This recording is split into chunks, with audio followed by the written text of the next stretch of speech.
2, 3, yeah, it's time to bring the heat. We compete, got a mutual enemy. If it's up to me, I'm choosing you. Up in the sky, we'll never lose. Like an unload, we precise. I will take your advice. Got this energy up, we will take home the prize. So come get it, play this game. Showing all your skills, bang, bang. Let's raise the bar, ready to start, we'll never stop. Together we're off the charts. No doubt we will get that. Roll out, never sit back, Let's raise the bar, ready to start, we'll never stop. Together we're off the charts. Yeah, I bet you will show them all your skills. Dive into your reality. Yeah, we can shape our own fantasy. Do it all, no adversity. Set the tone like it's set in stone. Dive into your reality. Yeah, we can shape our own fantasy. Do it all, no adversity. Set the tone like it's set in stone. Set in stone. Bang, bang, we win. Set in stone. Bang, bang, we win. No matter what we will weather, Any storm when we're together, we can always aim for more. Yeah, it's that bang, bang, we're on fire.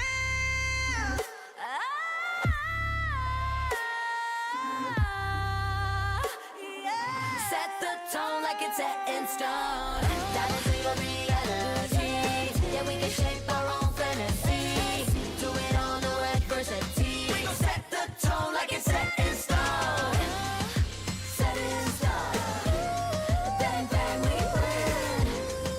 Set in stone. Set the tone like it's set in stone.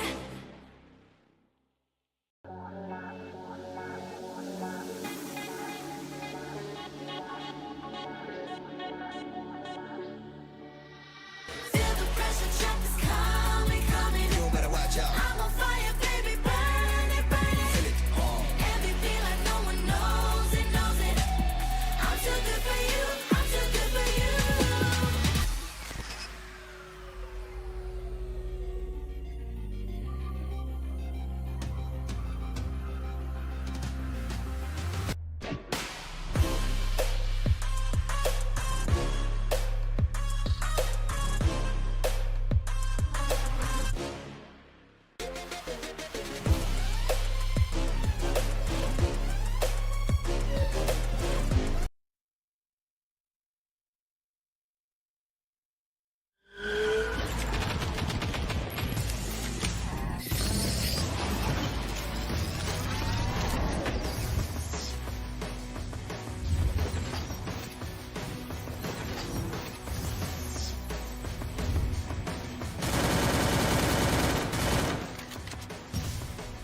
First blood.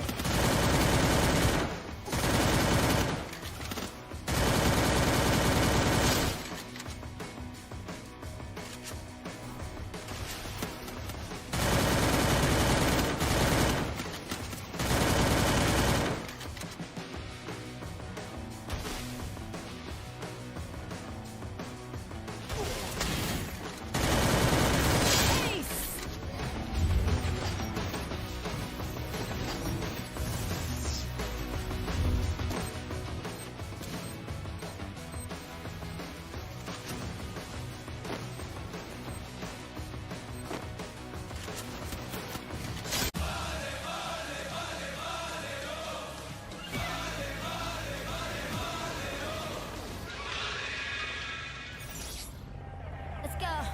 1, 2, 3, yeah, it's time to bring the heat. We compete, got a mutual enemy. If it's up to me, I'm choosing you.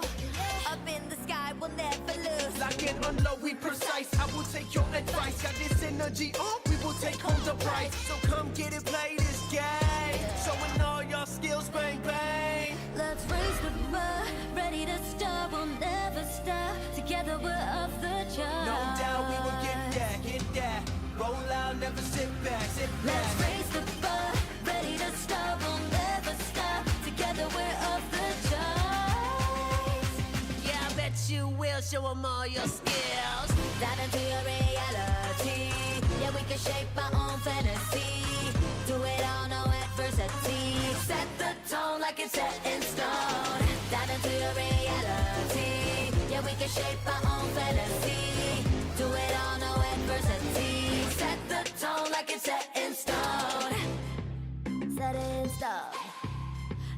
bang bang we win. Set in stone.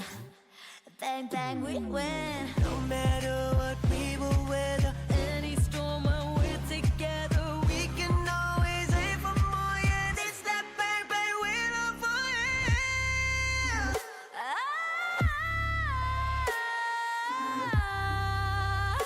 Yeah. Set the tone like it's set in stone. That is real reality. Yeah, we can shape our own fantasy. Do it on no adversity. We gon' set the tone like it's set in stone. Set in stone. Bang bang we win. Set in stone. Set the tone like it's set in stone.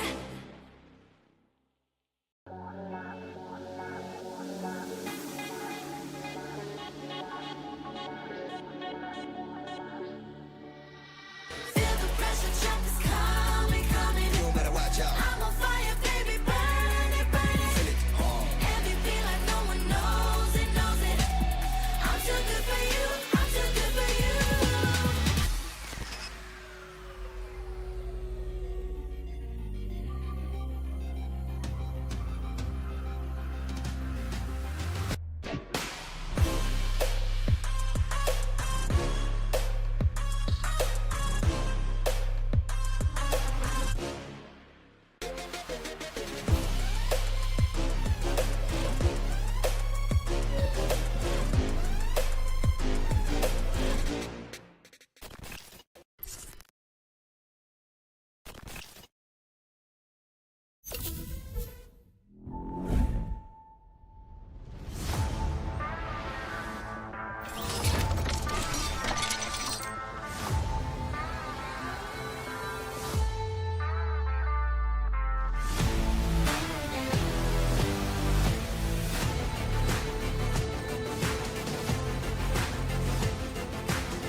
Let's go. 1, 2, 3, yeah, it's time to bring the heat. We compete, got a mutual enemy. If it's up to me, I'm choosing you. Up in the sky, we'll never lose. lock it on low, we precise. I will take your advice. Got this energy on, we will take home the prize. So come get it, play this game. Showing all your skills, bang bang. Let's raise the bar, ready to start, we'll never stop. Together we're off the charts. No doubt we will get that, get that. Roll out, never sit back, sit back. Let's raise the bar, ready to start, we'll never stop. Together we're off the charts. Yeah, I bet you will show them all your skills. Dive into your reality. Yeah, we can shape our own fantasy. Do it all, no adversity. Set the tone like it's set in stone. Dive into your reality. Yeah, we can shape our own fantasy. Do it all, no adversity. Set the tone like it's set in stone. Set in stone.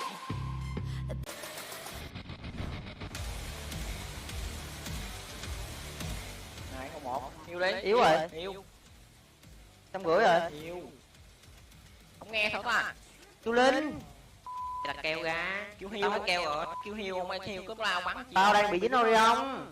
rồi quay lại hiu được mà lao lên chị tao bắn 3 thằng là yếu hết rồi Tao lấy thằng kêu Linh nó hiu, nó không lên luôn.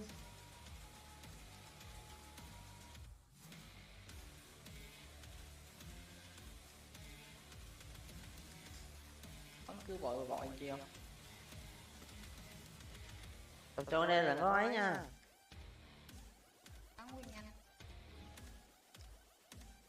Học phải nè. Phải nè. Lên không kìa, từ từ để cháu đẩy nha. Cháu dí nha. Sao dí nè. Về chưa? Ôi ông rồi. Đẩy đây. Tao đuôi chân vậy. Ốc một. Chỗ gần ma có hàng nó qua tao nè. Tự sửa đó, thiếu cái sửa đó. Yếu luôn nè. Nó qua nó gạt tao nè. Trong nhà. Ốc 2, ốc 3. Ôi. Sau lưng Của kìa. tao có. Sau lưng kìa. Mày đào nè xí. Nhà tí Bắn đi, bắn đi. Cứu kìa.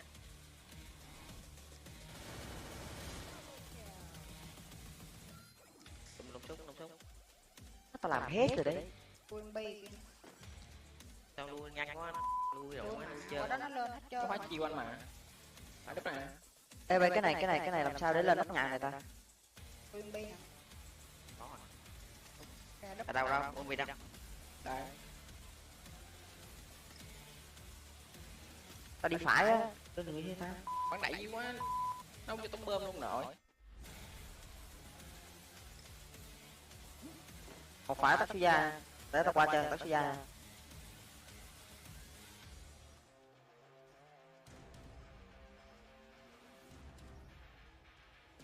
Nóc nhà nó có nha mày.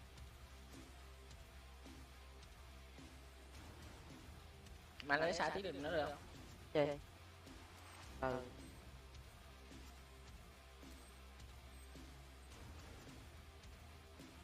Này chí kìa. Kìa ghi kìa.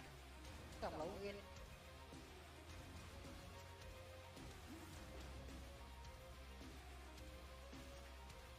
Dòng lũ.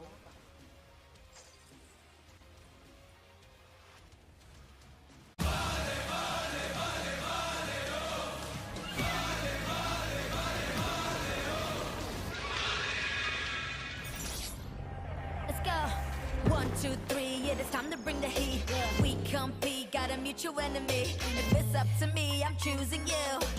Up in the sky, we'll never lose. Lock and unload, we precise. I will take your advice. Got this energy up, we will take home the prize. So come get it, play this game. Showing all your skills, bang, bang. Let's raise the bar, ready to start, we'll never stop. Together we're off the charts. No doubt we will get that. Roll out, never sit back. Let's raise the bar, ready to start, we'll never stop. Together we're off the charts. Yeah, I bet you will show them all your skills. Dive into your reality. Yeah, we can shape our own fantasy. Do it all, no adversity. Set the tone like it's set in stone. Dive into your reality. Yeah, we can shape our own fantasy. Do it all, no adversity. Set the tone like it's set in stone. Set it in stone. Bang, bang, we win. Set it in stone.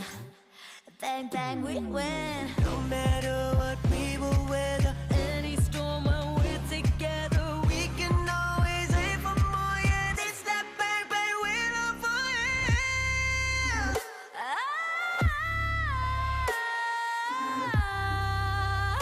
Yeah. Set the tone like it's set in stone. Dive into your reality. Yeah, we can shape our own fantasy. Do it all, no adversity. We gon' set the tone like it's set in stone.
it's time to bring the heat.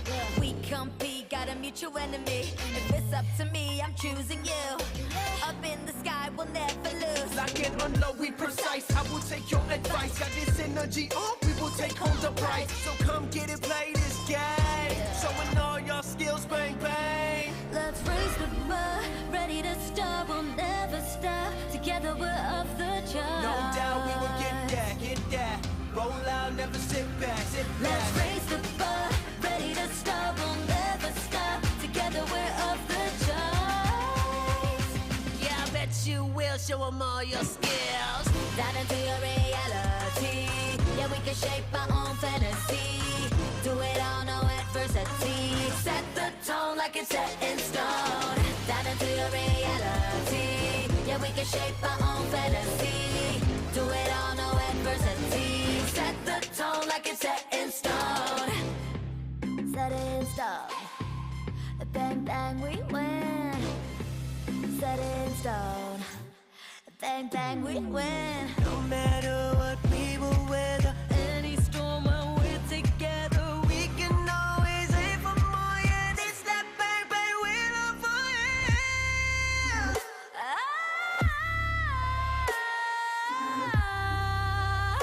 Yeah. Set the tone like it's set in stone. That is your reality. Yeah, we can shape our own fantasy. Do it all, no adversity. We gon' set the tone like it's set in stone. Set it in stone. Bang, bang, we win. Set it in stone. Set the tone like it's set in stone.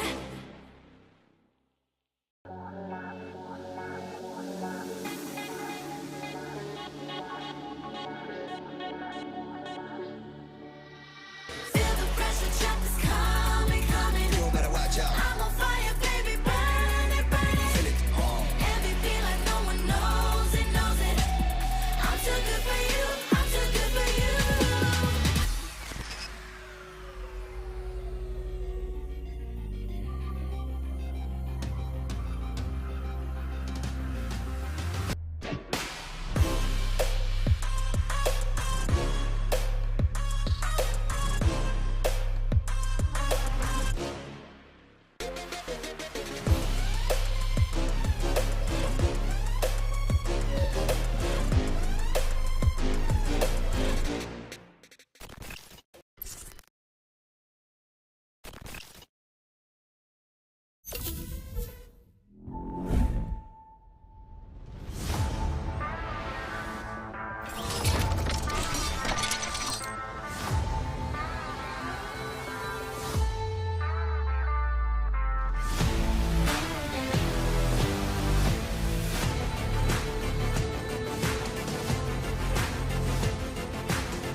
Let's go.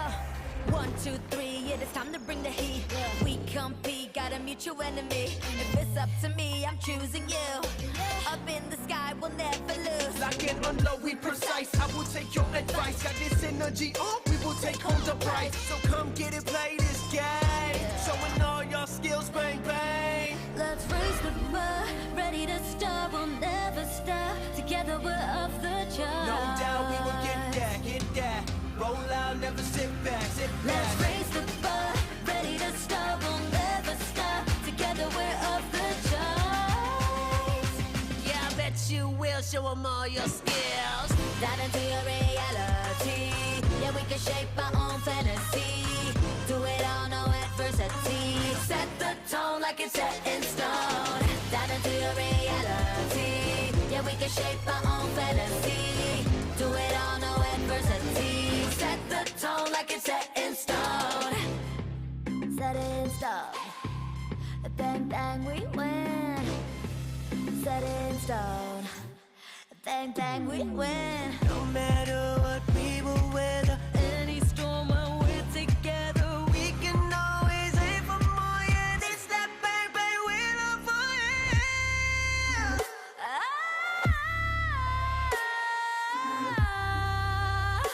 Yeah. Set the tone like it's set in stone. Dive into your reality. Yeah, we can shape our own fantasy. Do it all, no adversity. We gon' set the tone like it's set in stone. Set in stone. Bang, bang, we win. Set in stone. Set the tone like it's set in stone.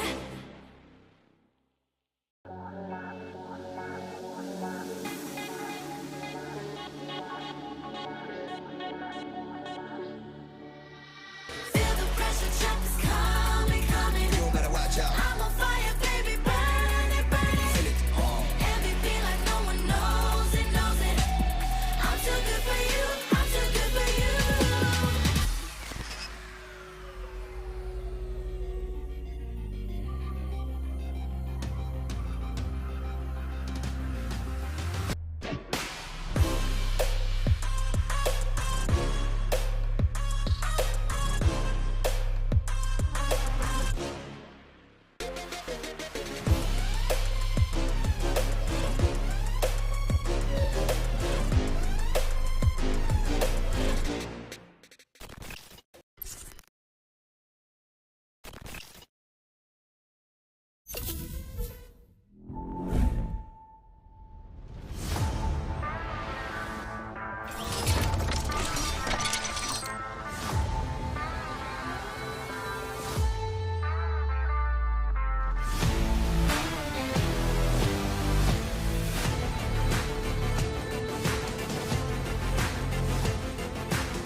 Let's go. 1, 2, 3, it is time to bring the heat. We compete, got a mutual enemy. If it's up to me, I'm choosing you. Up in the sky, we'll never lose. Lock and unload, we precise. I will take your advice. Got this energy, we will take home the prize. So come get it, play this game. Showing all your skills, bang, bang. Let's raise the bar, ready to start, we'll never stop. Together we're off the charts. No doubt we will get that, get that. Roll out, never sit back, sit back. Let's raise the bar, ready to start, we'll never stop. Together we're off the charts. Yeah, I bet you will show them all your skills. Dive into your reality. Yeah, we can shape our own fantasy. Do it all, no adversity. Set the tone like it's set in stone. Dive into your reality. Yeah, we can shape our own fantasy. Do it all, no adversity. Set the tone like it's set in stone. Set in stone. Bang, bang, we win. Set in stone. Bang, bang, we win. No matter what we will weather, Any storm when we're together, we can always aim for more. Yeah, it's that bang, bang, we love for you.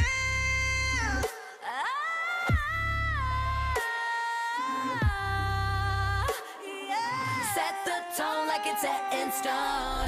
Dive into your reality.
2, 3, yeah, it's time to bring the heat.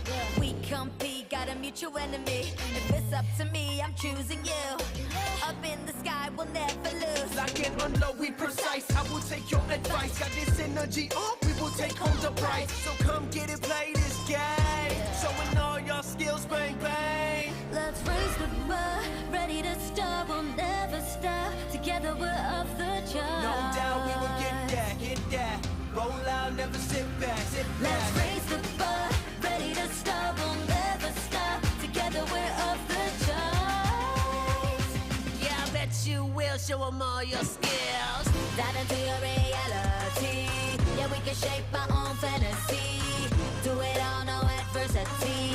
Set the tone like it's set in stone. Dive into your reality. Yeah, we can shape our own fantasy. Do it all, no adversity. Set the tone like it's set in stone. Set in stone. Bang, bang, we win. Set in stone. Bang, bang, we win. No matter what we will weather, Any storm when we're together, we can always aim for more. Yeah, this that bang bang we love for you.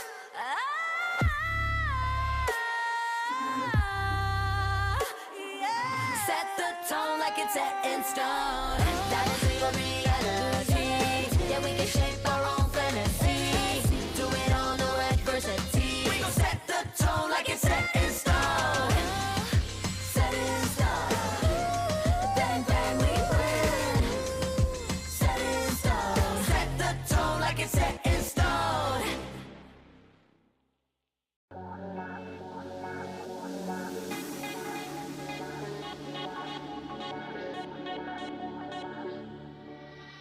Feel the pressure, jump is coming, coming. You better watch out. I'm on fire, baby, burn it, burn it. Feel it.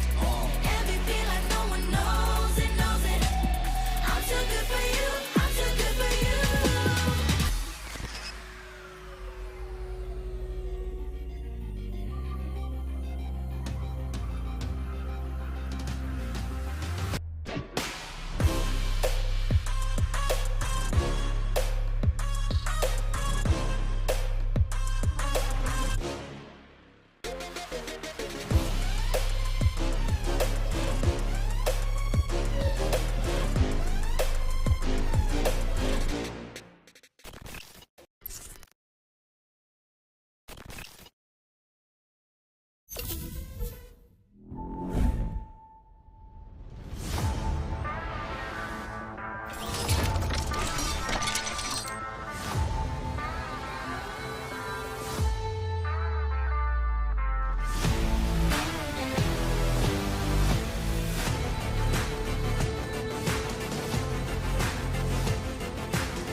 Let's go.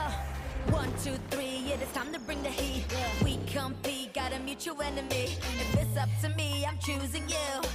Up in the sky, we'll never lose. Lock and unload, we precise. I will take your advice. Got this energy up, we will take home the prize. So come get it, play this game. Showing all your skills, bang bang. Let's raise the bar, ready to start, we'll never stop. Together we're off the charts. No doubt we will get that. Roll out, never sit back, sit back. Let's raise the bar, ready to start, we'll never stop. Together we're off the charts. Yeah, I bet you will show them all your skills. Dive into your reality. Yeah, we can shape our own fantasy. Do it all, adversity. Set the tone like it's set in stone. Down into your reality. Yeah, we can shape our own fantasy. Do it all, no adversity. Set the tone like it's set in stone. Set in stone. Bang, bang, we win. Set in stone. Bang, bang, we win. No matter what we will weather, Any storm when we're together, we can always aim for more. Yeah, this that bang, bang, we love for you.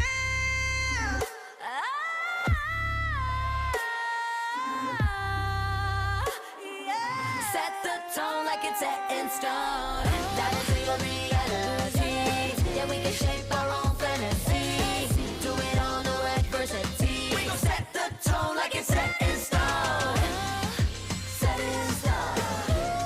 Bang, bang, we win. Set in stone. Set the tone like it's set in stone.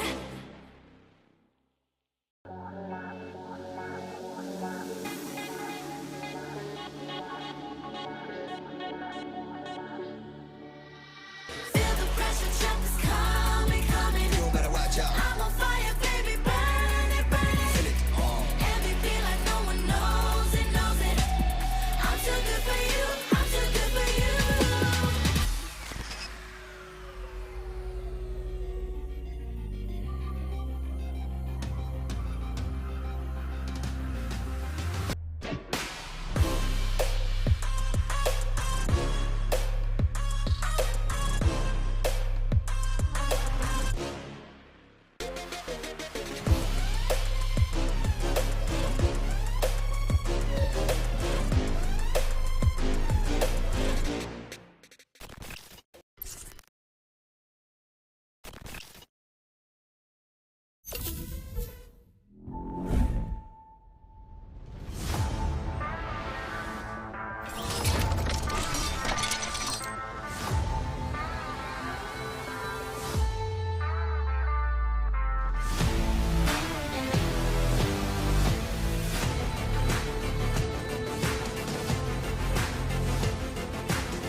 Let's go.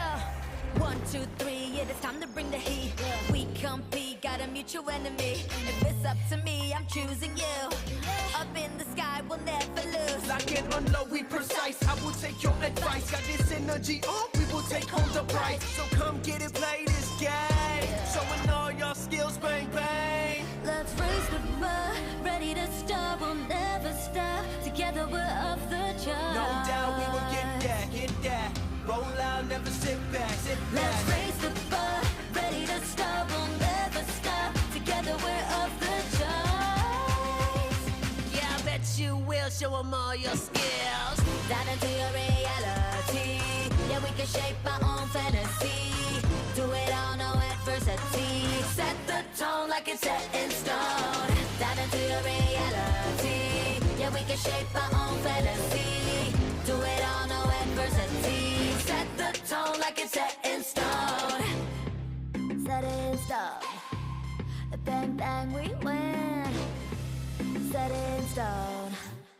Bang, bang, we win. No matter what we will weather, Any storm when we're together, we can always aim for more. Yeah, this that bang, bang, we love for you.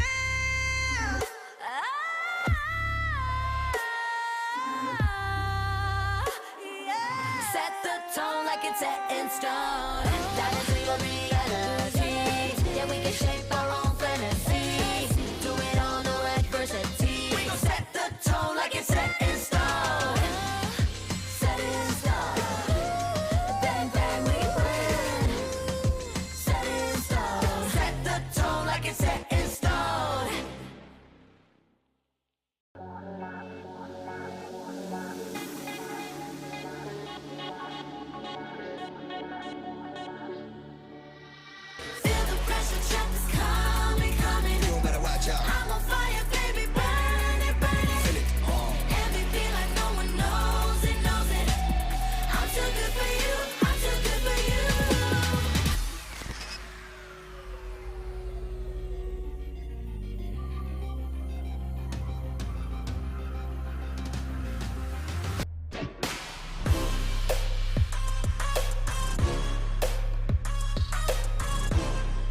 2, 3, yeah, it's time to bring the heat. We compete, got a mutual enemy. If it's up to me, I'm choosing you. Up in the sky, we'll never lose. Lock and unload, we precise. I will take your advice. Got this energy up, we will take home the prize. So come get it, play this game. Showing all your skills, bang, bang. Let's raise the bar, ready to start, we'll never stop. Together we're off the charts. No doubt we will get that. Roll out, never sit back, sit back. Let's raise the bar, ready to start, we'll never stop. Together we're off the charts. Yeah, I bet you will show them all your skills. Dive into your reality. Yeah, we can shape our own fantasy. Do it all, no adversity. Set the tone like it's set in stone. Dive into your reality. Yeah, we can shape our own fantasy. Do it all, no adversity. Set the tone like it's set in stone. Set it in stone. Bang, bang, we win. Set it in stone. Bang, bang, we win. No matter what we will weather, Any storm when we're together, we can always aim for more. Yeah, this that bang, bang, we're on for it.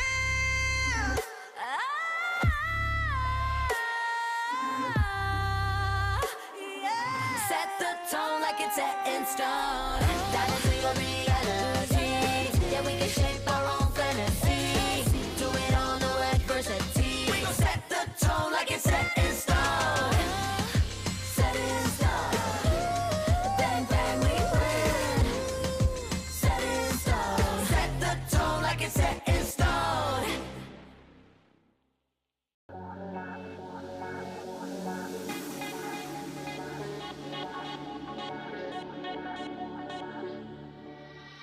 Feel the pressure, jump is coming, coming. You better watch out. I'm on fire, baby, burn it, burn it. Feel it. MVP like no one knows it, knows it. I'm too good for you, I'm too good for you.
Let's go. 1, 2, 3, yeah, it's time to bring the heat.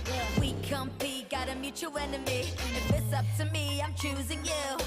Up in the sky, we'll never lose. lock and unload, we precise. I will take your advice. Got this energy up, we will take home the prize. So come get it, play this game. Showing all your skills, bang, bang. Let's raise the bar, ready to start, we'll never stop. Together we're off the charts. No doubt we will get that. Roll out, never sit back, sit back. Let's raise the bar, ready to start, we'll never stop. Together we're off the charts.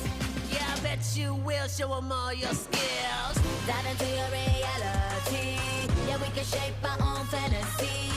Do it all, like it's set in stone. Dive into your reality. Yeah, we can shape our own fantasy. Do it all, no adversity. Set the tone like it's set in stone. Set in stone. Bang bang, we win. Set in stone. Bang bang, we win. No matter what we will weather, Any storm when we're together, we can always aim for more. Yeah, it's that bang bang we love for it.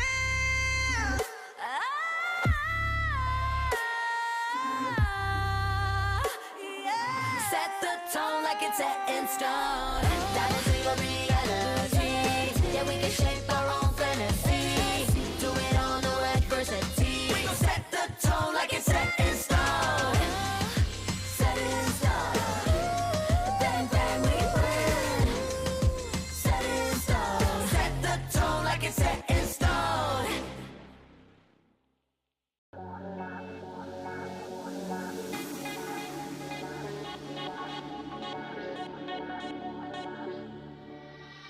Feel the pressure, jump is coming, coming. you better watch out. I'm on fire, baby, burn it, burn it. Feel it, MVP like no one knows it, knows it.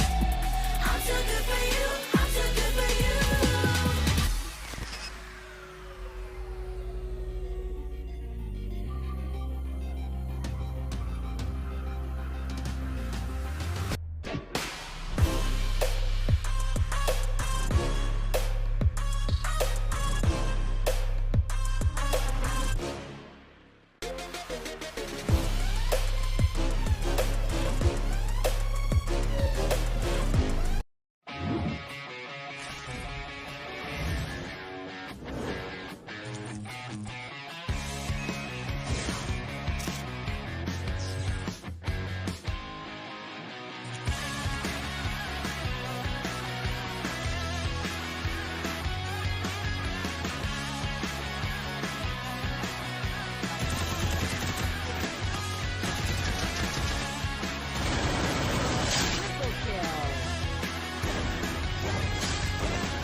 Survivors, welcome to the final day of clashes. Welcome to the Clash Squad C Cup with your boys Husky and Mustachio. It's the final day of battles. 2 more best of 5s. All this action brought to you by Garena Free Fire. One best of 5 and one best of 5 plus 2, because we have a best of 7 for the grand finals. Absolutely.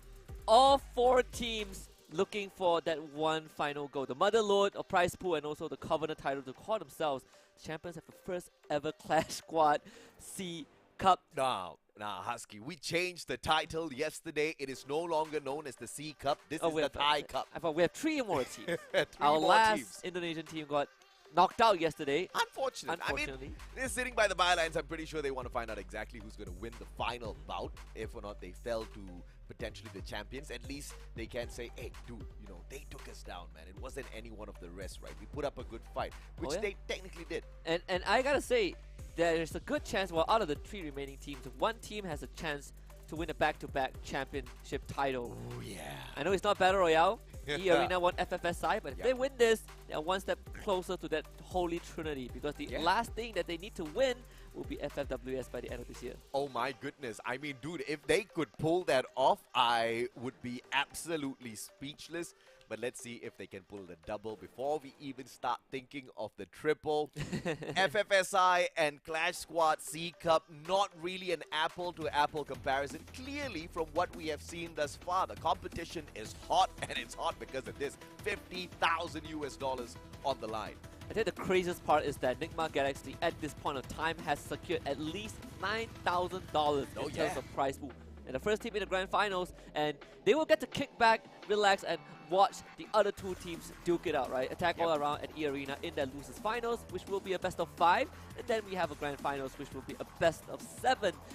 And I hope we go to a full best of 7, because I don't think we've gotten much full series, and if there's one series that deserves to go all the way, it has to be the grand final. I mean, of course, we are not expecting anything less than that, right? All of the teams that are left in here are the creme de la creme. We've seen them out there on the battlefield. We've seen them do the absolute nastiest jump shots, headshots, you know, AWM supremacy. We have seen the rise of the Bison as well. Oh yes. And through all of that, the most fanciest one wasn't even their command over the active and passive skills, as well as all of these guns. It was the mastery of these maps. Absolutely, and out of the 3 teams, only one team has been very comfortable on Bermuda, right? And comfortable on Bermuda, but not that good on Nextera. Well, I should put it in a different way. Only one team is very good on Nextera, and that team is in the grand finals, Nigma Galaxy. The other 2, Attack All Around and E-Arena, both have had very good results on Bermuda, but when they go into Nextera, that's where they start to struggle a little bit. Well, guess what? We have these 2 teams fighting for the one spot in the grand finals later on. And I cannot believe exactly how many of these MVPs we get to see in action today. We're going to have Rotate as well as Limit kind of pop out of the door wide for the side of E-Arena. We also have Funa, who has picked up multiple MVP titles for himself already. He's usually the one walking away with the highest number of kills, so you can expect E-Arena to put on some numbers here later. And then when you look at on the other side of the out Attack All Around, I think Keroro again is the first name that comes to mind, has been very solid on the sniper role. And we can directly see the comparison, right? Keroro against Limit, who is going to win those long range fights today? Absolutely. And you know, the main reason why Attack All Around is also here is because sometimes they don't even have to depend fully on Keroro, right? They have got Poon God. I mean, Poon God, he really, you know, runs the battlefield like he is the god of Free Fire sometimes. With that A124, instantly disabling the battlefield, forcing them into a clean mechanical gunfight, which he usually walks away healthy from. And then we're looking at 2 teams that I believe runs the exact same loadout as well, right? Instead of NGX, who has the Awakened Arlok. For both Attack All Around and E-Arena, I believe they do run the Dimitri, so you get this pickup when you get knocked down, which does increase your survivability in this fight. And we've seen a lot of that examples yesterday, especially between E-Arena against Morph team, where you have so many close encounters that couldn't be finished off because they get to pick themselves back up. It's so beautiful when you see Dimitri used to his, you know, ultimate, right? When you've got 3 of your team members down on the ground, you're the only remaining survivor. You pop that active, they're all getting right back up, supporting you, and in the meantime, all you need to do is just stay alive. And that was a play that we were privy to yesterday as well. It was fantastic. It kind of makes your team the annoying zombies that just refuse to go down. And it's going to be the exact same on both sides. So it's up to August as well as to when he activates this. Proving once and for all that music is the cure to most things. If you get shot, just play some music, you get back up. Again, E-Arena also running the exact same loadout as Attack All Around, so we will get to see kind of a mirror matchup, and everything else is going to get determined by how these players perform, right? You look at the top 3 teams. I would say with no surprise at all that all 3 teams are a very, very proactive teams. Very aggressive in their approach. We've had this discussion about, maybe some teams are more conservative, maybe they're better at punishing these aggressive teams, and all of them got knocked out. And you know, there's one thing other than, of course, the lineup that is absolutely similar between these 2. both of them got whooped by Nigma Galaxy in the exact same fashion, right? Nigma drops the first Bermuda map, and then Gentleman sweeps them right back, winning out 3 games in a row. They've experienced it already. Even if they do get past this tiny little hurdle down in the low brackets, it's still a matchup against Nigma Galaxy that they need to worry about in a best of 7 later. Yeah, and they are looking to earn that spot. Both teams are itching for a rematch against NGX. Both teams lost in the same fashion. And I would say if there's one thing that NGX has proven so far is that these guys, they start off pretty slow, but once they ramp up, you have to be able to keep up with their speed. These two teams have struggled a little bit despite how aggressive that they play. It is going to be a good comparison later on whether or not it's the Awakened Alok or the Dimitri that sets your team free and lets them run wild out there on the battlefield, because apart from that, it's just going to go down to the mechanical skills, which we have been, you know, treated to all throughout this competition of Clash Squad, C Cup, all of these teams. Like you said, Husky, they bring so much of quality to the table, so much of talent. The one thing I do hope is that they don't leave Clash Squad and then go back into your normal local majors for a Battle Royale mode and do the jump shot AWM, because I don't think it works in Battle Royale. So that is the one thing that you have. It's better to not take away, but aside from that, I am all ears. I'm ready to see how these two teams clash in our very first map of the Special 5. It's going to be on Bermuda once more, and both teams are pretty darn good on the map. Well, let's see exactly what they end up with. 2 losses on Bermuda for Attack All Around. As you do have 1 loss for the side of E-Arena. They have 6 and 5 wins each. So that's a pretty decent stat if you want to be playing on this map. But it's not that great of a stat for me to bring up now because it's almost a 50-50. Yeah, and I think another matchup worth looking at is how Jump plays this, right? Because we saw yesterday against NGX, he was severely punished for how aggressive he uses the Tatsuya. And then you have Puna, who is kind of doing the same thing. So in this case, both of the Tatsuyas actually decided to not go for that initial burst, just taking safe position, showing a lot of respect. Preferring to use the Tatsuya to get away from a sticky situation later. Perhaps they know this engagement is going to be forced. And they both want this pistol round. Good grenade. Not going to get a drop just yet unless Argus gets lucky. Karoro out of nowhere drops him and instantly puts him out. Argus trades out Foki. That's a 1-for-1. Foki's still alive and kicking. He's going for Poongod as well. Can he pull this off? A lovely follow-up. I mean, that nade itself, heavy damage to the members of Attack All Around. Both Poongod and Karoro in the red. Jump and Foki unfortunately not able to be rescued, so it's a 2 versus 3 situation, not favoring Attack All Around at all. Poongod has no more medkits, so this guy is going to get dropped with just a gust of the wind. Karoro trying to stay alive with that Orion, does knock down one, and actually gets a second. Karoro might be able to win this one. The Orion is back up, Puna drops, Orgus picks himself up again. It's between him and Poongod, and this pistol round has already gone off to an explosive start. Argus now circling around. Poongod trying to catch him before he does go down. Chooses to pick up his team member instead. What a smart move. It's going to be a 1v2. Repositions towards the next roof instead. They're going to circle around, and it is going to be the Orion that finds the finisher. What a play by Attack All Around. Just turning the result on its head instantly for the first round in itself. It was supposed to be E-Arena. Yeah, E-Arena has such a good start, but in pistol rounds, when you don't have much defense, when your guns aren't that strong, that Orion can be a pain to deal with. The refresh, right? That every single refresh you get off of 1 knockdown just extends that lifeline. And you feel very helpless as E-Arena. There's no way to deal with Karoro. And it's not just Karoro, right? Poongod was just so low. He had no medkits whatsoever. He chose to hide himself away on that 2nd floor, allowed the Orion to do its work by tagging up those players, and then he shows up at the very end trying to get a few lucky frags.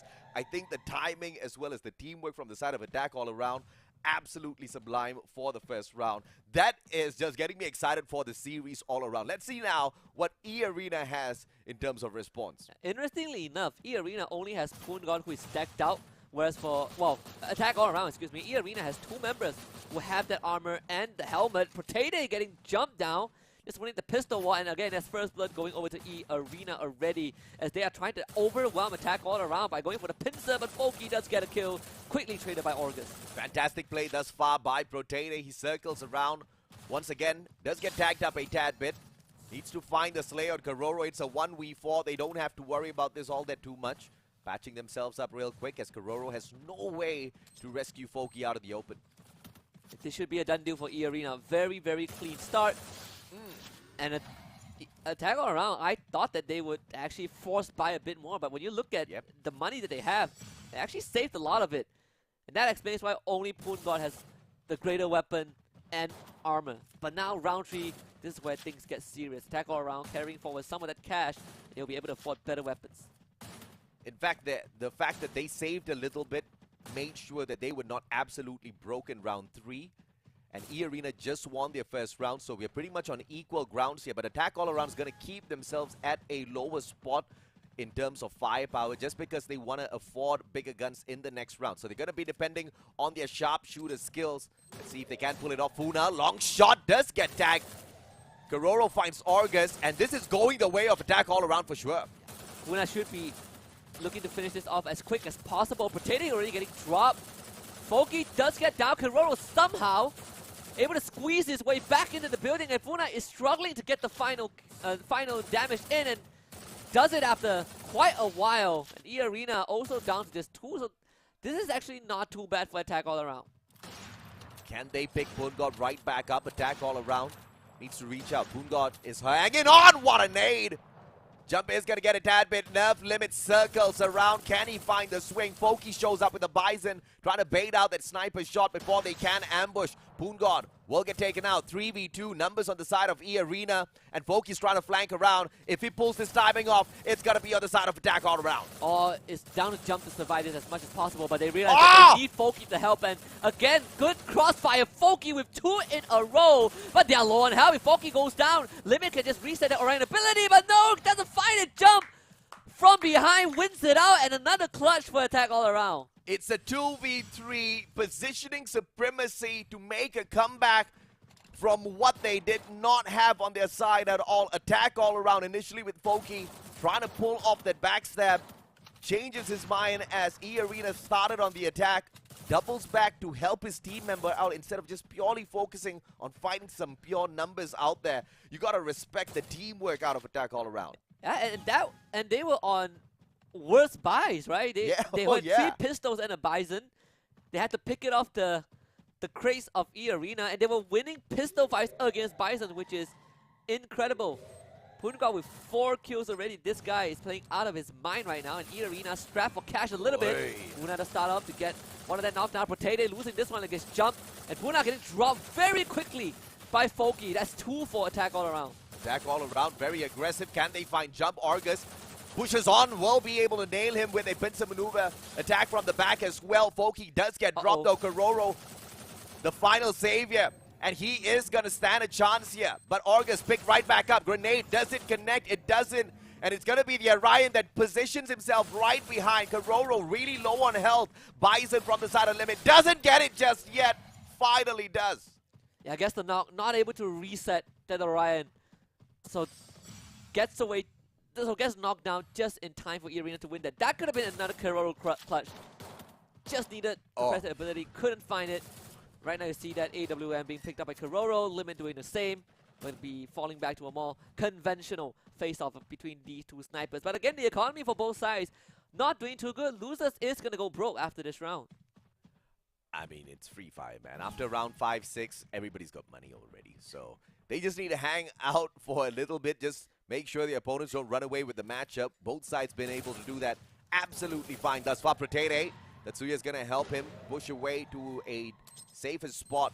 Grenade response. Argus going to push forward first. Can he charge it up? Kororo flanking from the left, making sure nobody gets that backstab, and Potato with a blind toss finds Poongod. Yeah, try to clear the corner as well. Very well done by Potato. Poongod will be forced to take some time to kind of heal back up a little bit. He's the only guy without a helmet, so it does make things a bit more complicated. Thankfully, he's playing close range, so these AWMs will not have a chance to fire at him.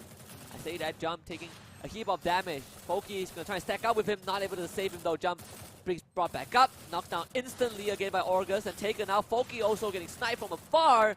The nade from Potato doing good job. And Attack All Around down to just Kororo, and this time he's going to face the music of E Arena. There's no chance for him. E Arena takes the lead. A little too low And attack all around just could not snowball their way through E-Arena just yet. Another well-fought round. Economy's pretty decent on both sides. You're not going to have a double stack of AWMs, but you're going to have enough to have your primary weapon, to armor yourselves up as well. Of course, E-Arena is going to be a 10 picture. You can see that. I mean, everyone at least has a Bison. Potato having a Trogon in hand. Haven't seen that weapon for a while. Trogon and AWM. Keroro instantly going for the high ground to find a vantage point. Potato, he'll be able to support his team, and Poongon instantly loses his. He gets knocked down. 448 damage. No chance for a revival. Great snipe from across the battlefield. Limit finally stepping it up as well. And E-Arena definitely needs to find those longer range commitments, because attack all around is super deadly up close and personal. Good grenade. Finds no tag. E-Arena not pushing forward just yet. Holding a good solid line. The attack all around will be forced to slow down. And Keroro now press to find any sort of pickoffs. And this is the kind of situation, right? The longer the sniper stays static and not find any value out of those vantage points, the worse it is going to get for the rest of the team. They're going to get overwhelmed. Potato going for a cross and just catching the timing just right. Keroro couldn't fire any shots. Keroro positions himself in a really good spot as well. Limit has just no angle to work with, and jump boosts forward with the Tatsuya. Just finds a couple attacks, no elimination just yet, and a little bit of a bait. He falls for it. Backstab from August, too good. Keroro, final player, yet again, 1v4, made to 1v none. E-Arena slowly but surely moving away from attack all around. Yeah, great stuff from Potato. Massive reaction to dodge that backstab. And support from Puna as well to not only take out jump, but gives Potato space to fight Keroro, even from the low ground. 4 and 2 right now, E-Arena. Gonna stick to what they have, and Limit able to afford double AWM at this point. The stats as well, they are looking fantastic. Argus not close enough to the rest of his team members to really make his Dimitri work anything out there on the battlefield. So not really doing much of that support. But if they're gonna just purely depend on all of their gunfights, perhaps they don't need to. Attack all around on the other hand. Depending on Poongod mainly, but he's not finding those shots just yet. Yeah, August catching that gap. Doesn't get a knock just yet, but Poongod and Foki both did sustain some damage. Foki getting pressured by Puna. Jump, good support from behind. Taking Puna down, August shows up and realizes that he's gonna get outnumbered. Falling back just a little bit, but Limit was able to get that knock on the jump, and Quincy picks himself back up. August losing that fight. Poon got knocked down once more, jump to follow suit. Limit doing massive work, shows up with the Orion. The Trogon from Tiptate paying off, and E-Arena just wins that. Match point for E-Arena. And that was executed way too well. Initially with a mistake, Jump didn't expect to find that many players right in front. Yeah, no, Limit also a lot of support, 7 assists, and Funa having 13. Compared to what attack all around has, I mean, E-Arena, they are winning in the teamwork game. Which is quite surprising, because it was very close. There was a lot of effort initially from the side of attack all around. Just get a tag or to Limit, but nothing much. Just make him flinch for a tad bit. Funa with the grenade, trying to take control of the mid segment of the map. Chooses not to toss it just yet. Poongod with a very slow approach. It is attack all around. Just waiting to see exactly what E-Arena does first. And August, he just heard Keroro fire off, so he does have a good idea of where Keroro might be. This nade flush Keroro out, forcing him into the open, and also reviews Foki as well. So bunch of intel gathered for E-Arena. This is gonna allow Funa to reposition himself, and Keroro, oh, he doesn't know this, but he is split from the rest of his team. It's all depending on who makes the first move, and it's going to be Jump with the Tatsuya boost. Knew exactly where to aim. Couldn't get there in time. Funa finishes off Keroro in the meantime. Still one more clear to catch, and it is Protede. The nails jump to the ground. Foki shows up to find a little bit of backup, but he bites the dust as well. Just walks straight into that one. Yeah, and Poongod left to his own devices. This E-Arena taking map number 1. All starting off with August finding that intel. Flushes 2 members of Attack All Around out. One of them was Kororo, and Funa just went in for the kill. Kororo did not even get to support his team. Just very, very good understanding on how to find the enemy snipers. Funa's one of the mightiest slayers out here in Clash Squad. If you're gonna allow him to run Rabbit like that, Attack All Around's not gonna have any bit of chances whatsoever, especially when he's being backed up by August. He's gonna be able to serve up with all of that supportive fire whenever he does need a little bit. E-Arena initially making it look like it was a pretty equal matchup against Attack All Around. Pretty much ran away with it. Yeah, not gonna lie, I was expecting it to be slightly closer between these two teams, considering how they have kind of the same approach to Clash Squad, but E-Arena, they were winning in the macro game, that is for sure. Of course, went down to the gunfights as well. And with the lack of initiative from the side of Attack All Around, E-Arena shows aggression. And it seems like aggression has won them the bout, at least in game number 1. We do expect Attack All Around to step up the pace a tad bit. Perhaps bring the fight to the hallway of E-Arena. Instead, it's not like they cannot do so. But that really demands Jump to be on top of his game. It definitely did pay off. I mean, Kororo had a very good start to the entire series, right? Clutch 2 rounds, but then when you look at his overall stats, he's 1-7-3. So all things considered, those clutches, it doesn't matter as much because you are not paying it forward for your team. Contrary to that, you have a match MVP, which is August, 8 eliminations, and a 3,255 damage. It's great if your sniper's going to be able to clutch out the round, but best if he's not the one making the effort round after round. The rushes definitely need to step it up for the side of Attack All Around, or defensively, something needs to change for the side of Attack All Around. If they do want to allow Kororo to be the one that outslays the rest, then perhaps the rush towards the mid-part control of the map just shouldn't be the choice for Attack All Around in game number 2. Either way, we have to wait and see exactly how they respond to the situation now, because E-Arena doesn't look like they want to slow down. In fact, I think the statement was made extremely clear through game number 1. Little by little, the confidence built up, and they want to finish this quick. Oh, if they can do this in a trio fashion, I think we're in for very interesting grand finals. Because the last thing I would expect from this matchup is a trio finish. This 6-2 start is a very strong statement when you're up against a team like E-Arena, right? But we are also seeing the same problem. I wouldn't say a problem, but we're seeing the same chinks in the armor from Attack All Around, where Jump is just getting continuously punished by E-Arena, and he has not been able to find the degree of success that he found yesterday or prior to yesterday in previous matches against other teams. I think finally we are starting to see a little bit of a skill gap and weakness from the Thai teams in itself, right? And it takes another Thai team to drag out all of that weakness. That's exactly what I love about the composition for the grand finals today. All 3 teams from Thailand and the biggest king waiting in the grand finals for us. I don't think this is the end though. Attack All Around just needs to shape up a little bit. Once again, if they're going to depend on Kororo, perhaps the other 3 players should slow things down a tad bit, because it's really not going to help the case with the guy kind of trying to back everybody up from behind. Yeah, we've seen what happens when you only have one star player carrying the weight, right? That was what happened to More Team yesterday against E-Arena, and our back probably broke in that series and still couldn't drag his team to take one single map off of E-Arena. However, the good news is that we're heading into Nextera, a map where both teams have their fair share of struggles on. So if there's going to be a close map, I think this one will be it. Out of 6 games played here for Attack All Around, they have lost 4, which leaves them with a 33% win rate. E-Arena does slightly better.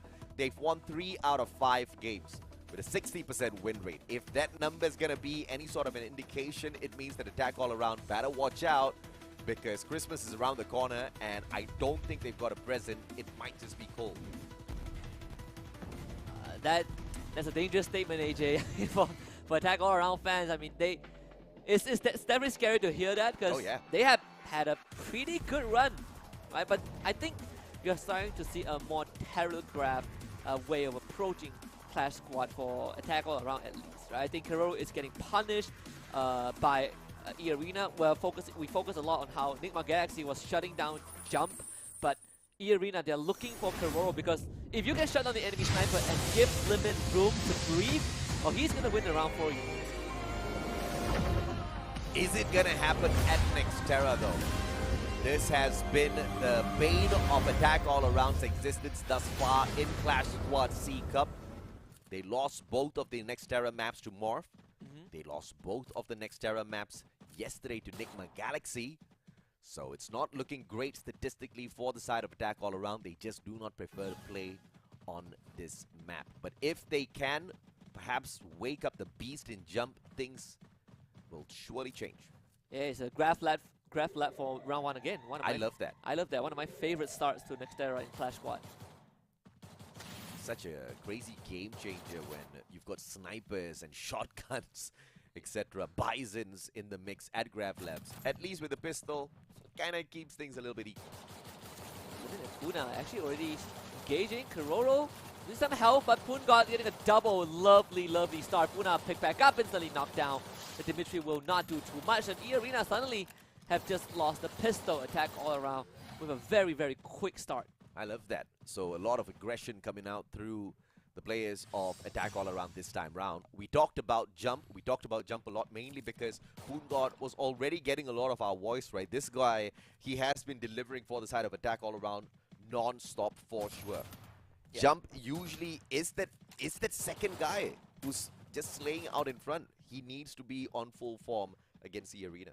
And what we saw in the last map was that Attack All Around didn't go for a full buy, right? They decided to save some of that cash, and they ended up getting overwhelmed by E-Arena with weaker weapons. In this case, I see everyone going for the double revolver, so this will be a more even one. Jump taking some early contact with Puna, and that's going to be an ice grenade just to block off the entrance, but Attack All Around, they actually have a very good angle to going for a pincer. Jump running the Tatsuya, but Puna instantly disables them. So the players within the vicinity, they're not going to be able to use their powers for a little bit. Hence the disengagement from the side of Attack All Around. Very smart. They slow the pace down. So they're going to run down the active skill of that A124 for a bit first before they do go ahead and react. So this is good time being bought by Attack All Around. Puna drop back down again. Does Jump expect this though? That is going to be important. He was spotted out. So Puna forced to back off again. That's going to keep Jump safe. Kororo playing from long range.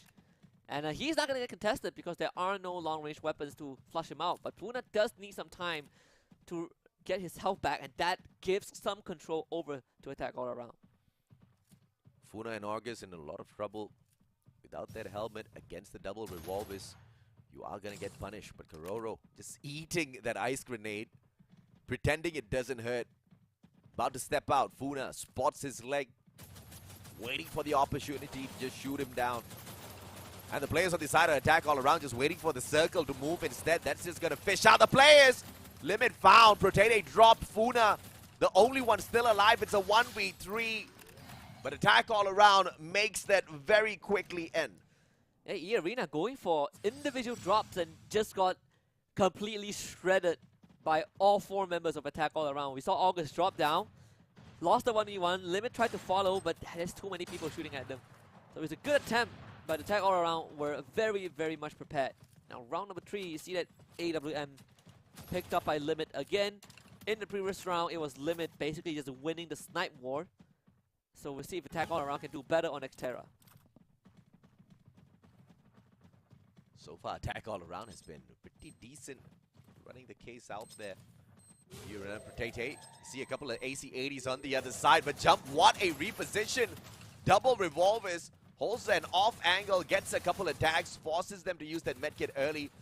Limit almost taken out of the equation, but he manages to play that recovery as well. Argus now with a good flank around. Should be able to find Kororo first, that AWM. But Foki might just be able to put a quick end to him, but it'll take a lot of mechanical skills to jump around his glue wall. And once more, Argus tries to look for a flank. It's going to put himself in a very compromised position. Double revolve from Foki. Kororo is going to reposition himself as an attack all around. Well, E-Arena already found out where he is. Potato is going to spray down that glue wall, try to support August to take on Foki, but they got to do it quick though. Foki ends up getting dropped. Potato finds that one. Lovely start from E-Arena, but August is traded, and Potato also gets run down. Kororo landing his shot from afar, and E-Arena, they don't have much health left. Not looking great for E-Arena at all. The players on the side of Attack All Around. They just need to find those angles. It's going to be Pungod leading the fray. alongside Jump Karoro. Puts Orgus out of the equation. 1v2. Funa can't do much, but it wrecks great glue walls. Just slow down the push from the side attack all around. But the finisher is going to be there. A 1v3 now. Limit is just a little bit too far away, but he still could get this clutch. AWM in hand. Yeah, and also as the Orion, so you can reset that ability and get health back. But it's if they rush you, you are in big trouble, and that's what E-Arena, well, Attack Aura is gonna do.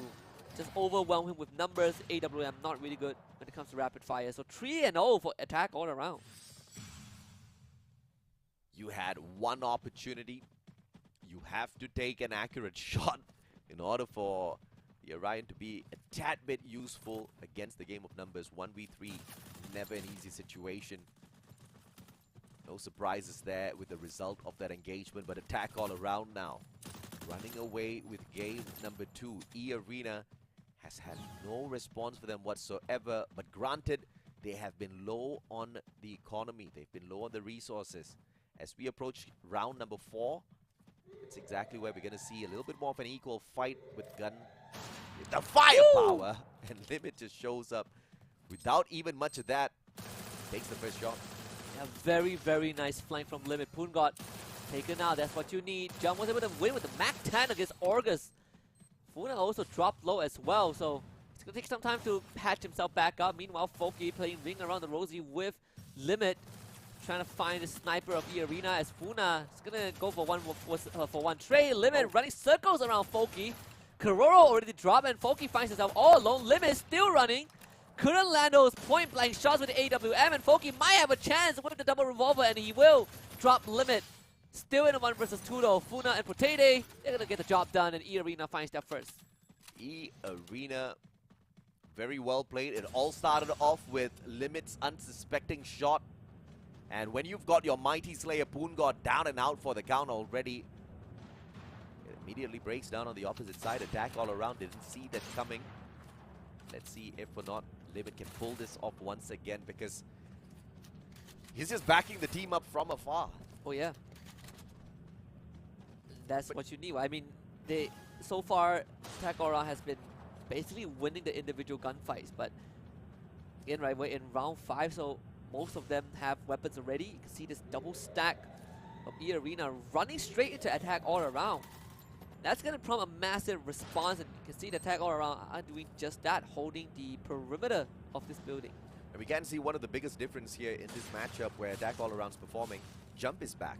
5 kills so far. The guy is not having an issue at all out there on the battlefield this time round. Poongod, grenade, toss. It's all about the timing. Good glue wall reaction from the side of Protede. Argus survives that as well. Can he respond with a solid one? Nobody's home for both sides. Poongod actually goes for the drop down and Jump again. Finishing off Funa, finds 2 in a row, and Jump coming alive when the team needs him the most. Attack all around, winning this one with utter dominance. Poongod's got the backup he needs. Jump is on the front lines once again. This time, dealing the damage. We needed him to wake up. Man's woken up. Attack all around is right back in it. And this is not their best map at all. Once again, got a 33% win rate here, which is pretty much laughable if you ask E-Arena, who have had much better performance thus far.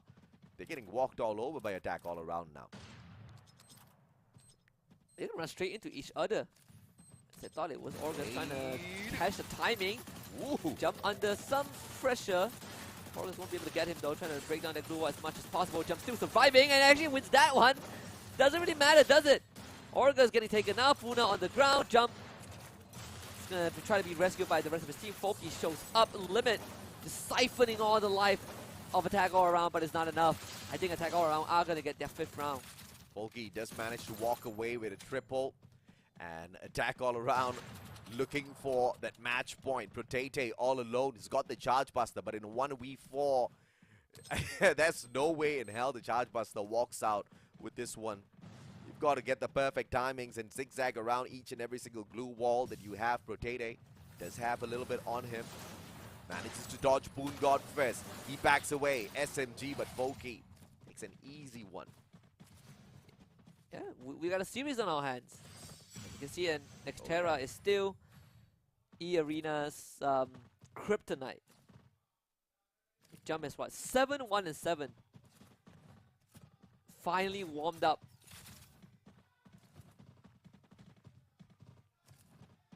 Match point for attack all around. And my oh my, how the tables have turned. 6-2 at Bermuda, they took a beating. And now they're serving it right back to E-Arena. Jump, this time with a mad rush alongside his Tatsuya. He's got the AWM in hand. Looking for Funa. Funa shows up. Charge Buster in hand. It's gonna be Jump, but he just gets that one chance. The Charge Buster should be able to out-frag him if he does go ahead and miss. And Limit with an open shot here. Can he nail it? Doesn't take Jump down just yet. Jump turns around, sees the shot, engages with Funa. Kororo backs him up as well. Attack all around. Has got that solid backup from afar. Kororo traded out by Limit now. Funa dropped onto the ground, taken out of the equation. 3v3. Poon God gets eliminated as Argus shows up now. Jump circles around. Can he find the pump? It's the Charge Buster, but glue walls all around and through it still. Argus goes down. And suddenly it's a 1 versus 2 Limit. Once more needs to save his team and keep them afloat in the second set. Potato finish off very quickly. Jump and Folky, close range weapons. Charge Buster wanting to go for the one shot. Gotta get close to Limit first though. Not the easiest thing to do, and Jump, he's gonna do it from the side. Limit spotting him out. The first shot comes through. Limit brings him down to half and pops the Orion soon as he spots them. Gains some distance, buys some time, but now Limit is in a really rough spot. Not much distance to play around. An attack all around. They should have this match in the bag. Limit starting to take some massive damage and not able to find his shot. And Jump is getting the glue wall down. Limit finding the first knock.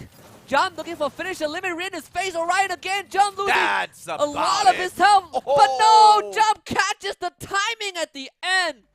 An attack all around. They're going to give us a series for sure. He almost pulled it off. The monster almost walked away with that match. No way in hell was he gonna give that one away. Jump with the Charge Buster wins it out for attack all around. But it was a terrifying encounter versus Limit with the AWM. Managed to get the first player down, circled around, tagged out Jump as well. Brings out the Orion, hoping to bleed him dry, but just not enough. 6-1 as attack all around, one-upping E-Arena in terms of results. Just taking 7 rounds to close it out. So now we kind of see the which team is better on which map. You know, E-Arena dominated Bermuda. Oh my, I hope this is not the case, man. Attack all around, they dominated Xterra. If we follow this pattern, I think we can go straight to the grand finals. No. Not Next again. map is going to be where we see if attack all around has really bounced back. This is where we need to see the fight. This is where attack all around really needs to step it up. And Jump cannot underperform once again. And we've seen the difference for attack all around. Game 1 at Bermuda versus Game 2 at Nextera. The difference was Jump. He was getting out there as the Tatsuya, rushing down his opponents, being that annoying little guy in their faces, still finding frags as you see the flank coming around, right? Kororo playing that long range, Poon God backing Jump up, Folky just being the support player. Everything worked out right for attack all around. Jump just was that missing puzzle piece. Oh yeah, and you can see this game, he absolutely tear up a storm. He was getting multi-kills, he was supporting his team, he was clutching things out. Oh yeah. And E-Arena felt very, very lost on Xterra actually. Just losing all of their gunfights. This one, look at Jump, just the timing could not have been more accurate. Ooh. 9 eliminations, 4,130 damage. After not showing up at Bermuda, we were begging for him to wake up for the sake of attack all around. And Jump not just wakes up, but he obliterates E-Arena. 9 eliminations to 4,130 damage, 22% headshot rate. And I believe in the final round, he even brought in a AWM to just make sure he had extra flexibility out there on the battlefield. Yeah. If you want a hustler, you want to look at this guy. And at the same time, instead of running Tatsuya, he switched to the Awakened Alok for this map as well. So very good adaptation from the side of attack all around, giving us at least a guaranteed game number 4. I mean, now we see exactly how he was sustaining a little bit longer out there on the battlefield. But if this is what the build is going to require out of Jump, I really don't mind, because I haven't really seen Tatsuya making game-saving plays for the teams just yet. Taking a page off of what MGX did, right? They Yeah. were the first team to run this Awakened Arlong, and they have found massive success with it. Yep. We've talked Yes. about the Tatsuya a little bit. He does give you some sort of mobility, but he's not kind of like the one that has a huge oomph when you need him the most, right? Yeah, he gets to places faster, but that doesn't mean much, because sometimes you get there first, you don't really have no backup. You go up against 3 players from the side of the arena, you're going to get eaten up, right? So that really doesn't work. You could kind of rely on Tatsuya for a couple of final second dashes to avoid a Yeah. few bullets. But if your opponent has a Tatsuya, if they are as gritty enough as they are at this stage, they're going to hunt you down either way. I mean, we've seen Jump get punished by that yesterday, so you kind of saw the result, right? He was using Tatsuya a lot, very generously, using the ability to get into positions, but like you said, when there's no backup, when you're too far from your team, it poses an even bigger problem. You get picked off very, very fast. Well, it's all equal as we head on into Bermuda. The lineup of champions, pretty much the same from the side of attack all around. Awaken, Alok, and Dimitri side by side this time round. It's gonna be the A124, perhaps being the star player on the side of E-Arena. Let's see exactly who can walk out of Bermuda with their heads held high. Protete is still sticking with the Tatsuya. No complaints right there, but Yeah. I think Attack All Around have found a bit more comfort in running this Awakened Arlong. It just gives you a bit more utility to all stages of every round, honestly. But Bermuda was the map that E-Arena completely crushed Attack All Around. That was kind of like an appetizer. Now we head into the second run of this map. And if anything, if Attack All Around has truly woken up after the Nextera dominance over E-Arena, I think we can expect them to give a better fight this time. The setup is going to be pretty much decently the same for the side of attack all around. Kororo on the left-hand side flank. Poon God rushing on in. Junk on the right side flank. Foki, the backup player. He's going to be playing the support role for the team for the time being. E-Arena finding position on the upper floor and trying to maintain the control of this higher ground. Kororo's going to get spotted. It's all up to Protete, and he chooses to not engage. Limit holding that nade as well. Was thinking about it, but they didn't have enough info to use it. So they are slowly inching forward towards the members of Attack All Around, and Limit finds it. That's Jump. Awaken Alok out of the equation. Want to quickly back him up as much as possible with the Dimitri, but Jump! Brought back up, knocked back down again. Poongod getting a knock onto Poonak himself. Orgus runs straight into Kororo's crosshair as the backup from Attack All Around is sublime. Foki gets dropped. Kororo, last man alive against Protete. Who's going to win this though? Protete opting to heal himself up first. Getting the auto pickup for Puna. But Kororo, he's going to do the same. In fact, look at Attack All Around. They are all in the red, but they're not out just yet.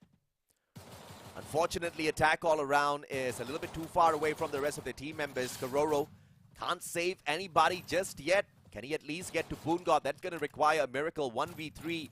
Kororo with a miracle play on a pistol round. It's going to be really difficult unless he bobs and weaves and separates all of them. But E-Arena very smartly flanks around.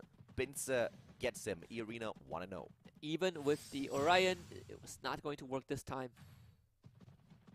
So E-Arena actually winning their very first pistol round.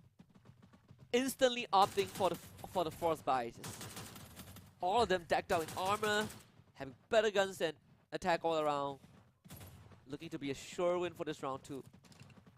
Unless, of course, attack all around just flips this instantly, right? Kororo, no snipes.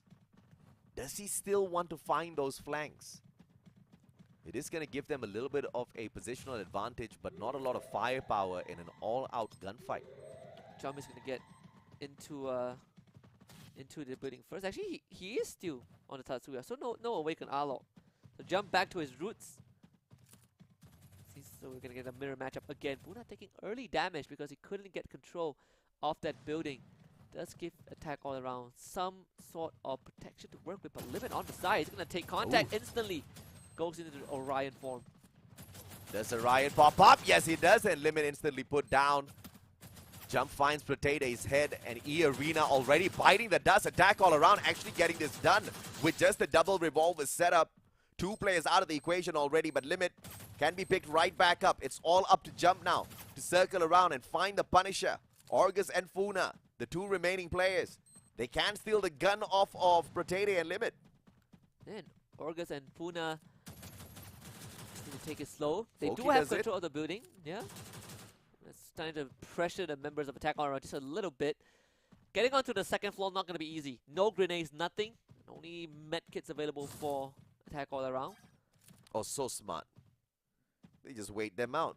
Circle's gonna come to me, baby. I just have to wait and see exactly where E-Arena jumps out of the window from. Kororo holding a longer angle. Foki, just because he's got the assault rifle nicked off of Protene, he's gonna be holding that lower ground alongside Jump. So Attack all around has got them cornered. It's all up to Foki now. Kororo a little bit too far away, but Jump gets the deed done. It's a quick in and out, bait and switch. They do manage to pick him right back up. Now Jump down on the ground. Tables have turned. Backstab by Funa. Can he find the clutch? It's gonna be the Orion. Kororo, one final ditch effort. Orgus goes down, but Funa with the triple. Yeah, Orgus with a massive play. Funa drops down, instantly loses the fight. Orgus gets the trade. Funa picks himself back up, heals up in the middle of all of that, and was able to help Orgus up when they were cross-firing him. So E-Arena clutching that round. Massive, massive effort from both the survivors. Heading into round 3, they're going to stick with the weapons that they had from the previous round, but Limit is going to go onto the AWM. And even better, he's going to sacrifice grenades, get 1 single glue wall, 2 medkits, but full armor. Such a clean flank around from Funa. Positioning that Attack all around just did not expect in that chaos. Potato with the grenade finds a toss. Jump bites it. Third of their health wiped off. Jump is going to be able to quickly recover. Funa sets himself up. He gets a grenade. Manages to pick up an AWM as well. So that's just going to overcharge him for this round. Yeah, trying to flush jump up, jump out again. E-Arena is this very systematic way of just flushing the members of Attack all around out. And to punish the people you want to punish, Jump and Kororo.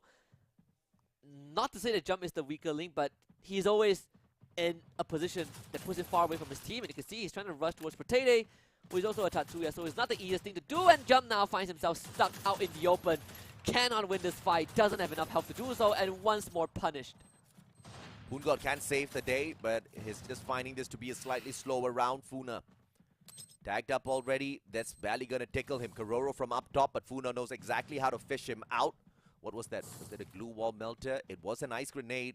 So Kororo's just going to eat that as he recovers. It's all about positioning now for the side of Attack all around. And as long as Boongod can walk away with at least 1 knock, the advantage will pretty much be equalized. And Potato just wide swings that. An absolute madman to get the knock. Boongod now against Orgus. Who's going to win this? Limit Whoa. takes him out from behind, and Foki couldn't provide help in time. But Kororo, he downed both members of E-Arena. Limit got knocked down. Funa down as well. Both out in the open. Orgus back exposed.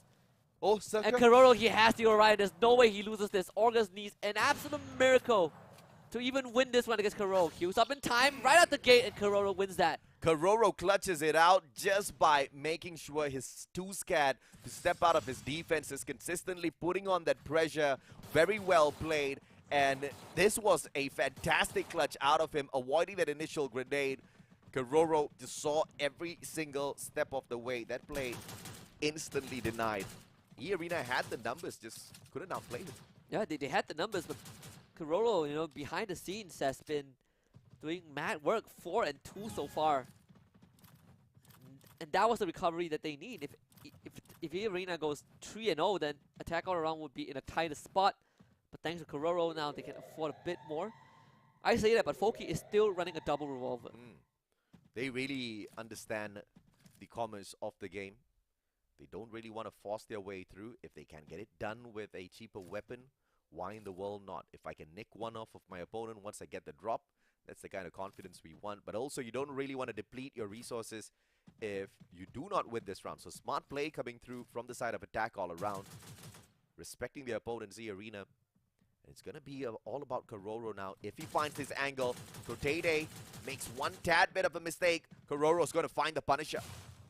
Now Foki already getting tagged by just a little bit. Kororo is struggling to look for an angle, but on this map it's not as easy.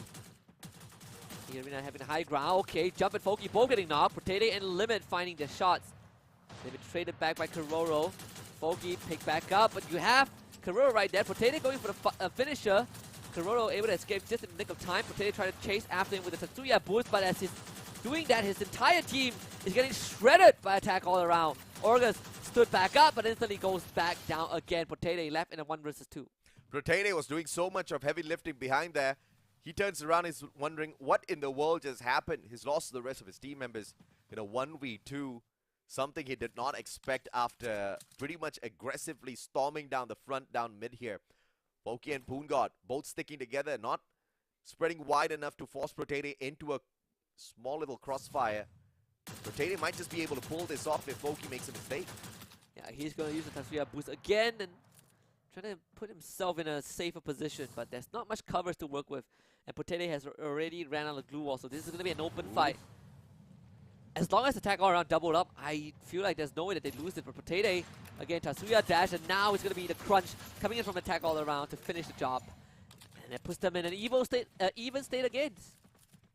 Good ideation. I think he could have timed that run a little bit better to wait for that circle to move first. Because the arena didn't really need to get all that too trouble with that. Protede trying to outsmart attack all around, but it's all equal now. That's how we like it at Bermuda. Earlier on, it was a 6-2 scoreline. Attack all around just barely could scratch the surface against the arena earlier on, but this time it looks a little bit more equal. But only the next 2 rounds will really tell how Bermuda goes. Oh yeah. Ooh. Kororo is losing the initial 2 shots against Limit already. That's not good. Puna spots Kororo, Poongod, excuse me. Instantly attempts to flush him out with the ice grenade. And attack all around has to give up just a little bit of ground. The Scataway giving resources to the side of E Arena through that ad drop. Jump is going to be spotted out. Information goes to Protede. Stands by with the ice grenade. Tries to flush Jump out, giving Funa a clear angle, but Protede just eats that up for a tad bit of second. Easy to back away, and now he turns the tables on Jump. Let's see if he can catch him out, but a good blue wall by Jump. It's still going to keep them at a stalemate. Yeah, Protede able to keep most of attack all around at bay. You can see that they are not in the best of positions. Very much outside Poongod being the front line, but he's also struggling to find any sort of opening. Thanks to E Arena surrounding this entire area. Attack all around when you spring the trap, can't find it. Poongod's waiting for the timing, but Limit might just be the undoing of him. Jump should find a way to circle around, punish Limit before he does the dirty on the rest of his team members. Jump's going to be the hope for the squad. Protede not taking initiative just yet. Both teams showing a lot of respect for each other. Back it away. Poongod gets tagged. No conversion.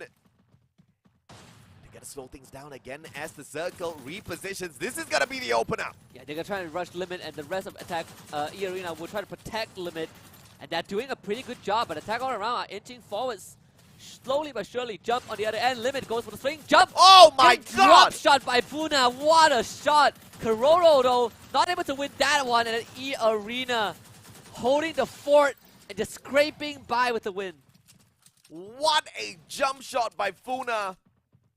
I didn't see that coming. Attack all around. Sure as hell didn't see that one coming. That was one of the most stylish clutch shots we have seen in a while, and that was the undoing of attack all around. Yeah, over the fence. What a beauty. Over the fence, and they knew that Limit was going to be the target. And I mean, Puna is 9-2 so far.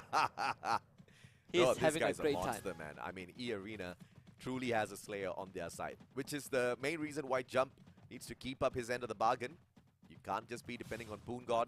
Kororo's not going to be Ultimate Slayer. He's backing everybody else up with those long shots out of that AWM. I mean, here's just one less kill out of the total kills that Attack All Around has. That's the how problem. How much work he's been doing. They're going to try to Gonna go for a 1v1, Puna. Forces Hugh just a little bit. You can turn around the corner. Puna getting backstab, still wins it! Uh-oh.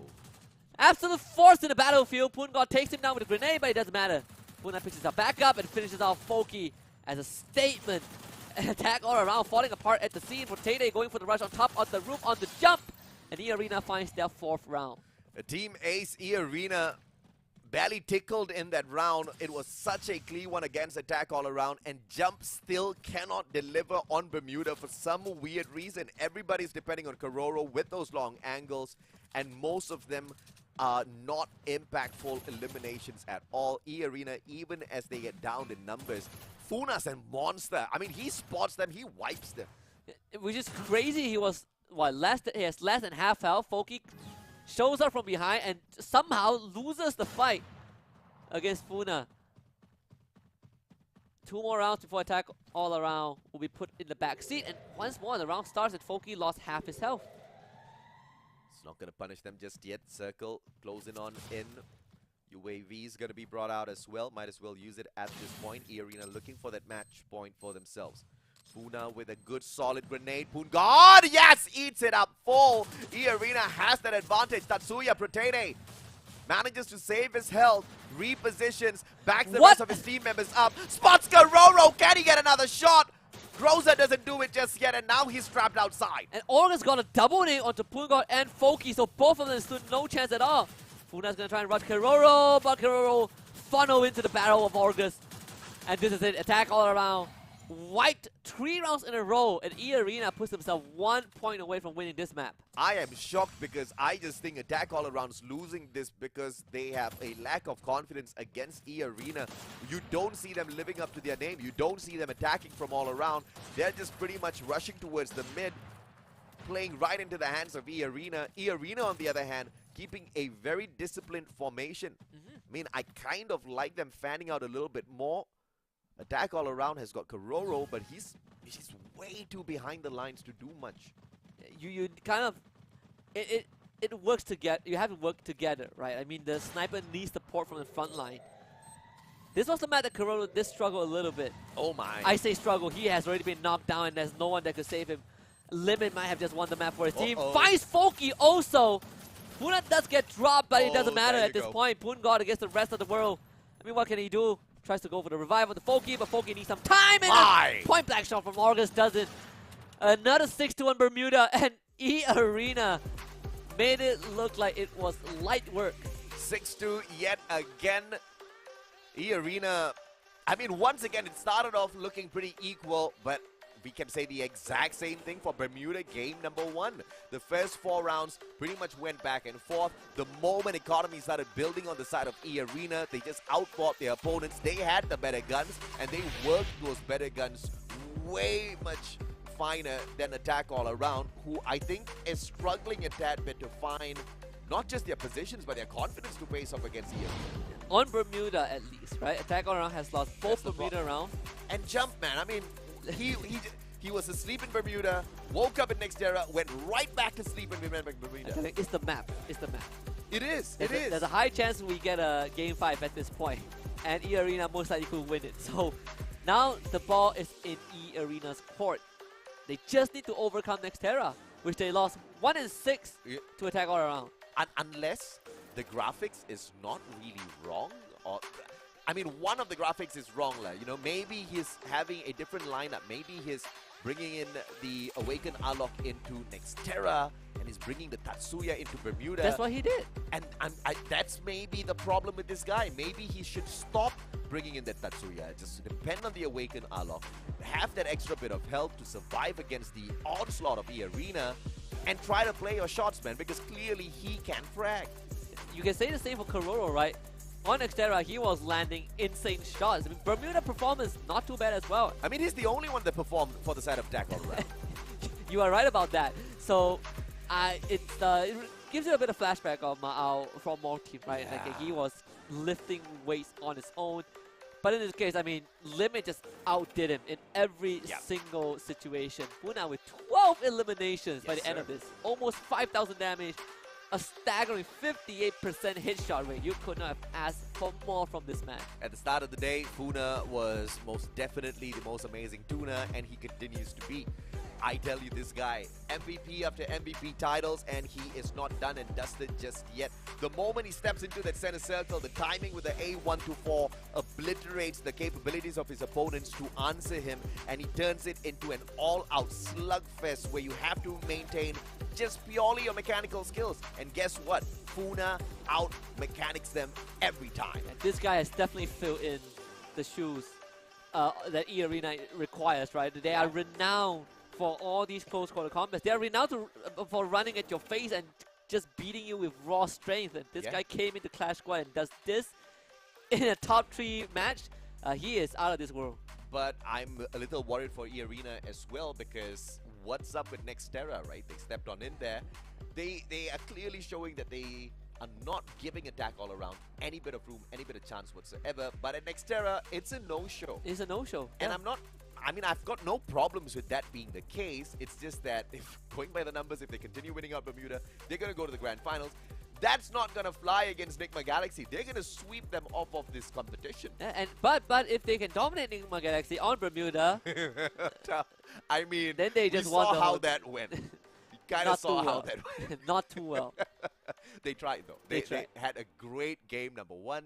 In fact, both teams will be able to say that about Nigma Galaxy. Yeah, I mean, Attack on Around wiped Nigma Galaxy 6-0 in Bermuda yesterday, okay? Yeah. And then they proceeded to lose, what, 6-2, 6-4, and 6-1, something like that. Unfortunately, that's Nigma Galaxy, but that's a totally different story for the grandest of grand finals in the best of 7. Now we just need to figure out if or not E-Arena is going to wake up on Nextera and finish the series off, or are we just going to allow it to get dragged on a little bit? I don't want this to be a pure victory just because they've got mastery over one map. Oh, yeah. I want to see the improvement from the side of E-Arena on Nextera. And if it's not going to be the case, then later I want to see attack all around, just surprises on Bermuda, man. I need something. So it's like, if E-Arena loses the next map, then then Attack All Around will have to win. I mean, give me something. Just don't give me like, okay, you take Bermuda, I'll take Nextera, and let's just go back and forth. Yeah, it's a lose-lose. It's a lose situation for Attack All Around overall. Yeah. So they gotta wake up. Well, E-Arena has to wake up on Nextera. Yes. And I think one of the facts, I feel like, aside from the mastery of the map, that I think Attack All Around definitely is better overall. 100%. E-Arena also struggles with just taking these gunfights, right? And I think the unfamiliarity with the map did cost them a lot of these rounds. Yeah. But I also feel like Attack All Around just plays a bit more freely because they have the Awakened Arlok on jump. I agree. I also think that attack all around kind of sticks together a little bit more on Nextera versus to Bermuda. Bermuda, you kind of see the formation where they are a 1-to-1-to-1 split, and Kororo's at the back. Technically, they've split up in 4 different ways. You get knocked down out in the open. To Dimitri, yes, not going to be able to do much for you at all. Yeah, and I think also Nextera, probably when it comes to angles for snipers to play, it's slightly more tricky, right? It's not as clear cut as Bermuda. And they perform there. For some reason, apparently harder maps favor them a bit more. And that's just absolutely insane. And I think if you can master Nextera, if you can pull off all of those crazy angles, sure as hell you're going to be able to bring that into Bermuda as well. But that doesn't seem to be the case. Attack all around seems to not find their comfortable spots on Bermuda just yet. I think, once again, it's a confidence issue. I think Jump refuses to step up. It could also be the point that we just discussed, that switch between the Awakened Arlok as well as the Tatsuya. I think Tatsuya's doing nothing for the guy right now. Yeah, compared to what Protete has been able to do with Tatsuya, right? You see the very massive difference on how it was utilized and how Limit is not only punishing Kororo, but he's also making life very hard for the rest of Attack All Around. Yes. And another distinct difference is that Attack All Around runs double AWM. You have Limit running it, and if they're rich enough, then Protete was like, you know what, I will do it as well. And suddenly you have Protete who is AWM sniping you from ground level, which most people would not expect. Most people would most definitely not expect that, but at the end of the day, it's just that back and forth between the map masteries that are just so vastly different, right? Because we kind of saw Attack All Around wiping the floor with E-Arena the last time we went into Nextera. That I think is a little bit unacceptable. I mean, at least show us a little bit of fight, because I think Attack All Around did that finely well. Yeah.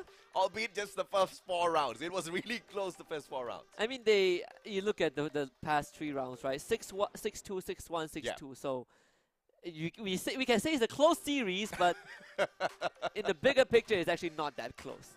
It's a little confusing as to how this is the case. I was thinking, every single game is going to go down the wire. I was thinking every single game is just going to be swinging back and forth. We're going to see the mechanical skills being the biggest of difference. Yes, they are in a way. We had some rounds with some pretty good clutches. Oh yeah, man. I mean, But Buddha is the crazy highlight for that, especially on Bermuda.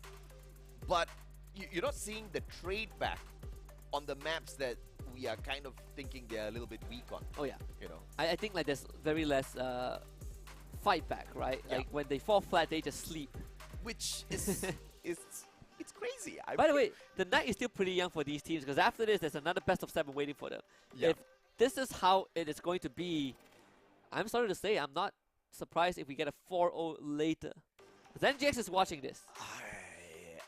There's a high probability that's going to happen, right? Because Nigma Galaxy brings into the competition something that both of these teams do not, which is mastery over both the maps. I think their firepower is absolutely fantastic. The mechanical plays they've proven to us is more than amazing. And they've got the capability to bait you in and sweep you off of your feet. Yeah.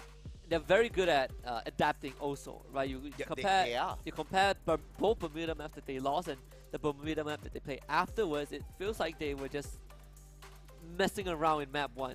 Baiting you in. I mean, it's as if they want to give you that kind of blind confidence where you're going to walk into the matchup and think, dude, we just swept them 6-0.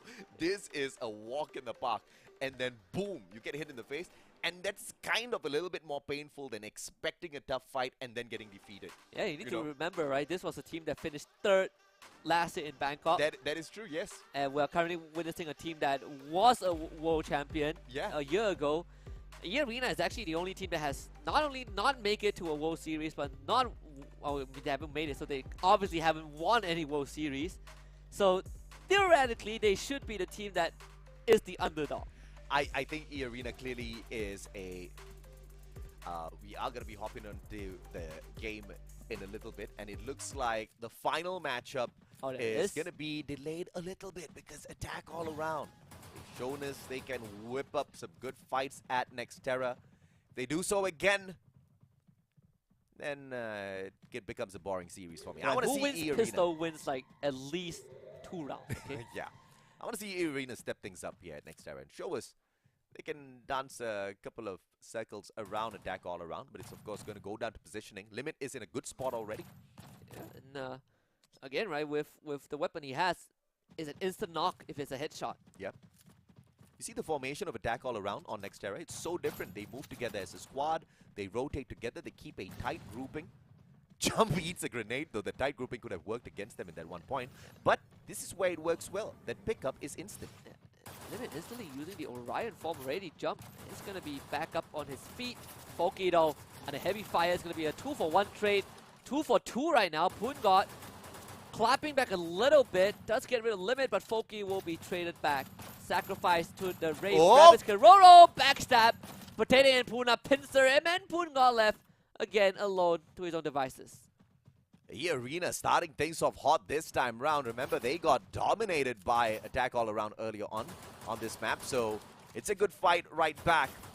And it all started off with Limit initially finding them playing a little bit of distraction, but Funa just swims through the opponents once again alongside August. Yeah, August and Funa, kind of the, I guess, the new dynamic duo, right? You have the support player in August. I never expected that, by the way. Exactly. I mean, August, I love the guy, but I didn't expect him to be one of the main slayers of the Arena. The craziest thing is that he plays support for the team, right? He runs A124 in most of the matches we see him, but he's also the first guy to jump straight into the battle. Yeah. And if he goes down a little too early, you are going to get nerfed, but even before he does go down, he usually does disable the opponents first, giving his team a huge buff. Poongod needs to be really careful as he steps out of his defenses now. Argus is going to try to back him up a tad bit with a couple of shots straight through his head, but the glue wall helps him out and Jump runs straight in. Protene finds Kororo though. Akiroro was punished on the other end. Limit goes into the Orion form, and suddenly they in a 1 versus 3. Oh my. He gets the reset What with in the the world? sight, goes straight into the Orion, and he's just gonna try and cut everyone down. Foki stood back up, but it doesn't matter. E-Arena, they have shown up again, and wow, Limit. Incredible play to win that 1v3 for his team. And in that moment, he didn't even get an elimination. All he did was just buy a lot of time, manages to pull off a great melee scythe knock. No conversion, buys a lot of time with the Orion, annoys his opponent, slicing away at them. Backup appears, Funa and Orgus clean the plate. Attack all around. They are getting shocked, but we kind of saw this earlier as well, so I want a couple of more from E-Arena. I mean, that is going to be crushing if you attack all around. Oh yeah.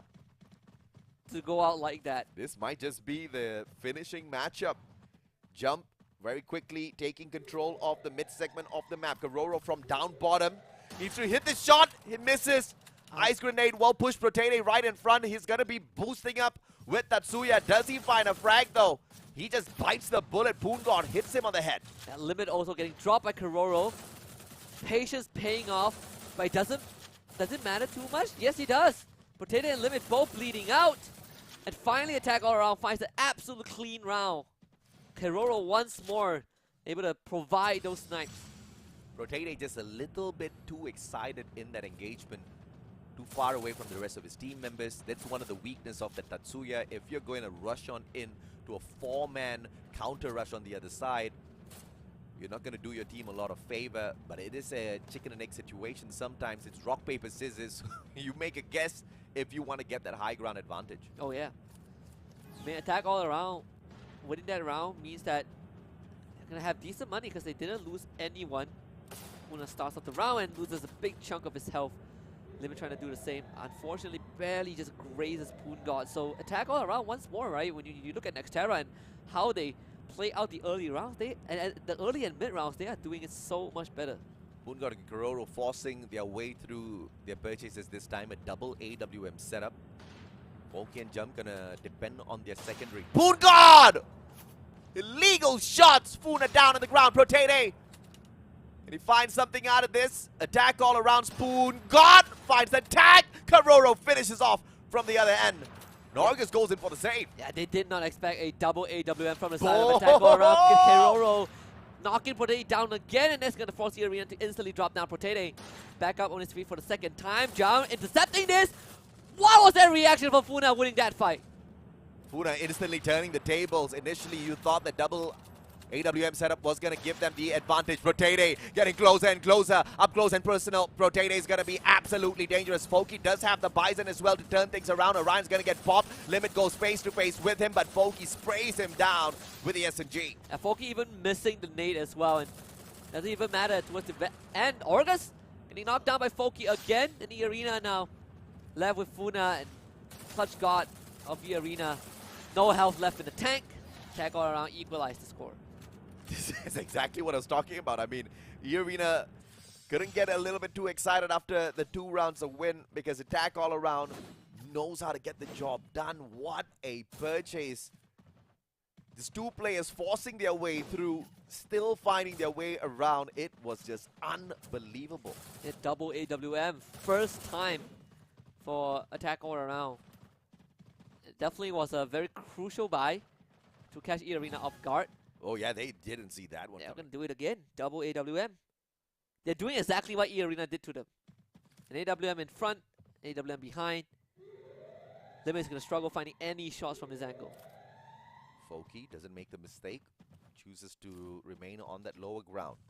Funa, aggressive. If he is punished, that's going to be the game changer for the side of Attack All Around. Jump. No positioning mistakes, so Limit's not going to get lucky just yet.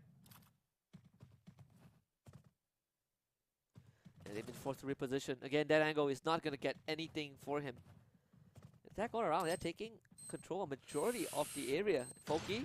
Funa getting tagged already. The nade has to finish him off, and Foki going to try and drop down. The glue wall blocks him off though, so Funa slips away, but Jump was able to find him, converts that to a knock. Protene tries to help out, but Protene also getting shot from outside of this area. August losing his health, Foki and Jump doing massive work right now. And E-Arena somehow just could not get going. This is the aggressive form of attack all around. And when Jump really gets into it, he knows how to find those eliminations. Boongod on the 4.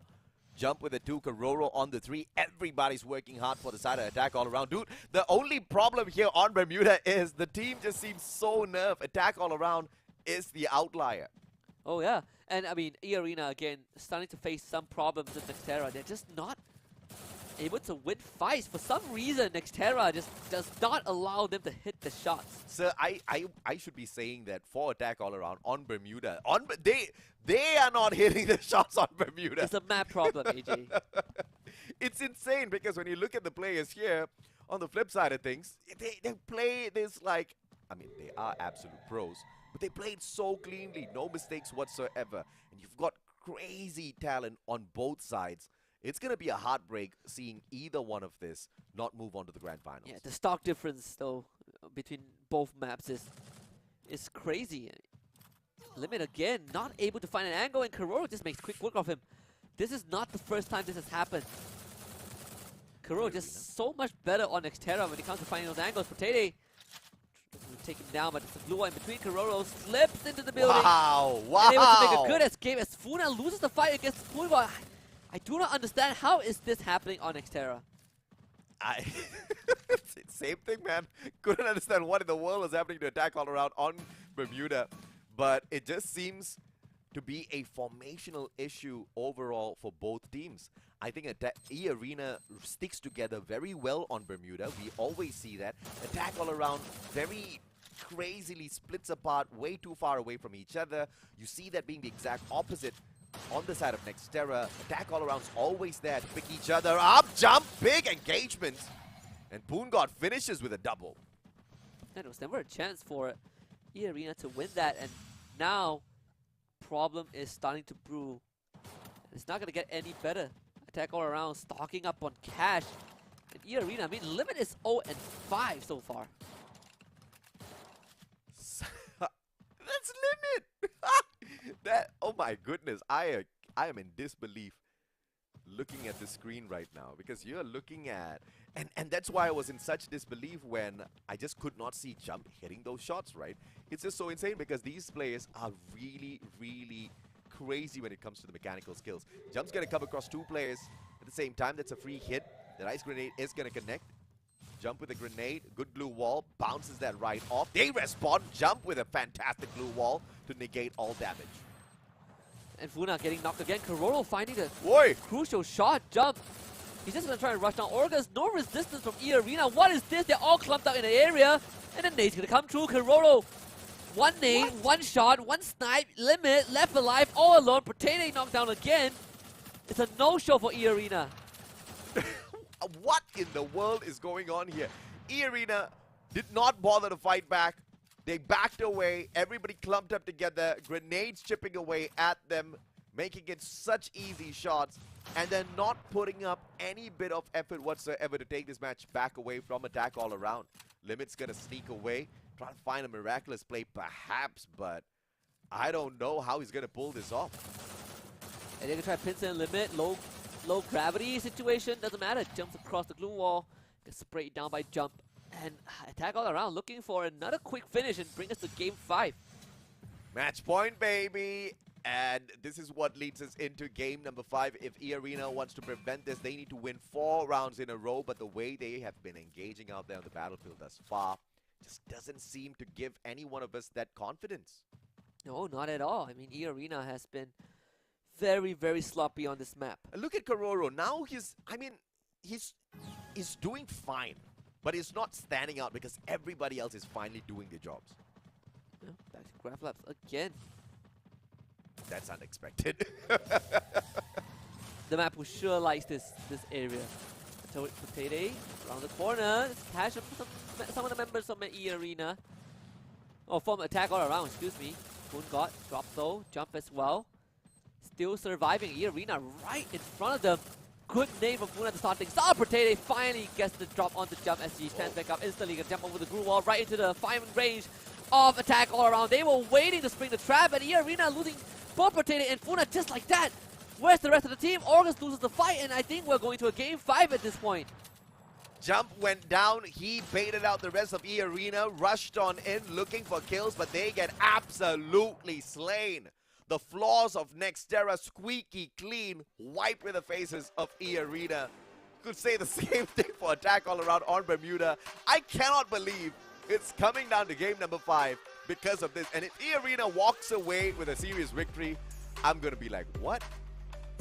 It wouldn't be a big surprise, right? And that means if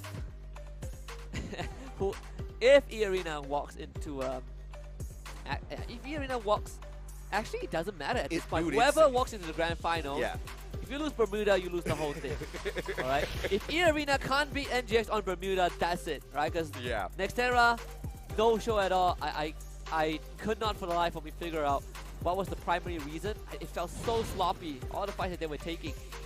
It just doesn't seem like either one of these teams are going to be able to punish Nigma Galaxy later on. The map mastery has been pretty much 50-50 on both sides. E Arena with Bermuda, Attack All Around with Nextera, and when the opposite shows up on the map that they haven't fully mastered, they literally don't play it. And it is shocking. And this was the situation. Even up to round number 4, you're seeing just a couple of eliminations on the side of E Arena. It's a lot of just very weird trades, right? Just 1v1s. Limit just with 0, bro. I mean, they're not winning trades. They're not winning fights. They're going 1 by 1. It's so weird. So congratulations to Nigma Galaxy for winning out the whole thing. But yeah, I mean, jokes aside, they are watching this happen, and I'm pretty sure that they are very happy to know that, as a matter of fact, it doesn't matter who they go up against at this point. It really does not, because there's so much of weaknesses detected on both the teams here at the lower brackets. 11 eliminations through 3,967 damage. Poon God once again shows off on the battlefield, but this is just such an awkward series for sure. 80% headshot rate. Poon God shows up, and question is, can he show up in Bermuda as well and change the fate of Attack All Around? And I believe I know what it's gonna take for Attack All Around to do this. Number 1, Tatsuya just needs to get kicked out of the Yeah. equation. I mean, And number 2, they need to stick together. I mean, Kororo was performing pretty decent on Bermuda, right? He just needs someone by his He side. needs all 3 of the others to step it up, dude. I mean, the rounds where Attack All Around are winning, you can see Kororo doesn't need to do a lot of heavy lifting. Oh, yeah. In fact, he's got the... You cannot expect your sniper to clutch out every single round. I Yeah, mean, he was it's great chilling. when they do. It's great when that's why they have Orion, right? Like It's great they're when literally they do. not supposed to be in the front lines. Exactly. It's not supposed to be an expected task of your sniper round after round. But once again, of course, you know, assessments are important here, because I think the biggest difference, I'm still confused with the Awakened Arlok as well as the Tatsuya pick. I don't know whether it's a graphical error or it is the case, but there needs to be a formational difference. Kororo cannot hold the backlines on Bermuda. Yeah, and we saw that, right? It's the same thing as Nextera, right? Limit just couldn't win snipes on Nextera. Yeah. And maybe the wrench that they need to throw in the machine is just Swap players. No, double AWM. That's what they did on Nextera, right? That's Yeah, how they that's won their very first That's round. And they started winning because they were catching E Arena off guard. And that's Yeah. what Arena did to them on Bermuda. I'm looking forward to this. It's pretty much what Nigma Galaxy did, right? When Dew wasn't performing, Caramel said, hey dude, you know, you chill, you're having an off day, let me pick up the AWM, let me show these players exactly who's boss. Caramel stood up for the team, but we're not seeing anybody else kind of pick up the slack when there is a little bit of an off play from the team members. And I have to say this for both the sides, as they have shown great weakness on the side of course, E Arena on Nextera, Attack All Around on Bermuda. So the only team that can perhaps improve and show off and impress now is actually Attack All Around. Yeah, I mean, this is all on them, right? This Yeah. map, this is it. This is the map that they lost 2 times. Both 2-6 to E Arena. Absolute no-show. Come on, Jump. Don't use Tatsuya, Jump. Don't do it, Jump. I saw the Awakened Arlok, but it could be a Tatsuya. It could be. Don't do it, Jump. We'll find out in a little bit. I think that's the Awakened Arlok. It was, but we saw the same thing on map 3 and it ended up being a Tatsuya, so... Okay. I don't know which one is the biggest gun. Yeah. That has been happening one too many times during the Clash squad. Alright, so if they were trying to play the coin flip, their luck is run out. This is now it's down to pure skills, okay? Win the pistol. Start winning the pistol rounds. One thing I would say is that E-Arena has been slightly more proficient with the abilities. I trust this screen. Show me jump. I want to see jump. Right, jump, let's go, Jump. let's go. Yeah, wake and unlock, baby. Let's go. Attack all around stands a chance. Yeah. That was the missing puzzle piece. Good flank around. I like the formation. Foki's just going to hold their backs. But E-Arena has got the exact same ideation as well. Both teams want to take a good side of this mid part of factory before they hop on in. Want to just tease each other a tad bit first. Jump doesn't have that scope, so Potato is going to be a little quicker with those tags. Not as much as damage as Jump though, so it all depends on who clicks faster. Well, basically that. E-Arena, they're going to take the slow. No rush, honestly, for both teams. I feel like if you're attack all around, you might feel a bit more pressure to make a move. But if you're E-Arena, you're just going to chill. And I'm surprised that Attack All Around's just not playing their devastating maneuver of flanking around from both sides at the same time. This shows a lot of respect for the side of E-Arena, but I think they really have to play to their own nature a little bit here as well. They're playing too much into the pacing of E-Arena, and it's really not going to work out on Bermuda especially. You need to take ownership of this map and the pacing as a whole. Kororo still waiting for the opportunity, spots one, but the swipe just does not go his way. And remember, right, for Potato, he does have the Tatsuya, so if there's one guy that can go for a long flank, it's going to be him now. Attack all around. They're going to spring the offense towards the arena. Orga's getting his headshot. Ooh. 1-2-4 already popped. Jump is going to be dead. Gets the knock. Lovely stuff. Funa needs to win this one. Can't get it. Limit getting the slice onto his enemies. Goes into the Orion form, but suddenly his whole team has been wiped out. And finally, Attack all around is going to win the pistol. Doesn't look like it, but that round was won purely by Poongod. Just waited for the opportune moment, just 1 second before the battle kicked off. He popped the A124, immediately disables all of the powers from the side of E-Arena, and you can see the ambush that they kicked off.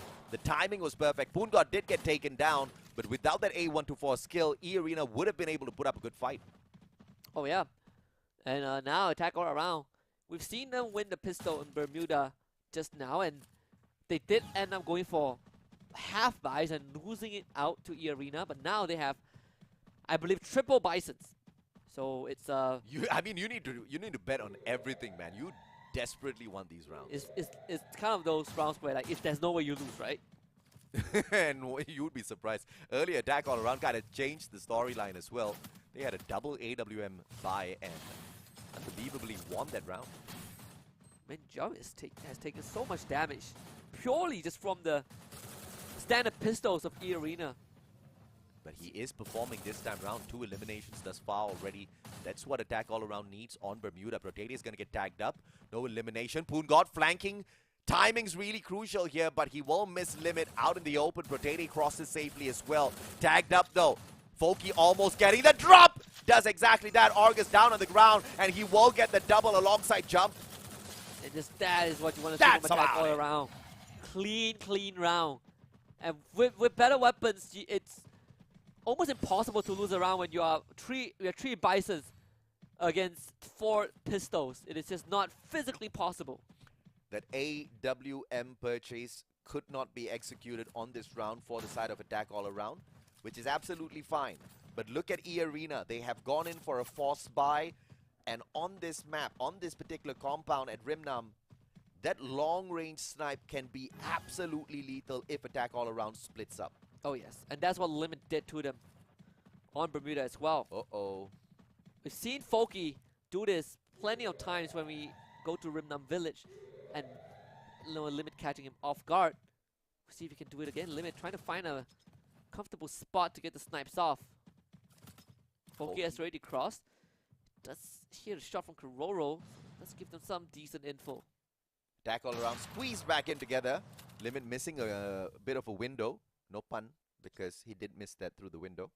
But the players on the other end will be warned now. They heard that shot loud and clear, and they're going to find that cover. But Kororo gives it all away.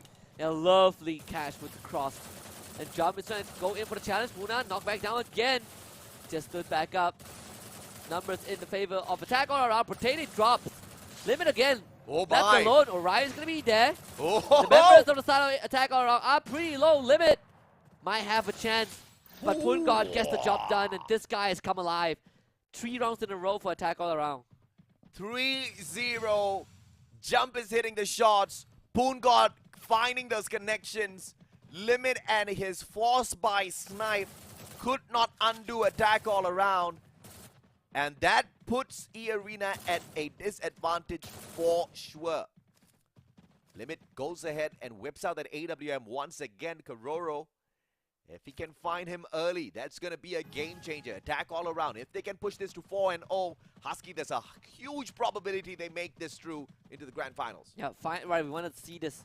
We want to see attack all around kind of brush up, polish that Bermuda execute, and they're doing it so well. Winning all these crucial fights.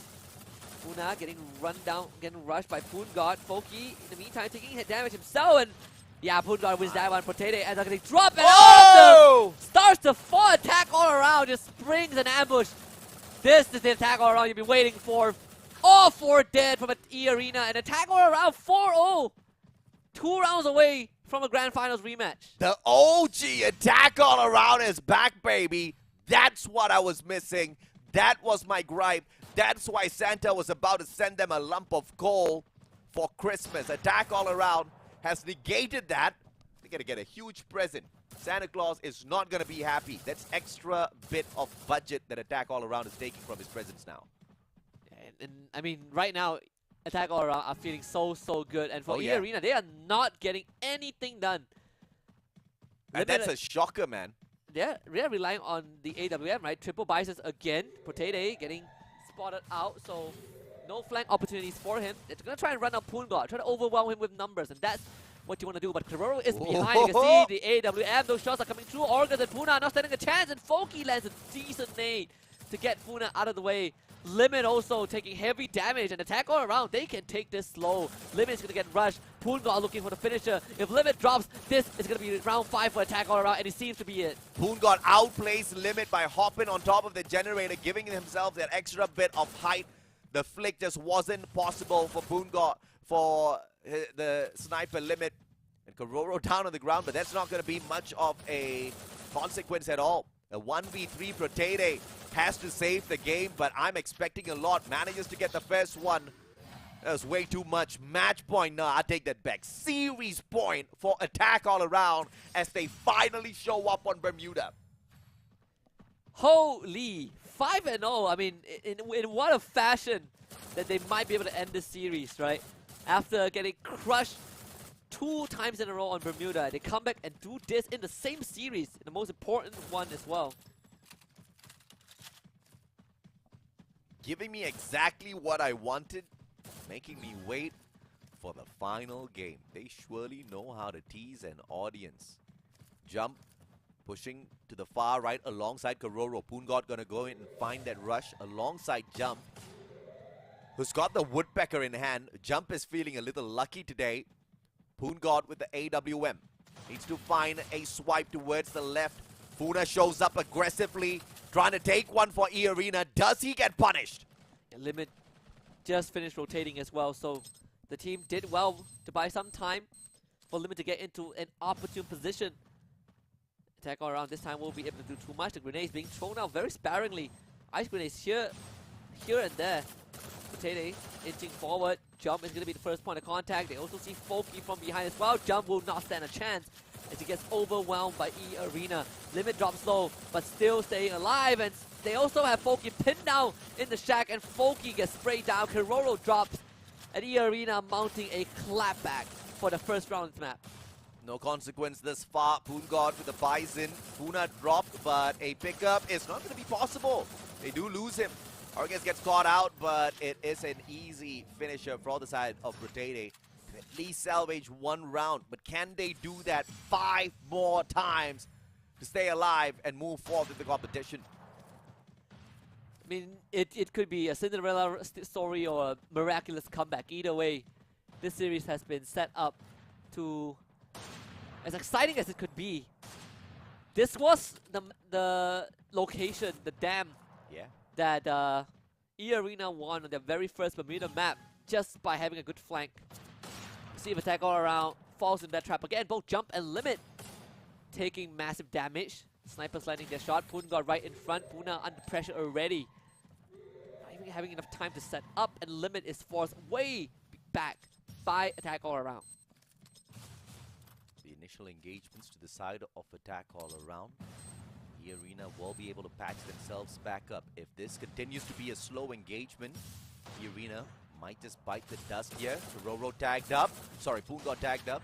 But the glue walls will save him. Ice grenade response forces Protete to use up his medkits, sending in yet another to make sure they cannot get close enough to break those glue walls.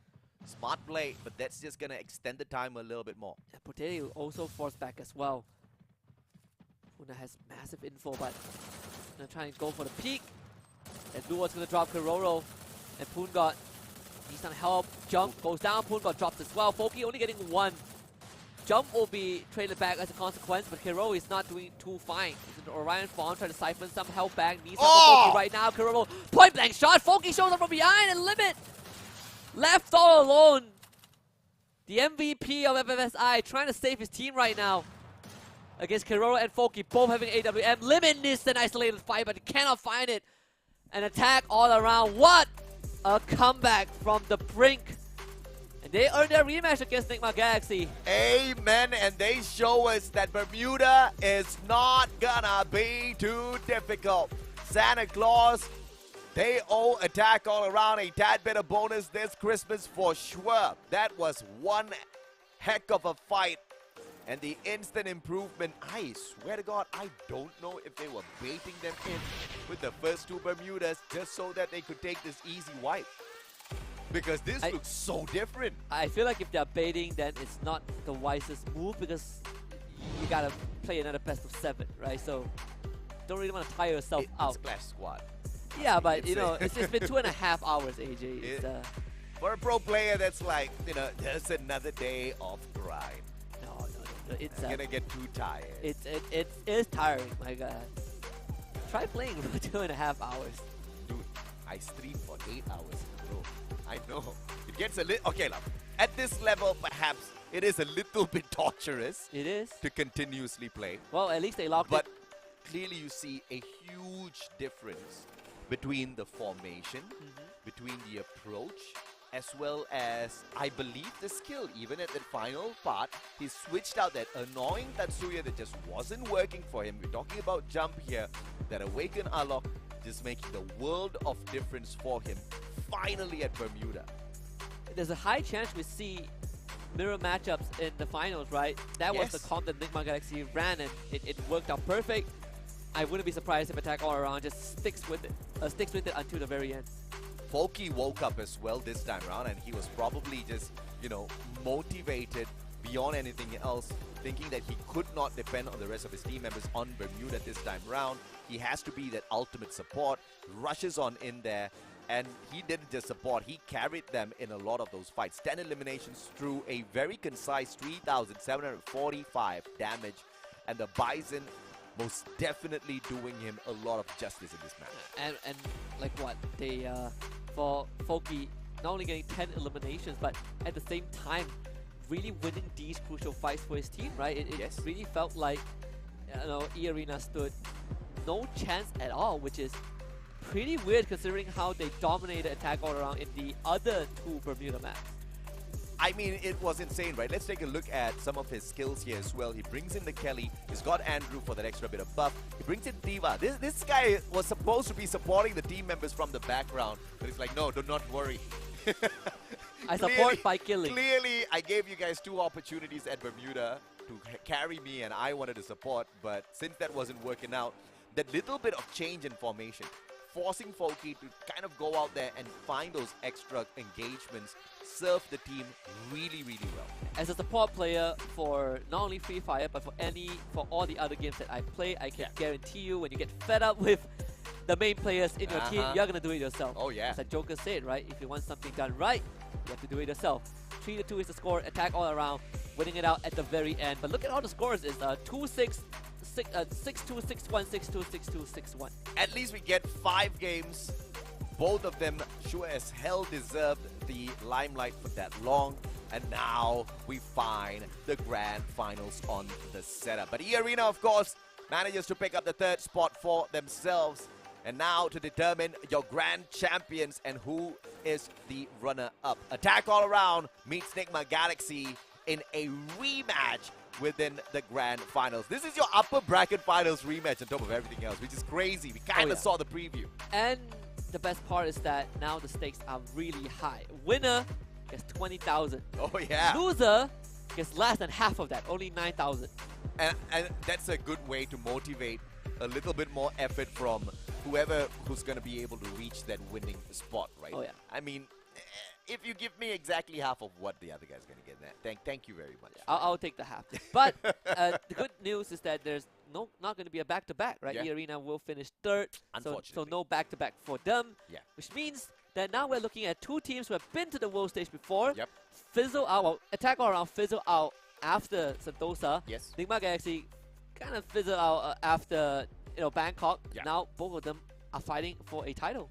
And this could be a good indication that they are ready to get back into the World Series as well and really stake a claim. But we can't pull an apple-to-apple comparison between Battle Royale as well as Clash Squad, right? And I kind of want to say that, but even if you look at the history of these teams, you've never really seen one team, okay, the EVOS Phoenix or the Buriram X Right. EVOS aside, you've never really seen one team at top flight all the time, all the tournaments. Yeah. I mean, the best we got was Buriram X EVOS, right? But Yeah. even then, they couldn't hold on to that for too long. We're going to head for a short break. And when we come back, it's the grand finals. Best of 7 upper finals rematch between Nigma Galaxy and also Attack All Around.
Welcome back to the Free Fire Clash Squad C Cup, and finally the moment we've been waiting for, the grand finale between Nigma Galaxy and Attack All Around. The rematch from the upper bracket finals is about to commence. Best of 7 between Bermuda and Xterra, and it's an honor to do it with you again, AJ. And of course, my name is Husky. Likewise. We're ready to go get dive deep into the action. Absolutely, man. This time it's a fishing expedition that Nigma Galaxy is going to be going out for yet again.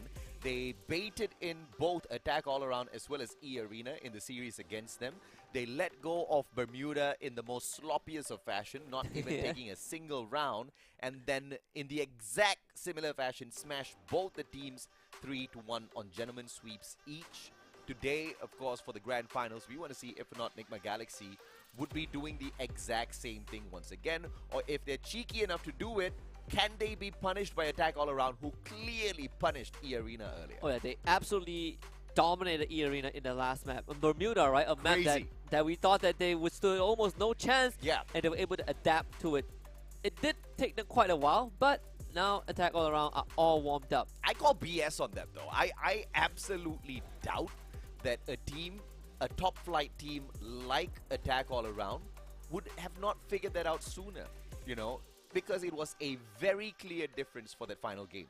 It was a change of composition, it was change of positioning, and you know, the approach to the game as a whole was just so different, right? They played it just like how they played Nextera, very aggressive, sticking together, backing each other up, and not really spreading apart a little bit too softly to allow E-Arena to take any bit of advantage in that matchup at all. So my question is, what was all of that for? Was that kind of a step to get Nigma Galaxy a little overconfident?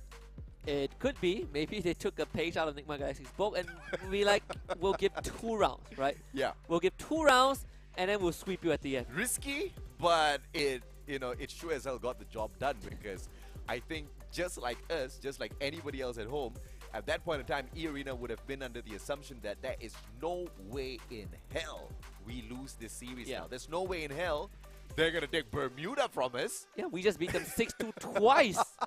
Right. And then that happened. And right? then that happened. I think it was so beautiful the way Attack All Around was able to really break out of the shell finally. You know, if at all they did kind of throw the first 2 Bermuda matches, I am shocked at the quality out of Attack All Around, because you never know how these games are going to go. And for you to be able to do that confidently and then still win the final game, you know, that's one way to look at it. Or on the flip side of things, if it was actually them struggling, and you know, in just that one final game, they just got their act together, switched things around, and managed to execute it so quickly, that's super impressive as well. I'm telling you, it's harder to... People think that winning a game is hard, and I have no doubt winning a game is hard when you're up against opponents who are of equal level, right? Yeah. But you know which one is tougher? Throwing a game. Throwing a game is even harder. How do you throw a game and make it look convincing? That takes skills and guts. And clearly, we kind of thought Nigma Galaxy was doing the exact same thing, because it was the same old story. No show on Bermuda in game number 1. And then the reverse sweeps were just so phenomenal from the side of Nigma Galaxy. It was almost a no contest whatsoever. You know, it's shocking to think that these teams from the side of Thailand can envision it and execute it just like what they won out there on the battlefield. And I think it does pose a bit of a minor concern, right? Let's say that under the assumption that Attack All Around, they were struggling in both the Bermuda maps prior to their win. Yeah.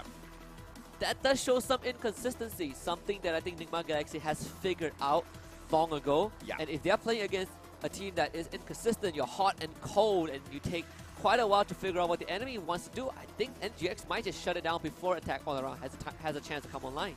But in a best of 7, that's exactly what gives the full freedom for Attack All Around to kind of test the waters first and then try to make a comeback a little bit later on.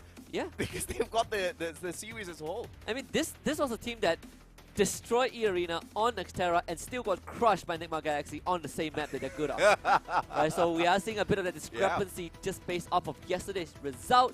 Hopefully that changes today. Nigma Galaxy, no changes in the loadout. They are the first one to run the Awakened Arlok, and they're going to do the same again. Yesterday, I would say the star player, right? Dew and Fugod, both of them showed up huge. I think Nigma Galaxy is just one of those teams where you've got 4 superstars And if one of them does not perform, if one of them is having a little bit of a slow start, it is going to affect the whole squad, right, as a team. We kind of know Dew is the main sniper of Nigma Galaxy, but this is what's so beautiful about Nigma Galaxy. When you do see any bit of those players kind of having that slow start, immediately someone else steps into their place, and they take over and they deliver just as much, if not even more, on behalf of the team members. Yeah, and yesterday Dew was outgunning Kororo. Few God was demolishing Poon God, right? Oh, yeah. That Jump wanted to run, but Stop was like, no, stop, you can't do it. It's individual outclass by Nigma Galaxy. And hopefully that changes, because I think, I definitely know that Attack All Around are all warmed up, right? This is a rematch that they've been wanting to face. And they put up a pretty decent fight against NGX. They have wiped them 6-0 on Bermuda before. This is doable. And, you know, if you really think about it, Attack All Around is truly blessed to have gotten that initial matchup against Nigma Galaxy. So now they know exactly what to expect from both Bermuda as well as Nextera. They got pretty much wiped. They know exactly what sort of strategy wiped them out. Oh, yeah. They had the wards to review. You know, they kind of see what works, what clearly does not work. They went ahead to solidify the theory against E-Arena. Clearly, it's checking out for them. Yeah, and clearly it works, right? Like, to a certain extent, I think for Attack All Around, they kind of know what are the better ways to win a game. You see how they play Nextera. Yes. For some reason, they are just so much more composed on that map. Yeah, I think the answer for Nextera is a simple stick together and dominate. Jump just does not callously rush into engagements like what he was doing against the players of Nigma Galaxy yesterday. I think that was one of the points where we were just so confused about, because why does Jump continuously boost his Tatsuya all the way into just 3 players on the side of Nigma, get wiped, and everybody else has to cover for him, right? Kind of saw exactly that happening on Bermuda against E-Arena, which he changed. And I'm expecting the change to kind of stick around. Because if he goes back to that form, I'm going to be like, why? Yeah, Why? you just stick with the Awaken Arlok, right? You clearly saw how effective it was. It gives you more survivability. You still get to achieve the same thing, right? You still get to be in the front line if you want to. You still get to support the rest. And support the rest. I think that's the most important part for him. In fact, Awaken Arlok is if Tatsuya had an ability to support his team. Yeah, absolutely, right? So you do get the boost. You do have to, you know, drop those notes that the rest of your team members need to pick up as well, which means they have to a certain degree, remain in a good proximity from you, which goes back to my point of how Attack All Around needs to stick together. And it seems to be all checking out for them. That Awaken Unlock forces them to stay together.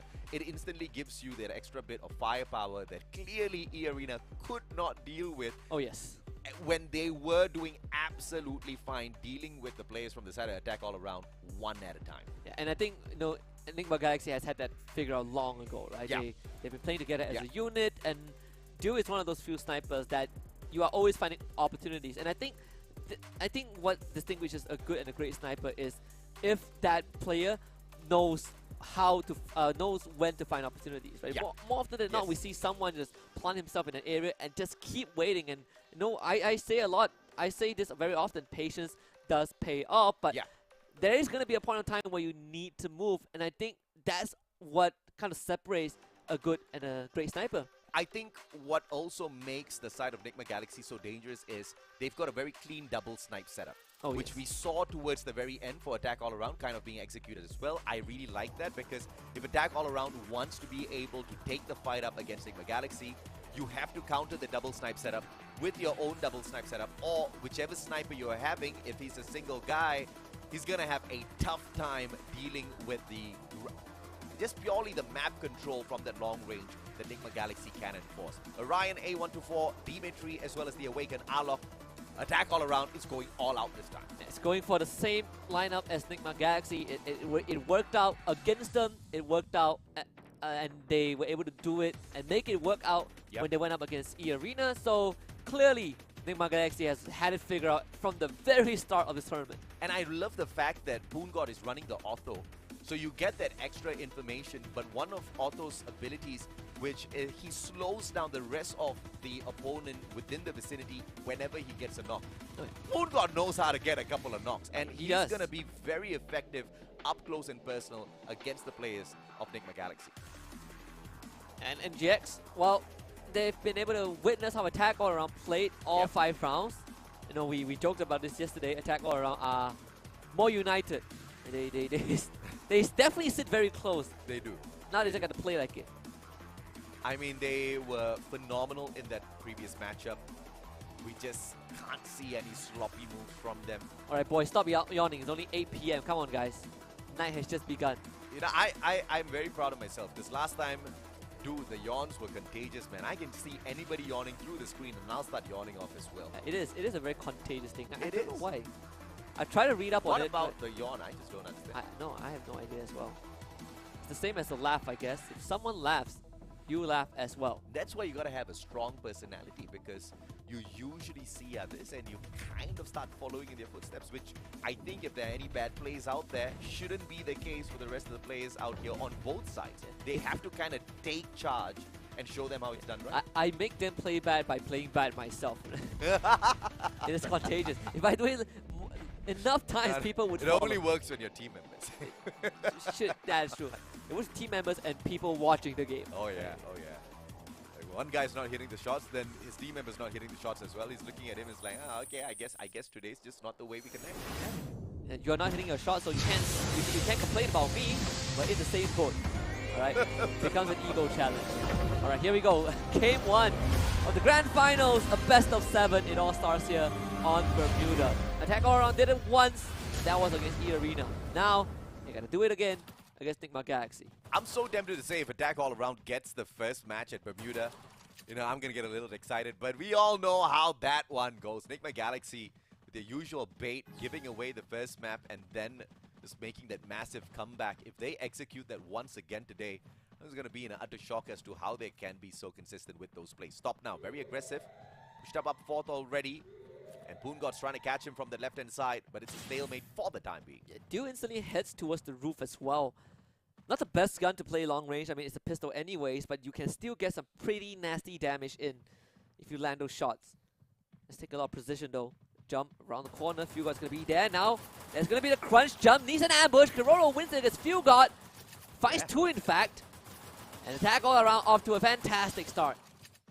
And this is what you expect out of Attack All Around, but it's the bait, bro. It's the bait. Dew, what is he gonna do? So you're going to do the Dew. I don't think they're sponsoring us. No, unfortunately not. Keroro looking for the final nail in the honeydew. Though it's a very sick way to kind of torture the plant. Oh, don't worry. I've seen someone who actively cuts open a, they call it a melon, but I believe it's a honeydew. Keroro actually finds it, but yeah. So that guy does a watch party, and whenever the team that he supports loses or does something remotely dumb, he would slice a part of the dew and then like eats it. He calls. Sounds dumb, but I love it. He calls the team melons when they do dumb stuff. I love it. It's pretty funny stuff. Attack All Around, not looking to crack any jokes though. They want this game. They want to smash Nigma Galaxy down to the ground, not just in Bermuda, but back to back. We've seen them take one match away and then squander the rest. But that was all Nigma Galaxy who finally woke up in the series. See if that's going to be the case this time round. Poongod with a good position up top already, but Caramel's well hidden away. But let's see who makes that mistake first as Fugod circles around. It's going to be a plan for Nigma Galaxy. It's, again, they haven't really warmed up, so it's going to take a while for them to kind of find a footing. Fugod taking some damage from Keroro at that range as well. Definitely not going to be ready. Only two of them have glue walls, and only one of them has a grenade. Not too much utility to work with. All of them are unprotected, no armor whatsoever. And the fact that Attack All Around are all huddled in the building means that you can't play fast as well. So the only option, the most clear-cut options for Nigma Galaxy to find an advantage is not doable. Who's going to be the first sacrificial lamb here that makes a move? Attack All Around. They've got the guns, but they don't want to make a mistake. They are waiting for Nigma Galaxy to show up because they know they've got the firepower to retaliate. They don't want to get caught with their pants down. Finally, it starts Kororo out in the open. Stop spots that view with a backstab. Caramel's going to get sprayed, but Jump still gets knocked. And that is bad news. Jump finished off as well. Dude, does get knocked. Both Caramel and Fugard doesn't have much health to work with. Caramel will need time to bring himself back up to health. Fugard stands back up, instantly shot down. Caramel was able to get Dew at least. Making it 1 versus 2. That's an advantage. Poongard has a better gun. But Enigma Galaxy has the numbers. And this is what I've been talking about, right? You have to be very, very careful when you have the force, but you are not supposed to lose too much with Dew in the front line. Getting close to Orion. Fugard. Poongard, how is he going to do this? Caramel is low. Still has a medkit. Caramel gets dropped. Poongard with the Bison Spray does the job. But he's down low on health, and Dew finds it around the corner. Recovery for NGX. And the guy steals his gun as well. Dew doing a lot in that round. It was an Eco 1-4 Enigma Galaxy, but the bonus was the Bison off of that final elimination. Now they start off hot, attack all around. Had the advantage, but somehow squandered. Poongard, that was a fantastic last stand though. Oh, it was. I mean, you can say the same for Caramel, right? He was literally in the red. He's somehow surviving. He prioritized getting Dew back up instead of healing himself. Any stray bullets would have finished him off. Now you see the Bisons purchase all 4 members of Enigma Galaxy having the same weapon. Huddled together as well around the containers. Recover and take a 1v1 or pick your team member up and play the game of numbers. Even if you have lesser firepower, Enigma Galaxy surely knows the teamwork makes the dream work. Worked out for them in round number 2. Can they get 2 rounds back to back now? Looking for a Punisher. It's 2 Bisons versus the 2 on the other side. It's 3 Bisons actually. Caramel does have one as well. Flies on out. Kororo with the Orion. He survives and walks out of it. It does get knocked down by Fugard though. Dew catching the rotation. This late lurk from Dew. Doing it big time for NGX and just a clean round. Nothing that Attack All Around could do. My oh my, just when I thought Attack All Around was gonna steal Bermuda away, show up strong. Enigma Galaxy quickly waking up in this matchup. Kororo with a force buy. It's like, to heck with it. I'm gonna pull out the AWM and show everyone how it's done out here. And he's gonna go head to head against Dew. Yeah, NGX not messing around already. No more bait. Just pure force at the start of the grand finals. Good positioning from the side of Attack All Around. Everyone's sticking together, looking for that right-hand side flank. Will come across Dew, overwhelm him with the numbers, and perhaps they can take the advantage very early on. It's going to be Kororo versus Dew. No line of sight just yet. Stop behind the building walls. Caramel deep inside. Kororo doesn't know Dew's on the right. Oh, this could be deadly. Look at that. They're all huddled in one area. Oh, Dew is going to catch 3 of them. Look at the info. Look at the discipline. NGX, they're going to respond to this very quickly. Dew from behind. Folky barely surviving. Fugard gets knocked down. Jump finding him. The free peek is going to be there. Kororo needs to survive. Folky getting knocked down. The trade is going to be there. Dew needs to do a bit more. The grenade has been expanded. Kororo dropping low. Dew now goes into the Orion and ciphers the health of at least 2 members of Attack All Around. Turns the corner. Sees Jump. He needs to go. And he gets down. Poongard last man alive, but Dew finds the Orion ability back up. And now it's going to be a 3 versus 1 against Poongard. He has to work magic. Poongard in a 1v2. Tough fight, but he still can pull this off with a Bison. But Stop manages to recover with a good glue wall. Dew down on the ground. Poongard expanded. It is a 1v2 that he just could not fight to the end. Enigma Galaxy, just like that, have recovered that one first round lost. I mean, Dew, just massive work. I mean, the trigger discipline. And the timing. patience, right? The patience and being in such a good position gave them the win. And NGX now, they're starting to build up that advantage. Any amateur in the position of Dew earlier on would have taken the instant shot against Kororo because he just had the spot on him for so long. But just allowing Attack All Around to flank, getting that information, sending it back to the rest of his team members, allowing them to reposition before he struck, and a solid grenade to find that first elimination just gave Nigma Galaxy such a clean round there. Due with the 5 eliminations thus far already. Attack all around, trying to catch right back up. And this time it's just going to be a bloodbath down here in mid. And Nigma Galaxy continuing to kind of huddle around in an area. A grenade would do the nim, but Foki is trying to find an opportunity. He's not going to have too much room to work with though, as NGX will start pushing his team back, and Duke finds an amazing snipe from Poongod as he was about to drop down. Foki will pick it back up, and Jump and Kororo finally paying it back. Duke pick back up, stop as well. Caramel on the floor. Duke is still there, but Foki is going to turn the corner and attack all around, ready to strike back. Stop is the final player. What can he do against 2 players? He does wonders. With the Bison, just needs to find Poongod, and the ice grenade finishes him off. How unfortunate for Nigma Galaxy, but masterful play out of Poongod.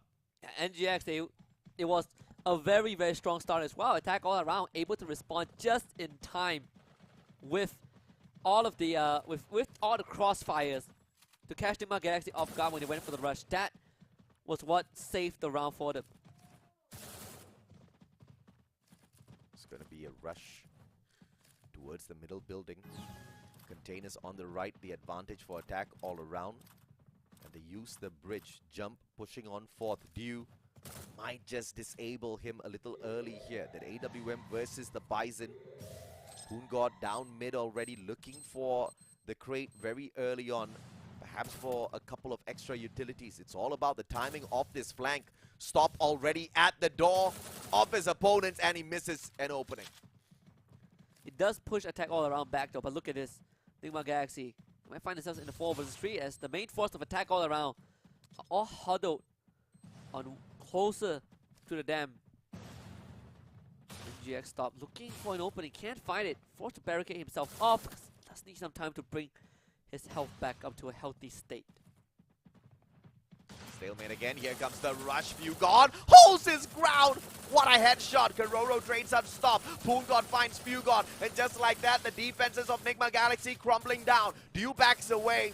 He's got the AWM to work around with. Caramel looking for that long flank, and he won't spot Dew. And Poongod with the final finisher as Jump shows up. Attack all around with a very clean clutch right back on their side. And now it's even again. I even argue that attack all around, they're going to be a bit richer than Nigma Galaxy. Starting to be able to afford double AWM because he Poongod picking up one for himself and Kororo having 2 just in case. Foki not doing the most this game. 0, 3, and 9, but overall, attack all around. Foki has been getting the trace in, and that itself is very important. Very winnable still for the side of Nigma Galaxy. Yes, they don't have the double primary on their side, but they do have mechanical skills. And Caramel shows off with a very clean tag on Poongod, forcing that recovery, but also slowing down the repositioning from the side of attack all around. Dew's gonna spot out Foki. An instant flick onto Poongod, finds a connection. Foki's gonna get caught up. Nah, that one unfortunately does not find its target. Yeah, Foki crossing is massive. Now he gets to join the rest of his team. Start putting in pressure on the members of Nigma Galaxy.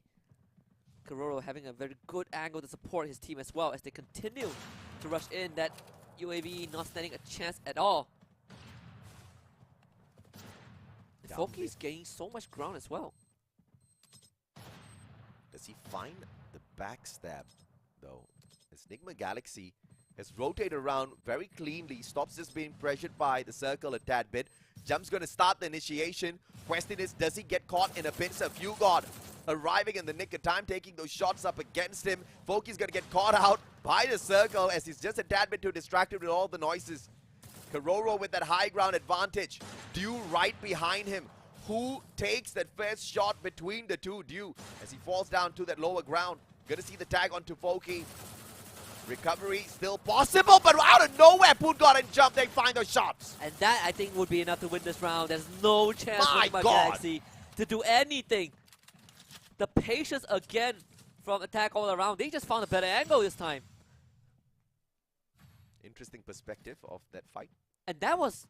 It all started when Foki was able to cross, right? Yeah. That itself put him in a very strong position to join the rest of his team, and they just swarm NGX. I really thought that Enigma Galaxy had that counted very, very well as they continued circling around as well. They pretty much swapped sides on the map. But the initial engagement, although going the way of Enigma Galaxy with the shots, this could not be sustained as attack all around just went in there with the sprays. Once again, jump, relentless, finds Dew as well, who tosses a grenade towards him, spots it in the nick of time, jump, cleanly backs away, a double grenade gonna get tossed towards the players of Enigma Galaxy. Nobody bites it. Yeah, Jump missing both of his grenade. A bit unfortunate. Bit of a wasted opportunity as well. Poongod tanking double ice grenades. Not really the best situation to be in. Needs some time. Misses his grenade as well. Attack all around, having weak arms this game. Karoro, well hidden Dew with the Orion, will avoid the shot. And now it's Karoro with the Orion trying to get away. Turns the corner, Dew finds a blind shot. And it's still going to be stop at him. Circling around. Poongod gets away. He tries to attack stop first. Can he engage? M1887. Dew with the backstab. Misses the first shot. Poongod. Can he hits the knee? What a clutch by the one and only god of free fire, Poongod himself. Meanwhile, guys, he tried to rush him down with 2 people and could not do it. Attack all around. Wow. They've won, what, 5 rounds in a row. That was a triple for Poongod. That M1887 really gets the job done. Close quarters combat. His opponents just didn't have the spray. Thank goodness he wasn't pursued by a Bison at that point of time. It was an AWM. So you know it needs to be absolutely accurate. This wasn't the case. That's one of the disadvantages when you buy 2 AWMs at once. It's good for long range, but when you find yourself in close range situations, suddenly your firepower diminishes a lot. I And agree. GX looking to go on the offense this time. Not wanting to let attack all around dictate the fights. Foki, he's going to get pushed, AWM in hand, but he does have a secondary that he can work with. And that itself is enough to stop NGX from going in for the push. But NGX decides to double down this time. The grenade landing on the Foki, not enough to take him down. Back up, it's going to be that. Karoro, what a snipe onto Fugard. NGX caught completely off guard. Absolutely, man. They thought they caught Enigma Galaxy with their pants down, going out for the flush.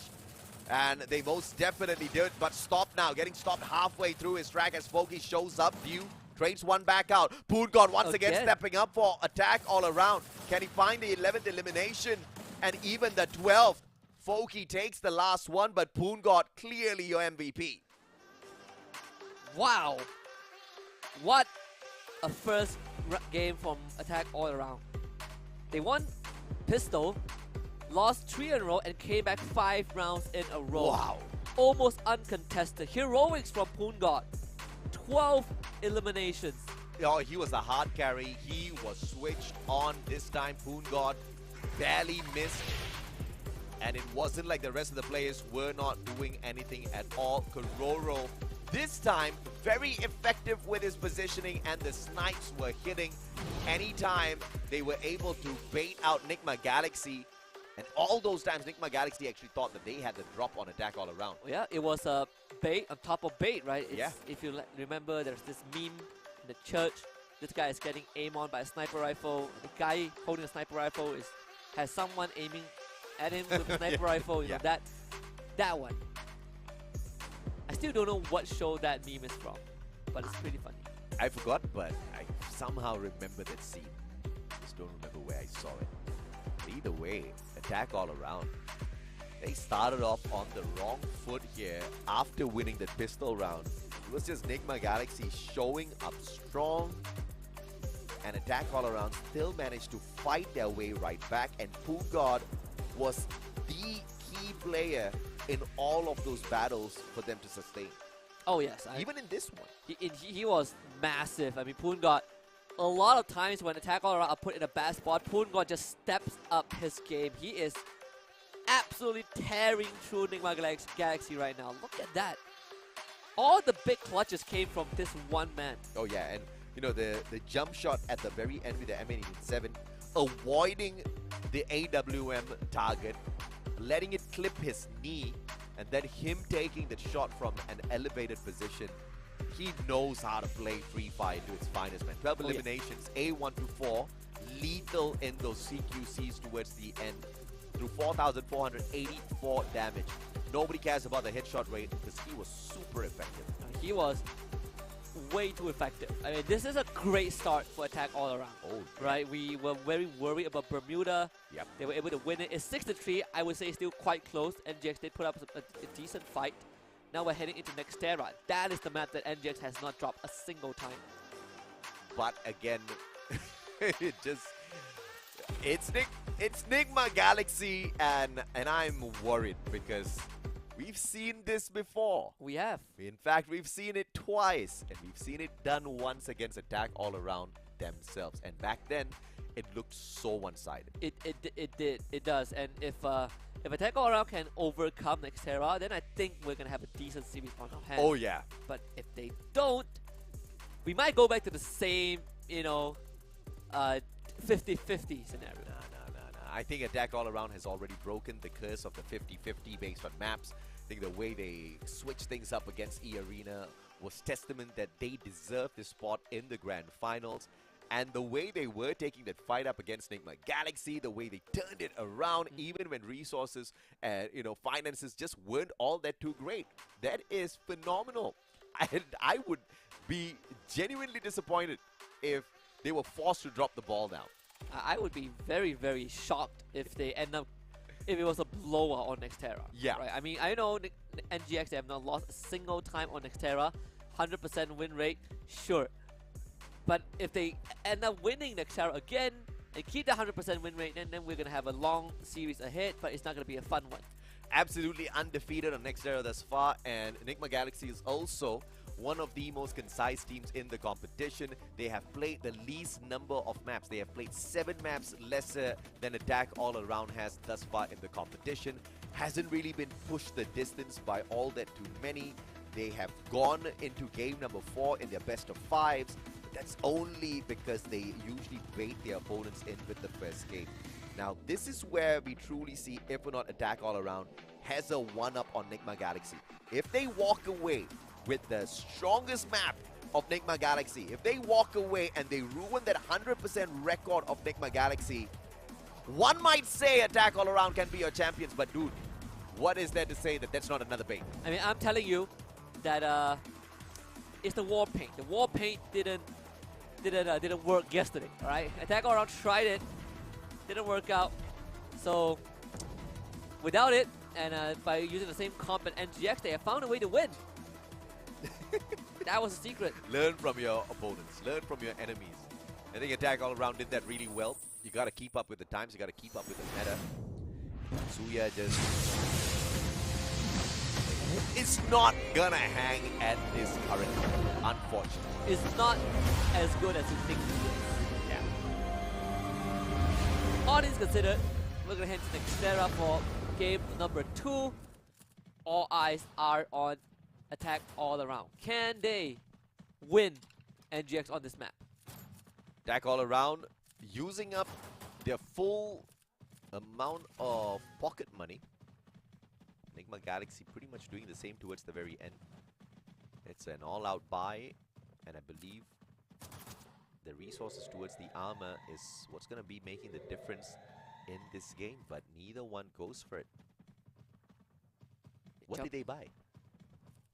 Medkits, I believe. Not really? Has to be, right? Well, I know stock Oh, bought yeah, a grenade. yeah, I saw an 8. Yeah, right there. Jump. Again, first one to be in the center. It's gonna be the take first contact against almost everyone for NGX. Oh, a flank from Keroro. Lovely catch on the stop. Can they bring it back up? They sure can. NGX also sticking together, but Foki springs the trap. Duel getting a trade instantly. Keroro going into the Orion form. Stop. Brought back up. Knocked down again. As Jump. He's gonna be down on the ground. Foki loses his life, but Attack All Around still kicking. What? As a few god shuts it down and NGX wins. Duel out of nowhere manages to get a double at the very final second. Nigma Galaxy were already down and out in that fight. How in the world did Duel even do that? We weren't looking at it from his perspective. I don't know what was the ideation there, but he clutched that one out of nowhere. Punga wasn't able to do too much that round. I think he was knocked down, unfortunately. But again, it was pretty close to pistol. We say that NGX are very, very good when it comes to Nextera. So would not a big surprise, but it's just a pistol. We saw Attack All Around win these rounds where they just don't have a weapon to work with. But in this case, it's going to be so much harder. Well, these Bisons will prove to be a big threat for Attack All Around, who literally have nothing. I mean, Poongod has armor, but that's pretty much it. This is where we have always seen the best side of Attack All Around. When they are outgunned, overpowered with the amount of resources on the opposite side, is where they slow the pace down, take out a couple of players, steal their guns, and work their way up to the top. Can they execute that play here once again? If they do, Nigma Galaxy would be potentially the biggest losers here, although they do have the first round to their side. Good grenade, and it does get a good tag. Poongod getting Fugod down. It's going to be a trade. Karoro loses his life as Stop rushes him. It's going to be a 1-for-1 so far. Not the worst. Can Poongod get the weapon? That is the important thing. If he can't get it, then NGX will still have an advantage. I say that, but Stop losing a big chunk of his life. Foki going in for the rush. The nade's going to be there by Dio, trying to suppress Foki in the corner. Caramel and Stop showing up as well. Foki in a 1 versus 3, not going to win. Jump at Poongod for the clutch as Foki gets taken out of the equation. Caramel on the belt as Stop rushes on forward. He will find jump, instant shutdown. Poongod really low, and the flank around from Caramel. The icing on the cake. Yeah, Attack All Around just does not have the weapons to fight this. So, them losing, not a big surprise. But now they're going to have better weapons to work with. 2-0, courtesy of Nigma Galaxy. Best map for sure, but it's getting pretty close, and I would say if Attack All Around had better guns in that round, it could have most definitely been to their side. And now 3 Bisons. Attack All Around's not wasting their resources just yet. One player still sticking to the pistol so that he can invest in the AWM next. Stop, very early engagement, sees the one and only Poongod run towards him, bites his bullets. Foki down on the ground. Attack All Around, losing 3 players from the get-go, and Nigma Galaxy sweeping them up in next Terra. Uh-oh, it is happening. It is slowly happening. 3 rounds for NGX. They still cannot... I mean, Attack On still cannot crack the code on Xterra when it comes to dealing with NGX. I mean, this has been pretty overwhelming thus far. Nigma Galaxy not really having to try much, but Karoro, that save has resulted in him being able to afford the AWM now with armor as well. So smartly played by Attack All Around. Nigma Galaxy on the second floor is due. AWM in hand. Jump rushing up towards the top for that high ground advantage. Will be able to get away from those shots. Spots out Caramel. Great tags. Stop comes out as well to take the very aggressive attack. He backs away. Pulls a 180. What a shot by Poongod out of nowhere. Backs up Jump. And that is so crucial to take up Stop and give Jump the space that he needs to heal up. Poongod is going to take over right now. Caramel in danger. Fugod as well, not doing too good. Poongod with a second, and he is starting to come online and rampage through NGX. Dew won't be able to get the snipe onto Jump, but no finisher just yet. And Dew will confirm it. Now on the low ground, Foki crashing him. Caramel by his side, but it's a 3 versus 2 in favor of Attack All Around. Attack All Around cannot lose precious time. If that circle does close in, it's going to force them to reposition. Dew, what an angle! This is right behind. He's holding off to an off angle, and Foki does not have that opportunity against him. Dew will have to reposition, all thanks to the circle that pressures him. That could have been a game changer if he managed to connect with that shot. It would have taken Foki right off of his perch. And now, Dew's going to be cornered by 2 players. Poongod, but Karoro, game changer. Grenade will be cancelled. Not feeling too confident with that. Try again. Both Dew and Caramel. They are split for mid-shutter, but there's a chance for Pincer. Karoro has a chance to do magic right now if he gets the flank in, and Poongod absolutely shredded through Caramel, and Dew left to his own. He's gonna find a first, reset the Orion again. We've seen this many times. Dew needs an isolated fight, couldn't find it. Foki finds the first for Attack All Around. Support player putting in a little bit of assistance there. It could have gotten very messy if you did manage to take down yet another player with that Orion. Always the clutch. Enigma Galaxy losing that one round isn't going to severely punish their resources. They still do have enough to purchase that AWM for Dew, but he lacks in armor. If you look on the other side, the resource as well as the game of finance has really been flipped on its head. Attack all around with the goodbyes this time. Some sort of resistance. What a nade from Foki. You love to see that. And Jump finds Fugard again. I mean, this time NGX had no chance at all. Attack all around looking to equalize the playing field just by a little bit. Stop doing his best, but not good enough. Attack all around. 2 rounds in a row. And it's going to be a 2-3 score. They are slowly catching up. Attack all around. The only problem here is initially Poongod and Jump, they were just not finding those connections, not finding those eliminations at all. Poongod slowly waking up. Jump is getting there. Attack all around, slowly finding those adjustments. And now look at them. They are absolutely stacked in terms of cash. Enigma Galaxy is getting squeezed. You see the double AWM again. Kuro and Foki this time. Renegade Foki to a more supportive role. Completely fine. Fugard and Stop both taking the teleporter. Poongod is going to receive this hit instantly. Stop doesn't see it. Poongod ambushes him from behind. The timing could have been more worse for NGX. Poongod now up to the top. Caramel, grenade in hand. Timing's crazy. But Poongod doesn't take that opportunity just yet. Misses that opening. And positioning supremacy will allow Foki to circle on around. Fugard gets away with his life for the time being. Poongod aiming that grenade.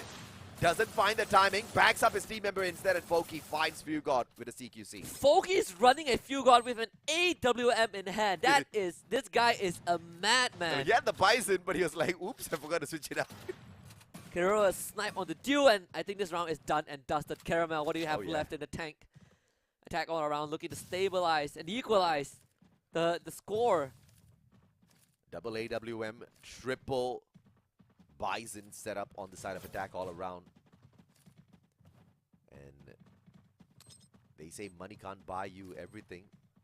In a game of Clash Squad, pretty much can get you everything. Caramel's circling around. He's trying to figure out a miracle play for himself, but time is running out. It certainly is. I mean, Caramel, you gotta find 3 isolated fights. It's not like he's an Orion, right? So you can't regen health and buy time. He's gonna try, but Foki just puts one through his head. That's it.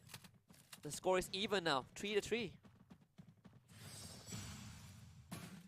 It looks like things are gonna get as dicey as it was in Bermuda earlier on. Attack all around. Pulled one out of nowhere. And I think they might be able to do it yet again. Santa prepared the coal because they pulled out such sloppy plays. But the immediate correction against E-Arena made them Santa's favorites once again. Enigma Galaxy just stood by and watched all of that happen. But now, can they impress? Jump is going to get teased by the ice grenade, forced to reposition a tad bit.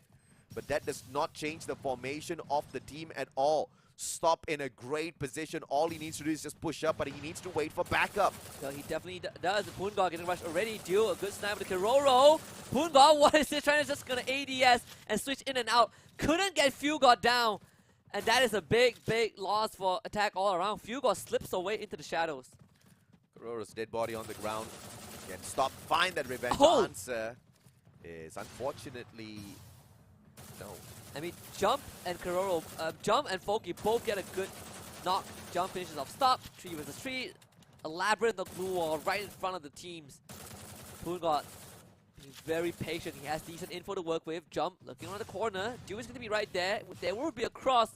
Jump not taking the chance at all. In fact, Dew try to shoot it from behind. Good glue wall. NGX tries to wrap around the corner, but Jump is going to rendezvous with the rest of his team. And they both peek out for a kill. Such coordination from Attack all around. And Jump didn't even pause to find that recovery. Doesn't patch himself up. He knows that his team members are already coming in for the flush, and he supports them with their very aggressive attack. Attack all around with the lead now in Nextera. Unbelievable stuff. at the grand finals of the Clash Squad C Cup. Yeah, I mean, attack all around. If anything, this is sort of the Cinderella run we're looking at for AAA. It's a fairy tale, right? They got crushed by NGX yesterday, and now they come back and do this. And look at this 1-1-2 split. Classic. They're about to take on NGX head on. Attack all around. Attacking from all around. This is that OG setup that we have been looking out for all day long. Didn't have the pleasure of watching it in execution. Caramel's going to get spotted out. Poon God's positioning is going to be crucial here. He is going to be backed up as well. Stop on the opposite end. Getting tagged up a tad bit. Poon God quickly repositions, catches up with the rest of his team members, and Fugod forces them away and prevents a flank from the left. And this is going to funnel all of the players from the side of attack all around towards the right-hand side of the map, with just one guy being a little bit annoying. It's going to be Jump down in the middle, spotted out by Stop as well. Stop swings around. Bison does not find a connection just yet, Askey. And that's going to give attack all around, again, more space to work with, right? You're taking control of the entire compound. Stop is desperately trying to find any sort of info. He's going to spot one of them. It's just a minor attack though. Kororo taking some damage. Not that it matters. NGX, they need to hang on to some sort of control, but surrendering the ground floor means that attack all around can do whatever they want. Surrendering the ground floor also means that Enigma Galaxy is going to be pressured when that circle starts moving. They foresee that. They start heading out from the right-hand side a little bit early, but the flurry of glue walls will trap them inside, forcing them to back away. Circle moves towards the left. Advantage to Enigma Galaxy all of a sudden. And NGX, where's the resistance? Like, what are they going to do? They're still hanging on to the second floor. That vantage point is not going to do too much when you don't have grenades to work with, and you can't find an angle to snipe. Kororo even wins that out against Caramel, and suddenly they spring their assault, and NGX do no chance. You have to take space, and that is not how you do it. Match point once again for attack all around. Enigma Galaxy does not know what just hit them. Can we see yet another 6-3 courtesy of attack all around? A shocker in the grand finals. Wouldn't be surprised if Enigma Galaxy sweeps them right back, because history tells us that is very possible. But attack all around has been absolutely sublime thus far with their approaches. Jump is going to get a little bit excited here, pushing up fourth. He's going to come across Stop, pushes him back with that ice grenade fest. Stop quickly repositions towards the left. Wildfire. Jump does not get connected with that ice grenade. Finally does, tagged up, forces him to eat that. Poon God responds with the grenade, and Dew snipes from afar, chipping away at their health. And Dew needs to do a lot more than that. Fugod starting it off right, but Poon God and Foki get dropped. Stop does get traded back. You need to find a finisher though. Stop. Gets back up on his feet. And NGX, they are tired of this. They're going to run straight into attack all around for the wipeout. And Kororo not able to support his team in any way. A little too far away. Place that AWM. Grenade. If he gets a God nade now, things could be a little bit different. Fugod recovering, and what a nade! Kororo, the game changer, needs to push out now. Caramel's going to try to meet him halfway with the M1887. Slow down the approach. In the meantime, Stop gets picked right back up. Fugod recovers himself as well. Caramel for the final finisher. Orion is just going to buy him a little bit more time. But Kororo has run his course already. Fugod puts the final nail in the coffin. Enigma Galaxy survive for an extra round. Yeah, and attack all around. Wow. They just need one more to close this out. NGX making a good recovery. Rectifying some of that minor mistakes, right? Yeah, letting attack all around dictate the space and where to fight. You see, the moment they speed things up a little bit, attack all around couldn't react in time. Gotta do it one more time to put this into that final round. Attack all around. Back to just a single AWM. NGX has 4 AWMs. They are determined to win this round. And they get away with this. It's a very cheeky setup view. Ice grenade from the back. Caramel got nade. Can he find a shot out of nowhere? Caramel once again with a great angle against Kororo, keeping him pin sit down. Nobody's going to go to Poon God's assistance just yet. I don't think you can save him. 4 AWMs, it's if you're not prepared for it, you're in for a world of hurt. And look at that. The health of attack all around are slowly being chipped away, and there's nothing that they could do about it. They're not equipped to deal with 4 AWMs. Enigma Galaxy just needs to force their way through. Brute Force is the only solution now. It's attack all around. Barricades themselves. They do have the numbers disadvantage. Stop. A great reposition to keep himself alive. In the meantime, Jump just being hurt by Caramel. Duel finds Jump out of nowhere from that high ground. Fuel God, finisher perhaps, finds Smokey as well, puts him down on the ground. It's now Kororo in a 1v4. If you are attack all around, you cannot play slow. AWM will win in these long fights because you're going to run out of utilities, right? When there are 4 of them, you have to be the one that is dictating how the fight starts, and then you gotta be able to overwhelm NGX, play on the weak side of the AWM. That's what they were not able to do. But attack all around, they're gonna do the same. 4 AWMs for them is about sniped right now. Everybody has got the cash to buy whatever they want. 18 glue walls on each side, 4 grenades on each side. Everything's maxed out. Caramel engages first.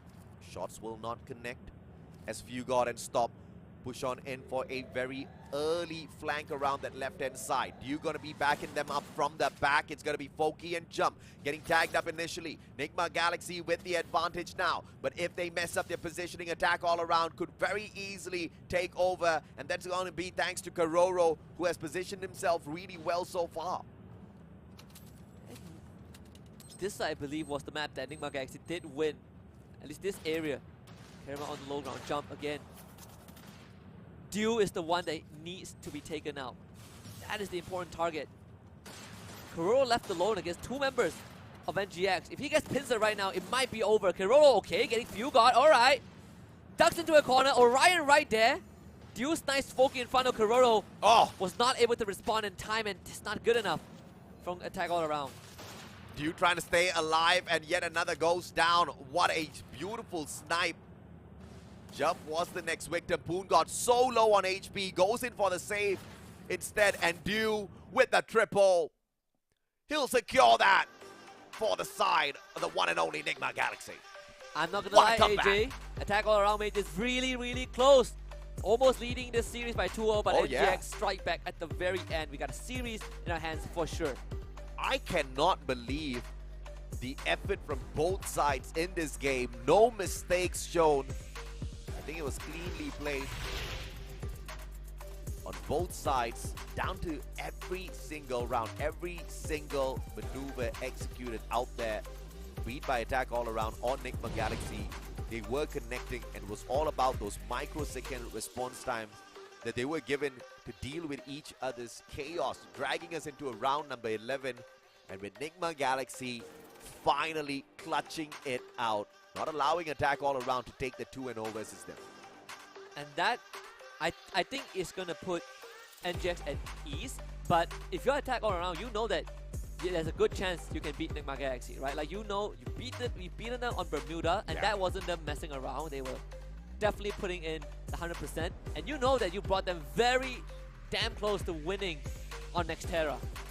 If anything, this is a confidence boost for attack all around. I mean, attack all around, they've not been able to prove their dominance on this map just yet. Enigma Galaxy has been the absolute opposite. They've shown that they have unshakable prowess on Nextera. But that seems to have shooken just a tad bit here by the team of attack all around. They almost took it away, but Enigma Galaxy finally waking it up, kind of holding them down to that match point. Yeah. And at the very end, managing the clutch. I'm not gonna lie, I mean, NGX putting out the 4 AWMs, really winning them the entire thing. Yeah. Attack all around, again, not prepared for the 4 AWMs. Enigma Galaxy with a bit of creativity and force buy, so we'll put them in the spot. Dew, our MVP for map number 2, 10 eliminations, 20% headshot rate, and almost 4.8k total damage. And we saw him play that Orion down to the T, round after round after round, constantly being that annoying survivor, using Orion as effectively as he could out there on the battlefield. and he just kept finding that extra few moments to at least wait for the rest of the team members to kind of flank around to allow him to perform at his best. And it wasn't like he was holding those long angles consistently as well. He was getting into the center point of the map and looking for those fights. Oh yeah, I think at the same time he was also he also kind of woke up towards the very end, right? He's getting those crucial snipes. We saw how on Bermuda he was able to find a lot of that flanks, get those opportunities, and he was able to do the same towards the very end. But whoever made the call of, guys, we need to win this round, let's buy AWPs all the way, AWM all the way, that is a genius. You could call it a genius, you could call it a reckless move, but whatever it is, it was high risk, high reward, high cost as well. They went in all out for that round purchase. If they had gotten pretty much nailed to the wall, obviously all over. It's either that or they lose Nextera, right? So, and the clutch just came out. They have the clutch genes. They were in that state of flow finally after getting tortured by attack all around quite a number of times. Finally, they kind of regained their composure just a little bit. Not really rushing towards the middle part of the map. This time, allowing attack all around to just show off a little bit, because I think the aggression kind of caught them off guard. They were not expecting this form of attack all around, but that adjustment did manage to kind of get squeezed back in. Absolutely. Well, that means that we at least get, what, 5 games? Let's get 5 games, 6. 6 games. 5. 5. If they can win out 4 straight. 4 straight. The journey has the night has just begun. Absolutely. Right? We have so much more games to come. Going back to Bermuda again for the third one. I'll be shocked if this is a flat out, 6-1 or 6-2 in this matchup after what we've seen, both sides capable of. I think, the first game didn't really get dragged out as much as Nextera did, but it really shows us that the attack all around we saw yesterday is not the team that's playing out there today. They were that team for a good first half, right? Then they came online towards the end, and now I think they're fully awake. Took them a while, but they're giving NGX the fight that they couldn't put up yesterday, right? We had a 6-5 game 1. Oh no, 6-3 game 1, 6-5 game 2. Correct. Like you say, right? I share your sentiment. It would be a shock if we go down to 6-1, 6-0s, 6-2s. I wouldn't put it past them though, because I really don't know if anyone's pulling a fake here. Who pulls fakes on grand finals, man? I mean, I want to believe that this is just all out, teams just putting out everything that they can in order to grab the victory. No cheese strats whatsoever to catch their opponents off guard. Doesn't seem to be the case, and it's been pretty much equal thus far. I mean, I would definitely want to see how attack all around proceeds from this, right? At least they're getting their supplements, they're getting their food in. Yeah. As well as chewing gum, whatever floats their boat and keeps them focused, but boys gotta eat. It's past dinner time, and if anything, if they win this one, they can have an even better meal. Gonna bear with it for just a little while longer. Back to Bermuda we go. NGX, they lost 3-6 the first game. Yesterday they lost 0-6. So some minor improvements for game 1, but this is where NGX really starts to come online. Or do we just see attack all around just take this all the way? We will find out as we head back into Bermuda in this grand finals for the second time in the series.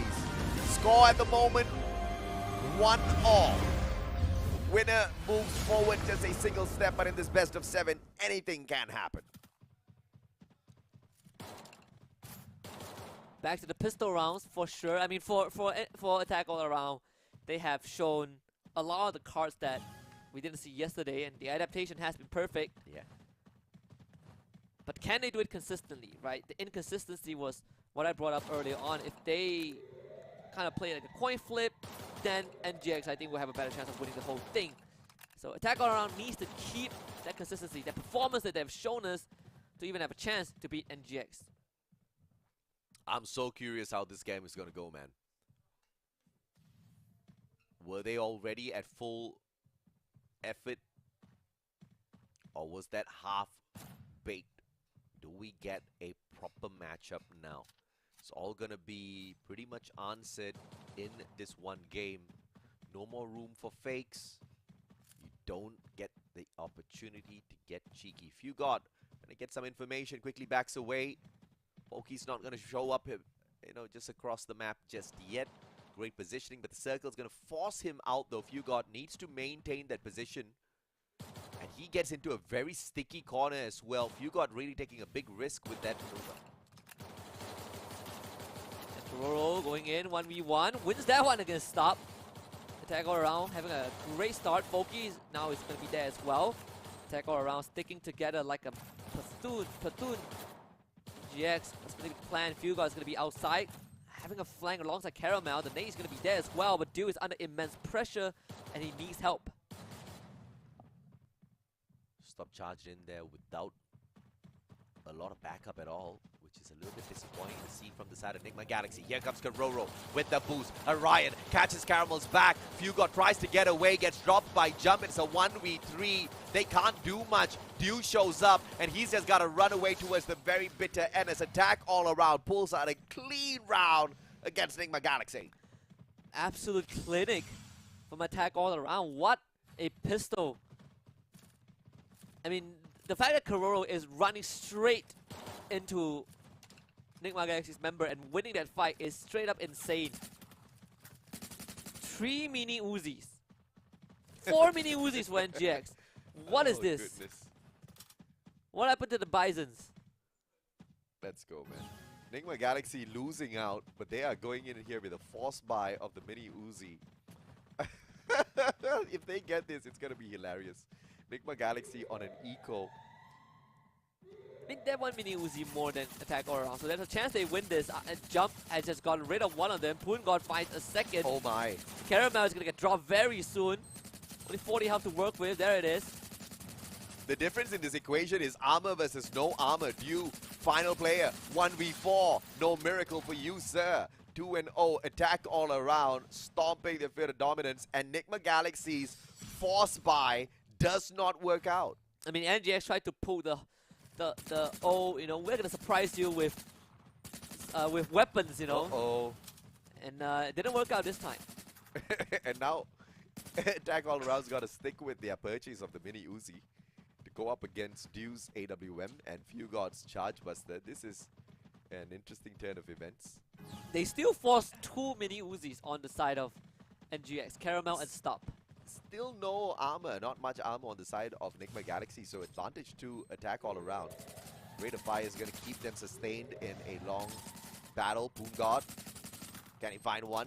Does exactly that. Fugod instantly put down on the ground. Yeah, Jump already found the first one. Caramel, no help to Oh work my. with, and it is going to overwhelm him.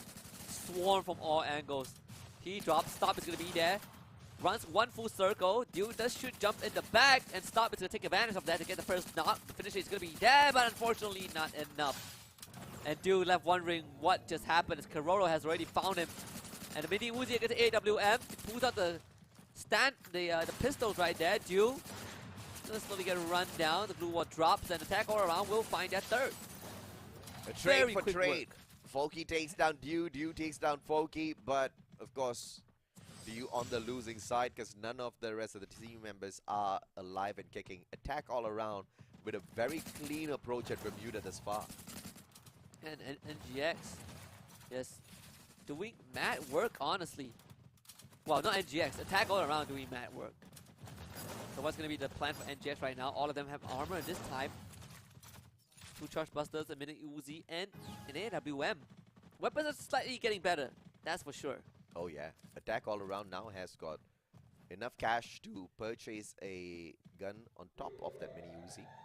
Not really have to force a pretty ridiculous round with a gun with a high rate of fire but very low damage output. Great boost, Jump, gets into a better position instantly, but Dew's position can quickly undo him. Oh yeah.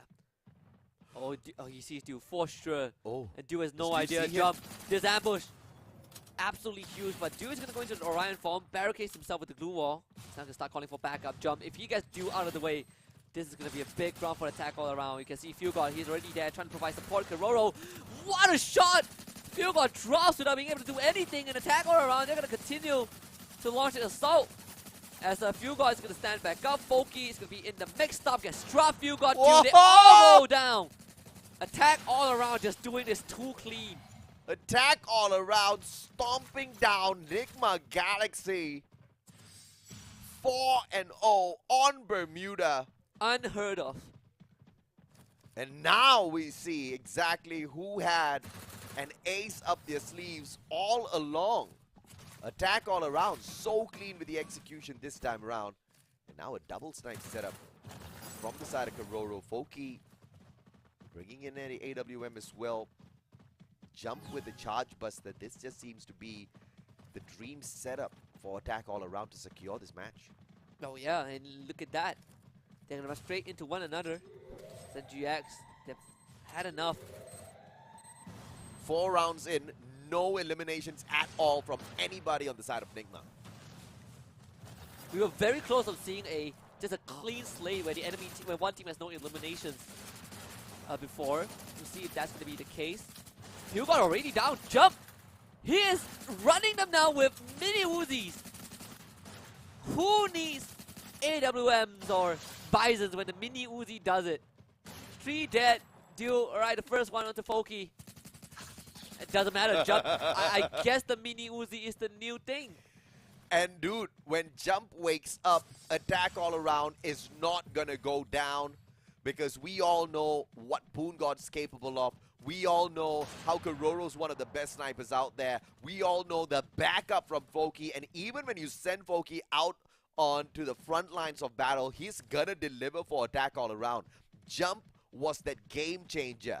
Jump, it has awakened Enigma Galaxy. Can't find a way to put him back to sleep. Oh, absolutely not. And I mean, 5-0, Attack all around did not lose a single member across these 5 rounds. Double AWM, Kororo and Foki playing behind. 4 charge busters, 3 charge busters for NGX. Bidu is going to be on the AWM as always.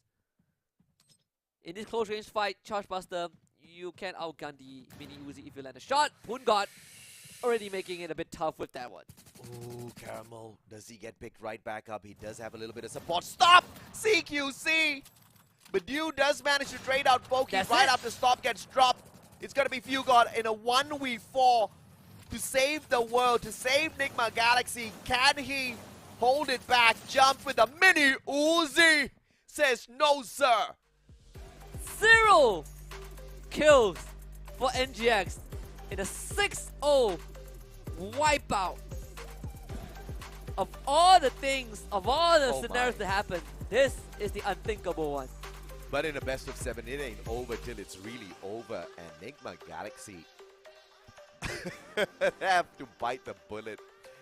They have to just bide their time for the moment as they try to find their way back through Nexterra, through their best map in the game right after this. In a best of 7, it could go down to a 4-3. So even if Attack all around wins the next, nothing's there to stop Nigma Galaxy from making a strong comeback. Even on the best map, they got pushed to all 11 rounds. They just came off a 6-5 victory and they got crushed 0-6 with 0 kills. That is a big, big shift. I mean, whatever Attack all around did in that round, they definitely have done. They have outclassed NGX. Oh, they did so much right. And first of all, changing the pace of game. Jump waking up is not just, you know, miraculously him finally getting his shots. It's just changing the pace of battle a little bit. That Awaken Alok, clearly the game changer for him instead of the Tatsuya, which just kept getting him in sticky situations round after round. But this was just a total wipeout. Attack all around, everybody on form. But on the flip side, Nigma Galaxy, nobody had a single elimination. Nobody had any response whatsoever. And Attack all around for a majority of those rounds with just running mini Uzis. Yeah, and you know, to give a bad perspective, everyone on NGX had a 0-6-0 stat. Ouch. Yeah. It's ouch, but you know, we talk about baits, bro.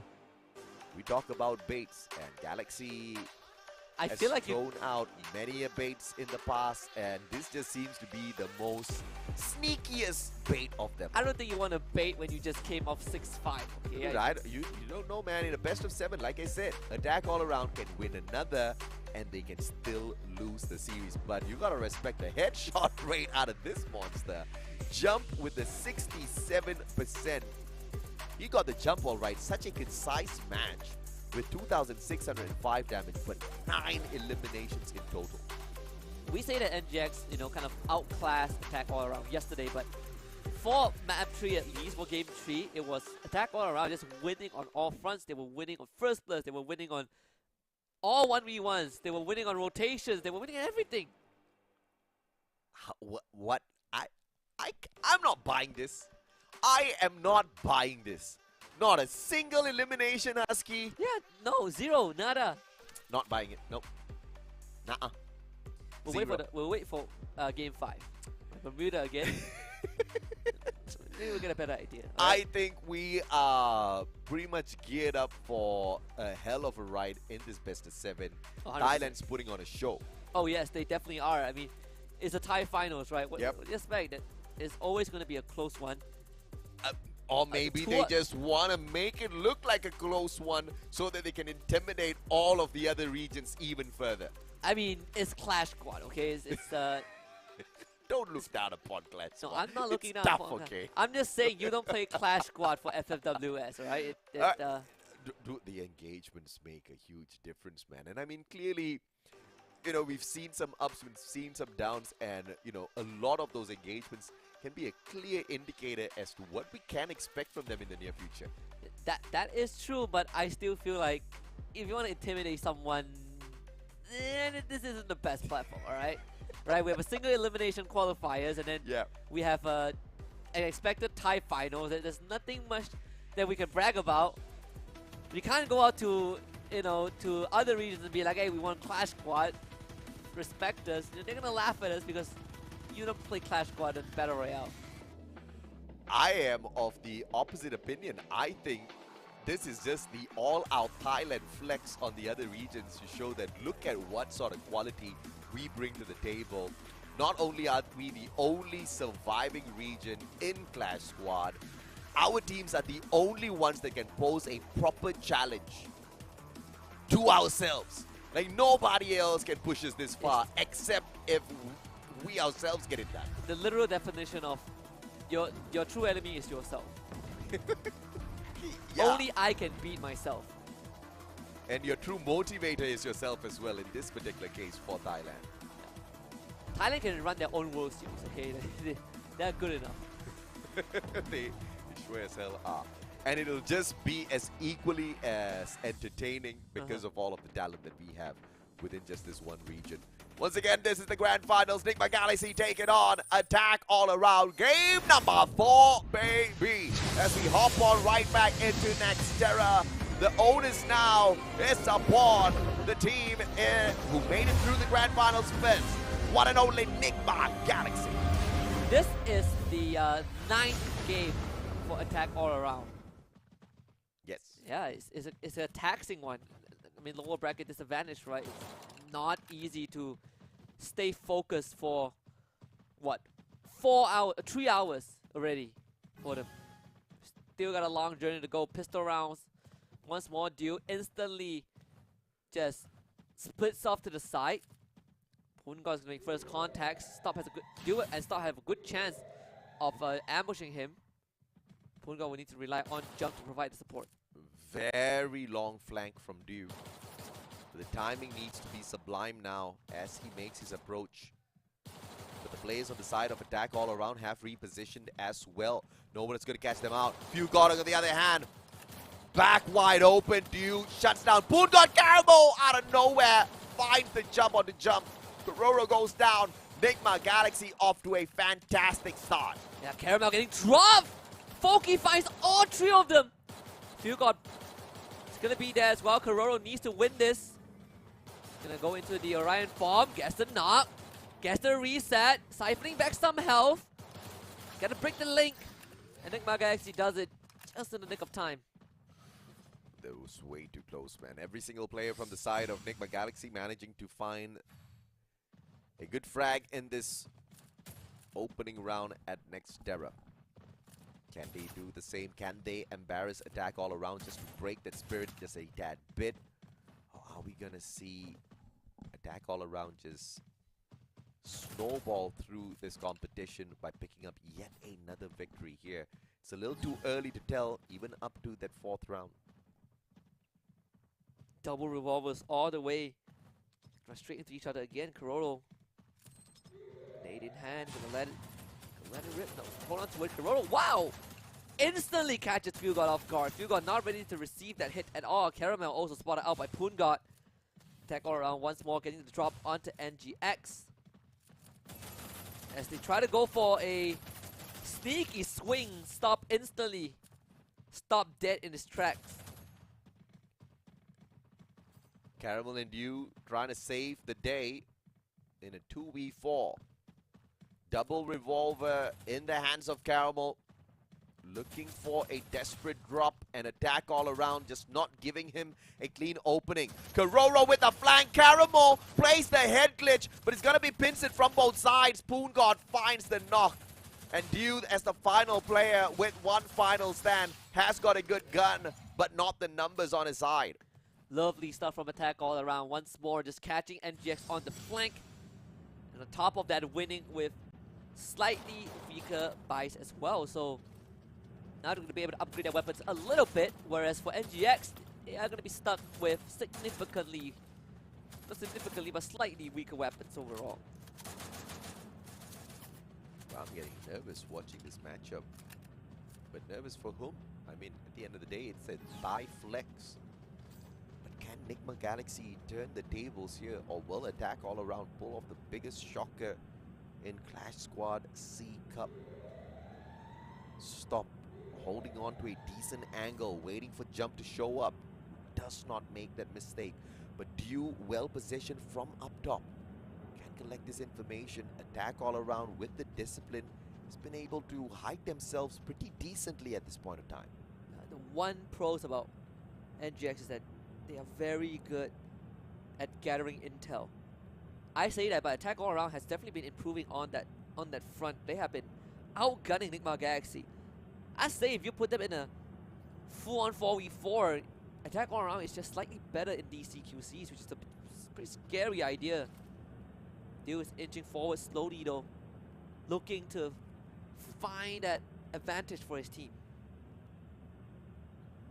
I can't believe from asking attack all around to wake up, I now have to perhaps wonder what is it going to take for Nigma Galaxy to finally make a stand. Dew not finding those crazy connections just yet. Fugod can't match up with Poongod. Stop versus Jump seems to be a stalemate that Jumps most of the time takes away Dew with a God Nade. Poongod down from the circle alone, and things immediately go south for attack all around this time. Yeah, very unlucky for Poongod. Not sure if he can get back up in time. He's gonna lead out. Fugod finding Kororo. Jump is left all alone. I guess 3 members of NGX. This round pretty much done already. There's nothing that he could do. NGX finding a second. Pretty easy one for Nigma Galaxy. Poongod pretty much did half the work for them. Yeah, very unlucky. I believe Poongod got shot. Yeah. And just ticked to the blue zone, which is worst case scenario for him. You gotta respect the circle, you gotta move a little bit early, but in Clash Squad, repositioning too early could be severely punished as well. But buying that very final second for the team just didn't fare attack all around well, as Nigma Galaxy found those accurate shots. Connected it with a fantastic timing. Stop on the outside. Good grenade from the side of Caramel. No connections just yet. The nade will drop. Finds Jump. Tags him up a tad bit. Response grenade. Does not connect in a fashionable manner.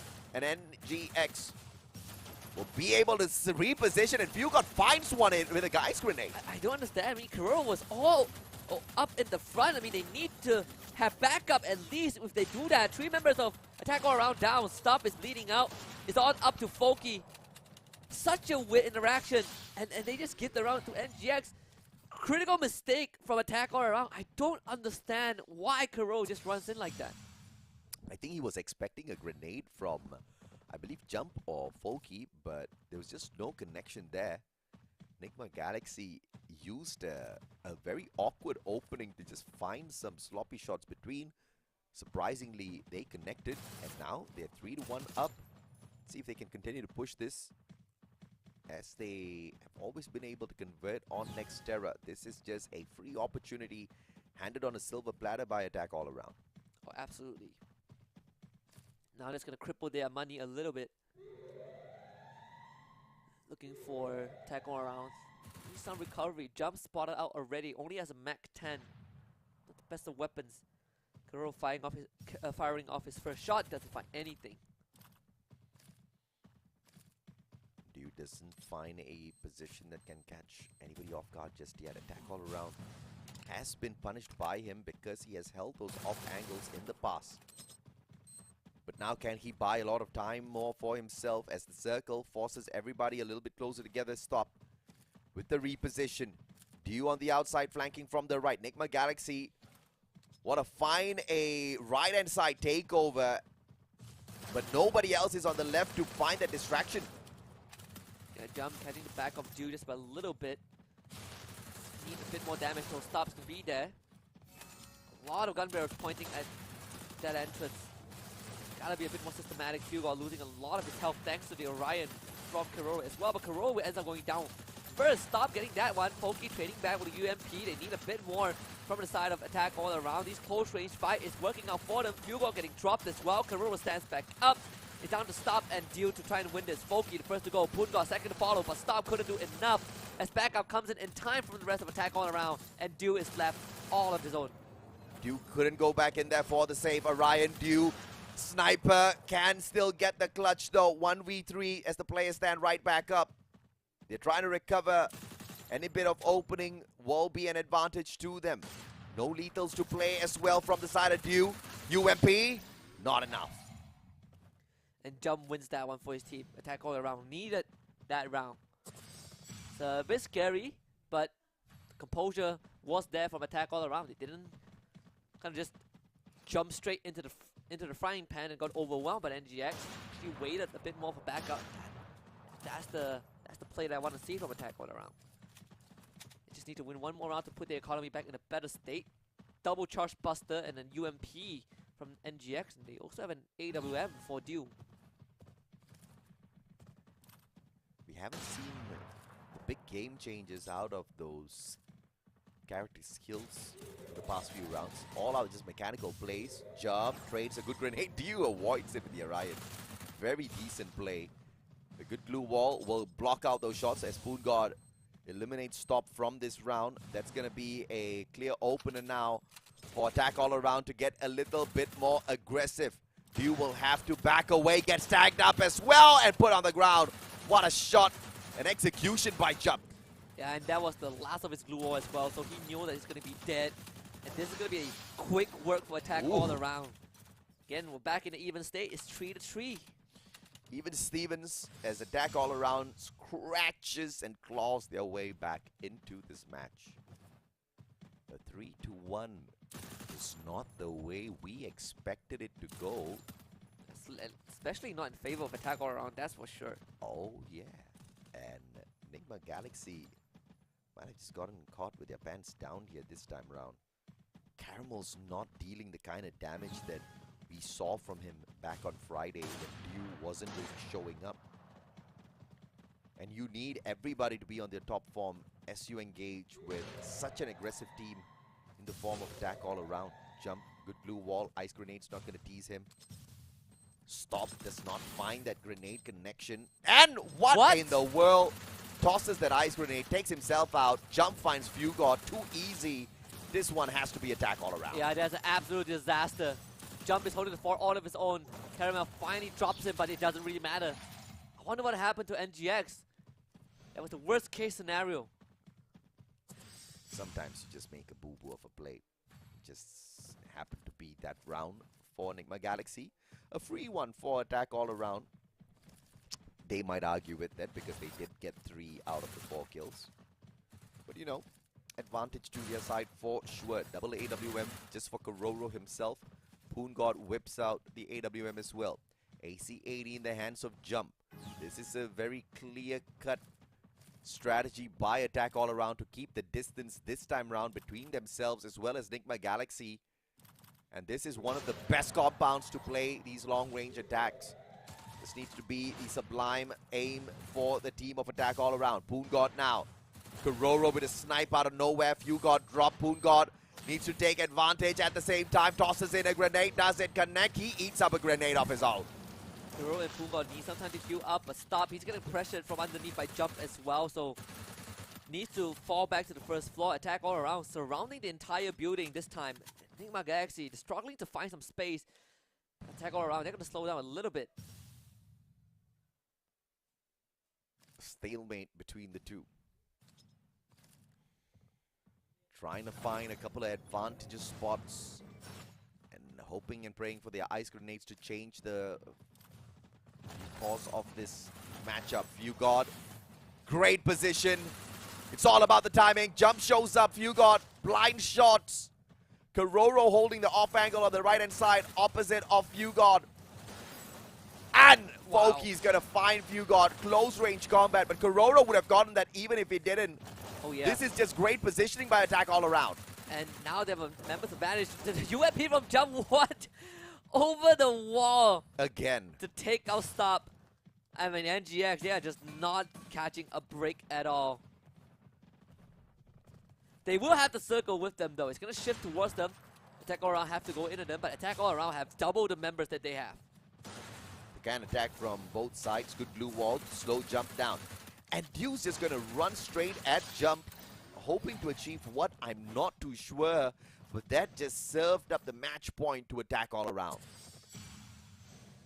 Yeah, Attack All Around. This is the same position that they were in. They were leading 5-3, and GX pulls off like some creative plays, makes it 5-5 and wins Nextera. But if Attack All Around closes this out, they are just one game away from winning, and it's Bermuda next. That's insane. That's hella insane out of Attack All Around, because that's the kind of phenomenal improvement with just one competition that you want to see out of these top flight teams. Serving it up, Jump! Early headshot, Few God goes down. And he does manage to take Stop and Caramel instantly out of the equation. Jump is on a roll. Ay, ay, ay. No one can stop him. That's it. That is it. Attack All Around on series point already. What? Leading this 3-1, and they mopped the floor with NGX AJ.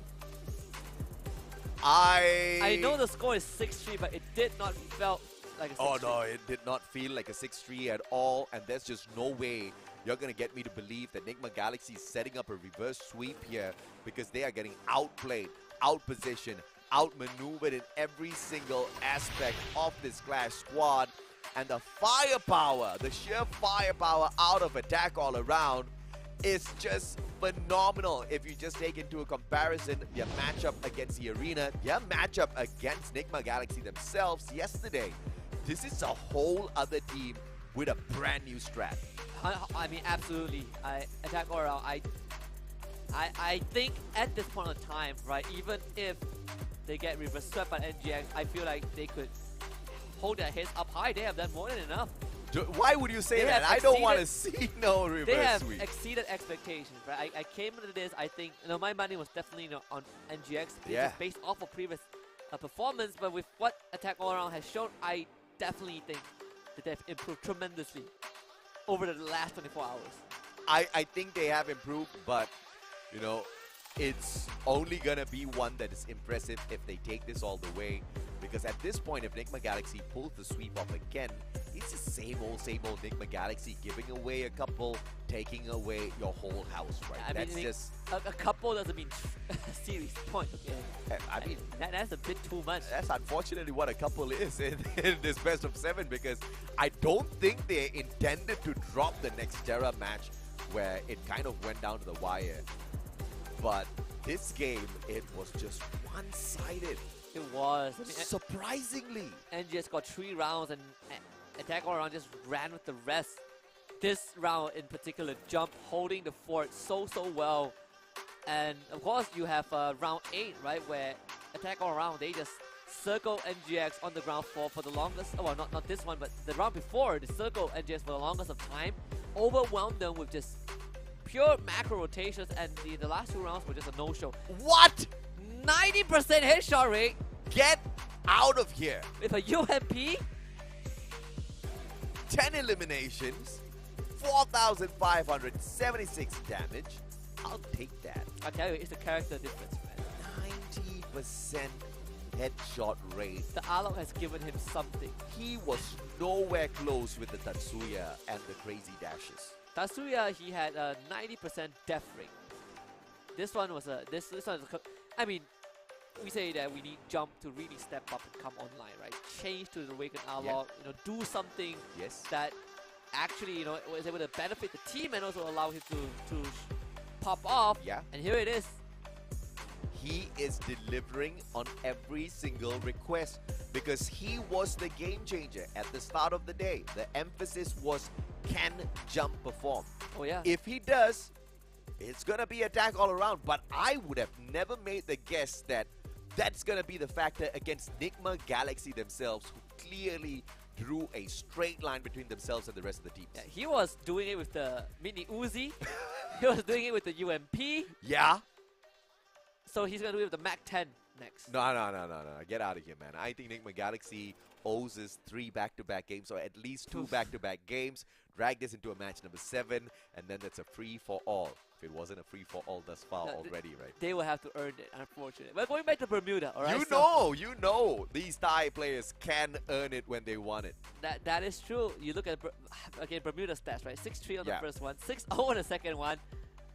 It's gonna take a lot to recover from that. It's gonna take a lot to recover, no doubt, but I think it's more of, the players themselves having to overcome their own mental state at this point of time. Oh, yeah. This is where it really gets put to the test. Absolutely, because they've got the skills.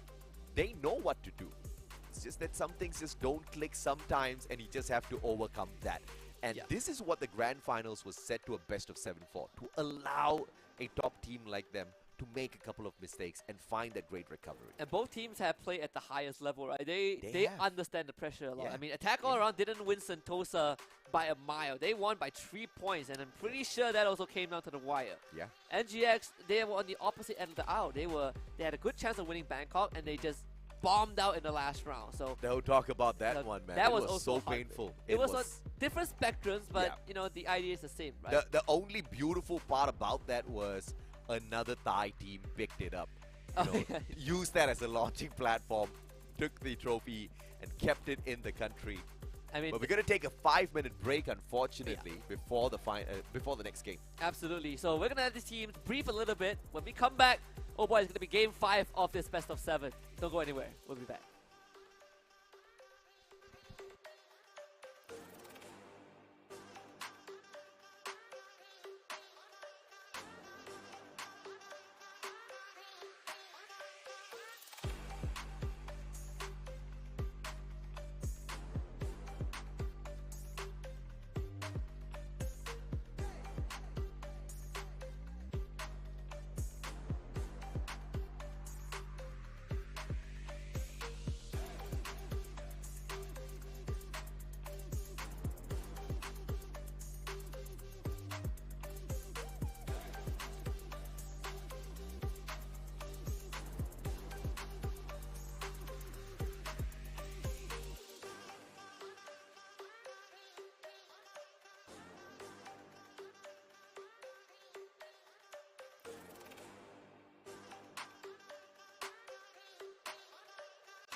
Welcome back, survivors. This is the Clash Squad C Cup brought to you by Garena Free Fire. You're with the boys, Mustachio as well as Husky, your casters for the day. And it has been a pretty long one, and I believe it's got the potential to get even longer now. Even longer and more exciting, hopefully, because there's a chance that this is our last match, but there's a chance that this is our third last match, depending on how NGX does in the next map. We're going on to back to Bermuda. They have lost both Bermuda maps so far. The first one, acceptable, 3-6. The second one, absolute wipeout, 0-6, 0 kills. So they gotta buckle up. Hopefully the short break has given them enough time to reassess and kind of work on what was lacking. Unexpected stuff, man. And I think it was same old from Nigma Galaxy. But what Attack All Around unleashed on the battlefield was unlike no other sloppy plays. I mean, it was so dodgy, right? When they were losing matches to E-Arena where their players just were barely not finding eliminations on the battlefield at all. It was just very sloppy in terms of setup. No usual Attack All Around sort of aggression. They were kind of just holding the back lines and take a couple of chips at the opponents. But then we saw them truly come awake in that final game against E-Arena, and that's the form of Attack All Around that we've been seeing all throughout the series, and it has been working perfectly. Yeah, it's kind of a fire and fury from Attack All Around. Yes. There's no stopping them, right? And the best part is that all of the players individually have shown up at some point today. That is true. You know, it was Poongod who played out of his mind. Yeah. Then Jumps showed up and did things that people thought were impossible. Yeah. Karoro is landing all his shots. What else could you ask for from these guys? Absolutely nothing, man. Everybody delivering out there on the battlefield.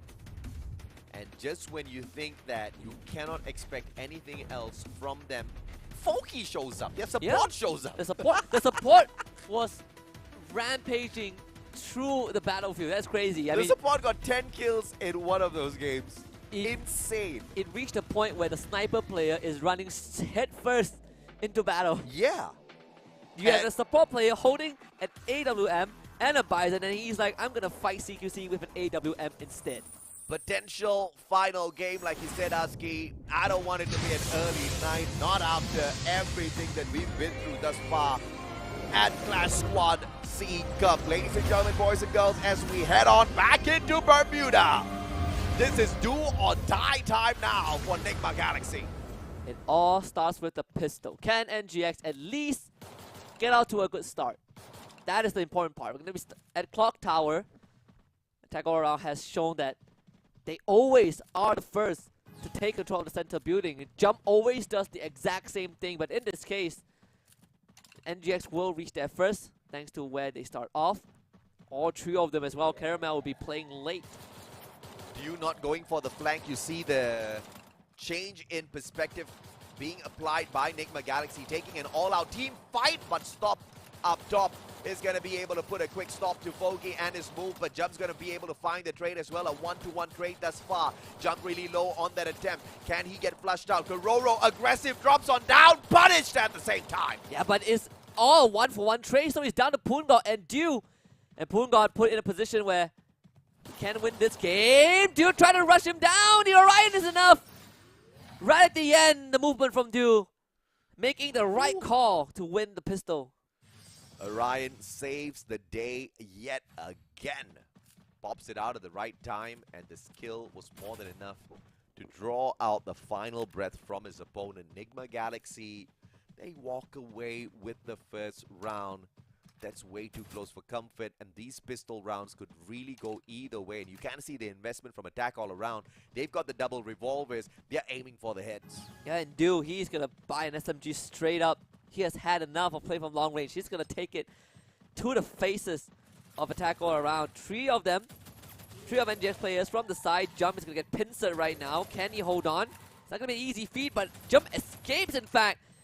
Fugard drops Karoro though, so it's still a good one for NGX to kick it off. Karoro finished off. Foki dropped as well. Jump has no health to help. And Nigma Galaxy looking to win their second in a row. Yeah, somebody has switched the gears, and they are called Nigma Galaxy. When you've got your sniper pretty much investing in the SMG to run at you, yeah, You can tell that Nigma Galaxy wants to play hardball. Attack all around with Poon God. Yes, he's a clutch god, but with a 1v4 against a very determined Nigma Galaxy, this is just not gonna go their way. Super stop by the one and only Stop. Very, very quick start from NGX. Seems like Attack All Around have no answer so far. Nigma Galaxy continuing to do the same thing, and Attack All Around, they're gonna just force it, right? Responding in kind. Of course, the armor is not going to look as good for Attack All Around as they are for NGX, but Attack All Around, they're going to sacrifice glue walls just to make sure they have armor. Attack All Around, they realize the economy gameplay of Clash Squad. Even if they force their way through these rounds, by round 3 or 4, even with losses being tanked, they will still have enough of that money to really buy their way through some decent rounds. They will have lesser utilities though. They will. But the grenades haven't really been a game changer all that too much. The glue wall is the important thing. Poon God, Foki, and Jump have already used all of their glue walls. That could be a problem down the road, but I guess it doesn't matter, right? Kororo and Jump, they are just running down NGX. Attack all around with the force buy, and that is the super solution for Nigma Galaxy. And the initial aggression, Caramel really low on that HP, and Jump's gonna get an easy one off of him as Attack all around pull back a very decent round when they were not supposed to.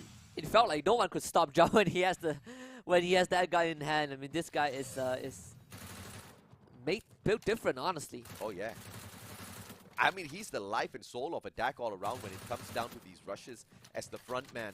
If Jump is having a bad day, you instantly see the nerf to the side of Attack all around.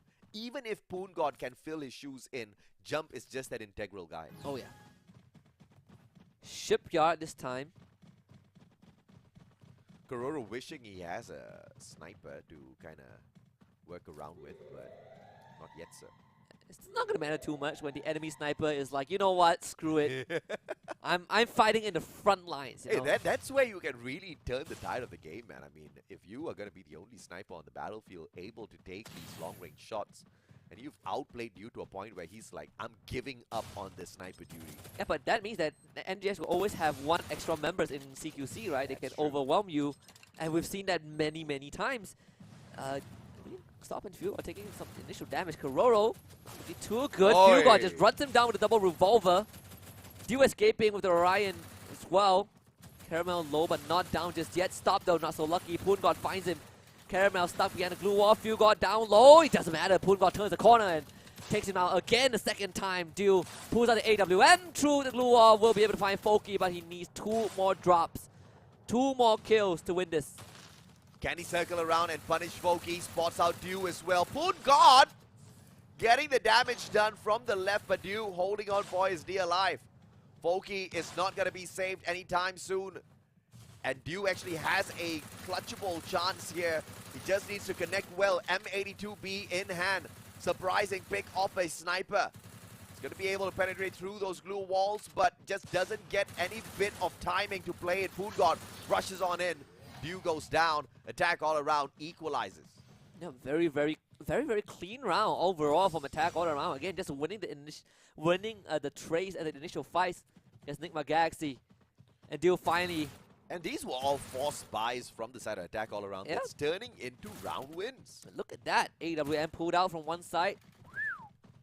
And Kororo, now he's going to have a slightly cheaper one, but goes through glue wall just the same. The M82B. Kororo on the right, meeting Dew halfway. Wanting to play the legendary snipe setup. One glue wall penetrator, another one hit obliterator. Initial shot onto Jump already. Only grazing him by a little bit. The armor did mitigate a lot of the damage. But Poon God, he is very close to NGX. He's thinking about the nade. Fuel God cancels his, so Poon God, he's just going to walk up. He's taking a lot of space from NGX. He spots one though. Wants to cut that space down a little bit, and I don't know if that aggression is going to serve him well. Poon God just forces out the utilities and will retreat for a good defense. Now, Fuel God right up on top. Poon God, Punisher maybe, sir. Shows up in the nick of time. Ice Grenade does not connect with anyone. Stop! is forced back and Jump finds the drop. Fugod flicks around. Poongod survives the encounter. Caramel shows up. 1v2. Bait and switch. Poongod goes down. They just get overwhelmed. I mean, attack all around. They were waiting for that moment and they just bulldozed through NGX. My. NGX stood no chance. I mean, at the very start, both two members of NGX, they were stuck in such a weird spot. You see that glue wall that is penetrating through that doorway. They were hiding behind it because Poongod was pressuring them from behind. But that was exactly where Attack All Around wanted NGX to be in. It allows them a clear line of sight when they enter the building from the window itself. I feel like NGX are playing into Attack All Around's hands right now. Enigma Galaxy can't believe what's happening, but question is, how do they turn things around?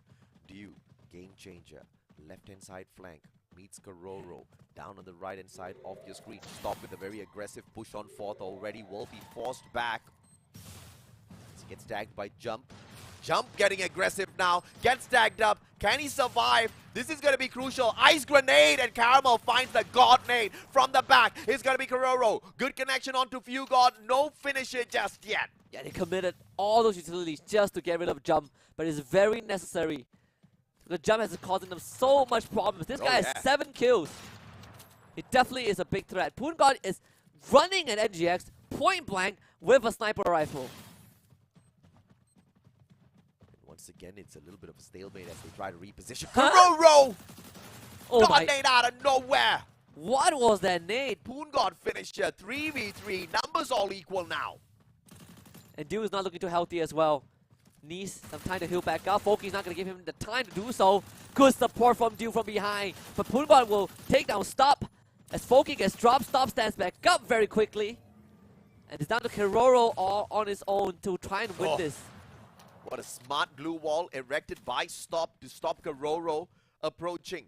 Picks up his team member as well. And now it's a 1v3 Kororo with a God save attempt in the next few seconds. But they are trying to cut down the distance. Stop gets tagged.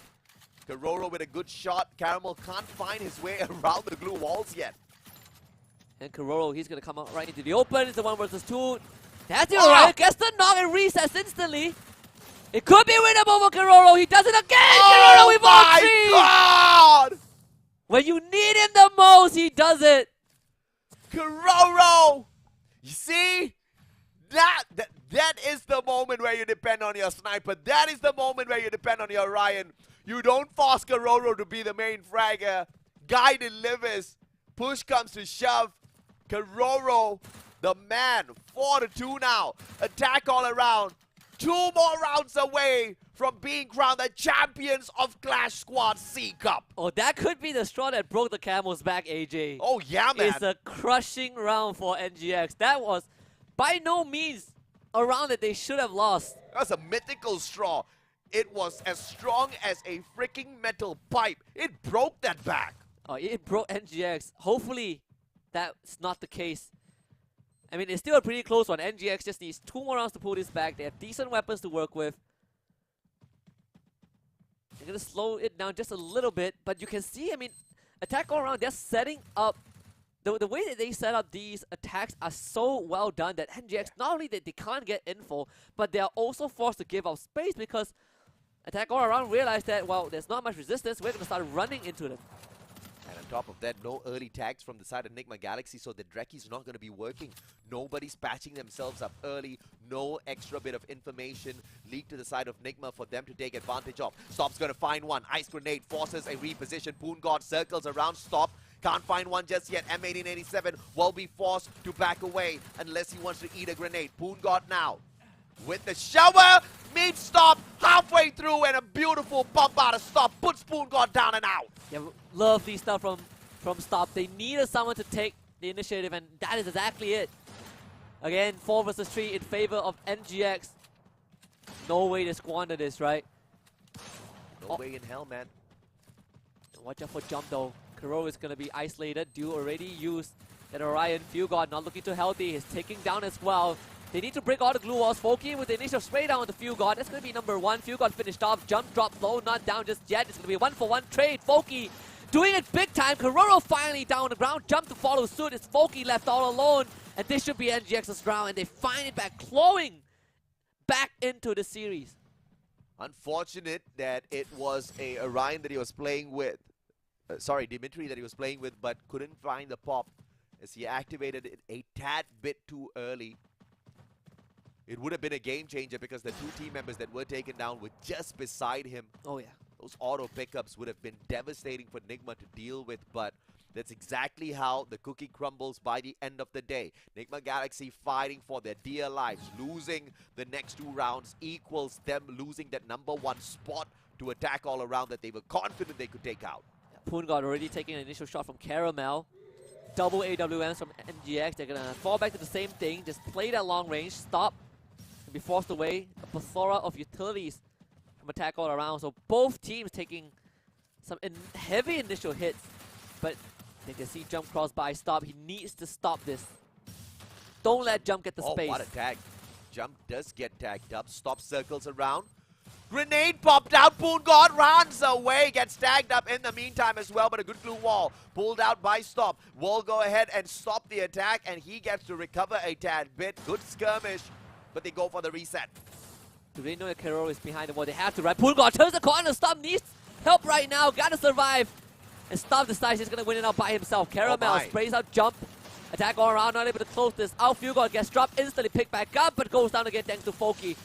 Doubling up with Karoro. They gotta try and win this. Stop goes down. Karoro still alive. Foki getting his life sucked up by Dio. Caramel is low and still a 2v2. Caramel drops, but Stop stands back up. Foki, how is he surviving with so less health? They could not finish him off. A sliver of health left for Foki, and that was a masterful play. He stands his ground, recovers, and Stop finally with a bullet to the chest of Karoro. Foki, once again, a miraculous clutch play from him. Might not be too much of a stranger from as we've seen that already, and he jumps straight into the face of Sop and Dew. That was not going to be a tough one for them. And the equalizer from Nigma Galaxy for a 4-all. And that is going to put them in a slightly better spot. Attack all around won't have much weapons, good weapons to work with. And GX now puts themselves in a good position to push this to a game 6. Wowee. He asked for a fantastic, absolute drama-filled grand finals, and we are having exactly that. UAV put out of the equation, so not a lot of information for Nigma Galaxy, but enough to work around with for the time being. Ice Grenade forces Stop to reposition. Poongod with the aggressive push will be met by a couple of shots, but none of them connect. Stop and Dew really stepped up their game this round, especially Stop. Basically doing what Poongod is doing for attack all around, just absolutely winning those CQCs. I say that, but they're starting to take a lot of damage. Fugod and Stop, no chance to retaliate. Not looking good at all. Caramel has an 8 in hand, decides against it. Attack all around, they're gonna kind of pry for some space. Find some of that info. Force all the heals out from Stop and Fugod. We're trying to squeeze them out. Perhaps take them out before they did manage to pull their recovery and jump. Finds the jump onto Fugod. Karoro meets Dew's halfway barrel. Dew and Caramel still alive and kicking for a 2v2. Dew with a fantastic shot, jumping right back up. You gotta live Dimitri for that. Foki still alive and kicking Dew. Final survivor. Can he find the clutch? A lot of HPs to work around with for attack all around. And the nade missed as well. So Dew, he has ran out of nades. Only has his gun and the glue and some glue walls to work with. Karoro is gonna be picked back up. Makes things even worse. Dew stuck on top of the roof. Blue Zone taking him away. Dew has no chance. Karoro finishes him off. An attack all around. At the cuffs of winning the entire thing. Series point for attack all around versus Nigma Galaxy in the grand finals of the Clash Squad C Cup. Never thought I would be saying that, especially with this scoreline. I mean, can you believe it, AJ? 3-1. Nigma Galaxy outplayed, outclassed. Completely outclassed, that is for sure. One last round for attack all around. One final push, in fact. Double AWM, Karoro and Foki. Look at Poongod, he is unleashed. He's gonna cut straight to the front. He's gonna find an info. Stop's gonna be there. NGX having 3 members in the house. Poongod, he doesn't care. He's going straight for the back. They're going for that 11,000 bonus. Poongod. Nobody catches him off guard just yet. Will be able to find one. Fugod runs away. Jump. Trying to cut away all of his access, but the window has been barricaded with 2 good solid blue walls. Nigma Galaxy now chickening away from this fight. They want to have a reset. Stop gets tagged up. Jump just can't seem to find the finisher yet. Yeah, the battle line has been split as well. Attack all around with such an aggression. Karoro with the first knock with the Caramel. Guy needs help right now. Stop out in the open. Fugod gets dropped by Poongod. Stop dropping low. Jump. He's going to get dropped as well with a 2-for-2 trade so far. Wow! Duke gets the finisher. NGX in an even fight. Poongod almost got that pickup, so that was a crucial shot out of Dew. Stop now. Circling around, it's going to be the Orion from Karoro, teasing them a tad bit. Poongod backs him up, Wow. finds Dew, nails him down to the ground, goes in for the finisher as well. No response out of Stop, but this is still clutchable. Unless Karoro just whips out the master snipe of his life to end this. Oh, he has done it before. He has 1-on-1 versus 3. This is not going to be too hard. Karoro does it. Attack all around 4-1 in such a fashion to absolutely crush Nigma Galaxy in this grand finals. The first ever champions of a first ever Free Fire Clash Squad C Cup. And they did not do it the easy route. They surely fought their way up. We saw the adjustments. We saw the improvements. Attack all around. They didn't have an easy journey. Getting kicked down into the lower brackets. Having to meet again with E-Arena. Taking them out of the equation. Booking their slot once again against Nigma Galaxy. But this time, instead of getting reverse swept, they whooped Galaxy out of space. Yeah, it was different for sure. Attack all around. Just outlasting Nigma Galaxy in this long marathon. And that was a good chance that Attack all around wouldn't even make it, right? Yeah. They had to play 5 games against E-Arena on a map that E-Arena absolutely just mopped the floor with them. I want to highlight Jump, but I don't think I'll be doing the team any bit of justice at all because every single player from the team stepped it up. Karoro with the crazy snipes and the Orion pops. Poongod with the absolute slaying capability. Foki, the best support throughout the whole of Clash Squad thus far, who's also capable of stepping things up when it's needed the most. And Jump, he had just to make sure that he does not fall asleep today, and boy, was he away. I mean, my play of the entire finals 100% has to be Karoro. We say that one clutch would be the spirit breaker, and I think they crushed the spirit of NGX. When you are tossing away rounds like that, it hurts a lot. I mean, I can't even call that a toss because I think Nigma Galaxy was playing that down to the T. It got ripped away. Attack all around just pulled the biggest shocker because they didn't make themselves seem like a huge threat in the competition at all. No. Some of the rounds they were dropping were absolutely sus because, you know, people like Jump, they were just not finding a great time out there. I mean, you could call it maybe some weird engagements out there on the battlefield, but they proved that against E-Arena, pretty much not showing up on Bermuda twice. And then that final game, it was a totally different team, and that was the moment where I thought, oh my goodness. I mean, you know, you look at Attack all around, right? We were comparing 2 teams, a team that played the most games and a team that played least games. Correct. Well, we guess now we know who is the team that you know is more warmed up. Yeah, the warmed up fingers. Clearly the better ones here. Nigma Galaxy could not walk away with anything more than a close next Terra.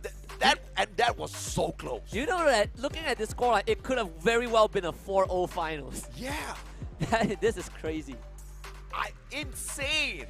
Out of Attack all around. You gotta love it.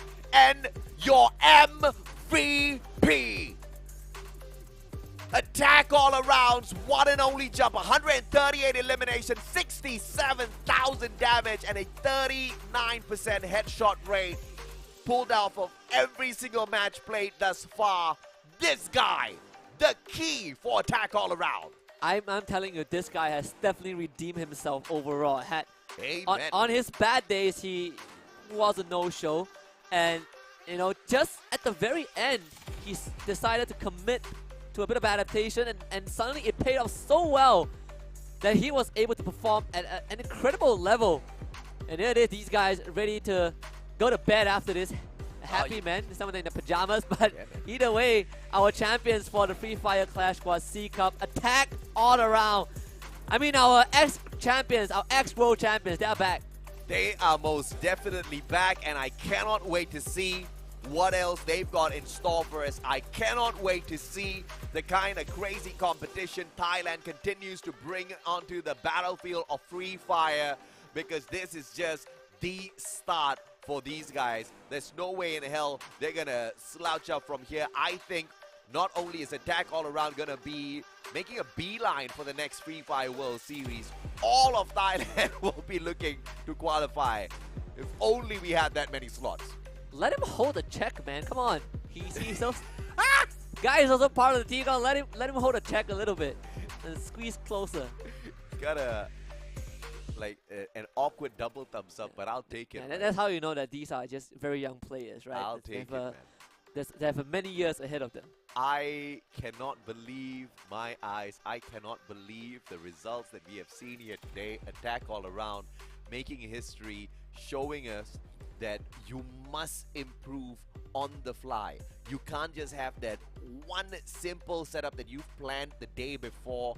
You think that this is going to be that perfect solution against your opponents. You find out that's not the case. You have to devise on the fly. And it's one thing to say, okay, let's change up the strats. It's a totally other thing to execute it against a world-class team like Nigma Galaxy. And I think when you are put on the spot, right, it makes it even harder. My goodness, I mean, they fought back, they got the revenge against E-Arena, and they managed to take that away from them in the very last game, and they managed to execute the craziest of revenges against Nigma Galaxy for kicking them down into the lower brackets, but thanking them for the extra bit of warm-up. Yeah, absolutely. And that's it for our very first Clash Squad for Free Fire C Cup. So it's been a pleasure commentating alongside AJ as always. My name is Husky. We wish you guys a very, very good night. We'll see you guys in the next one. Goodbye.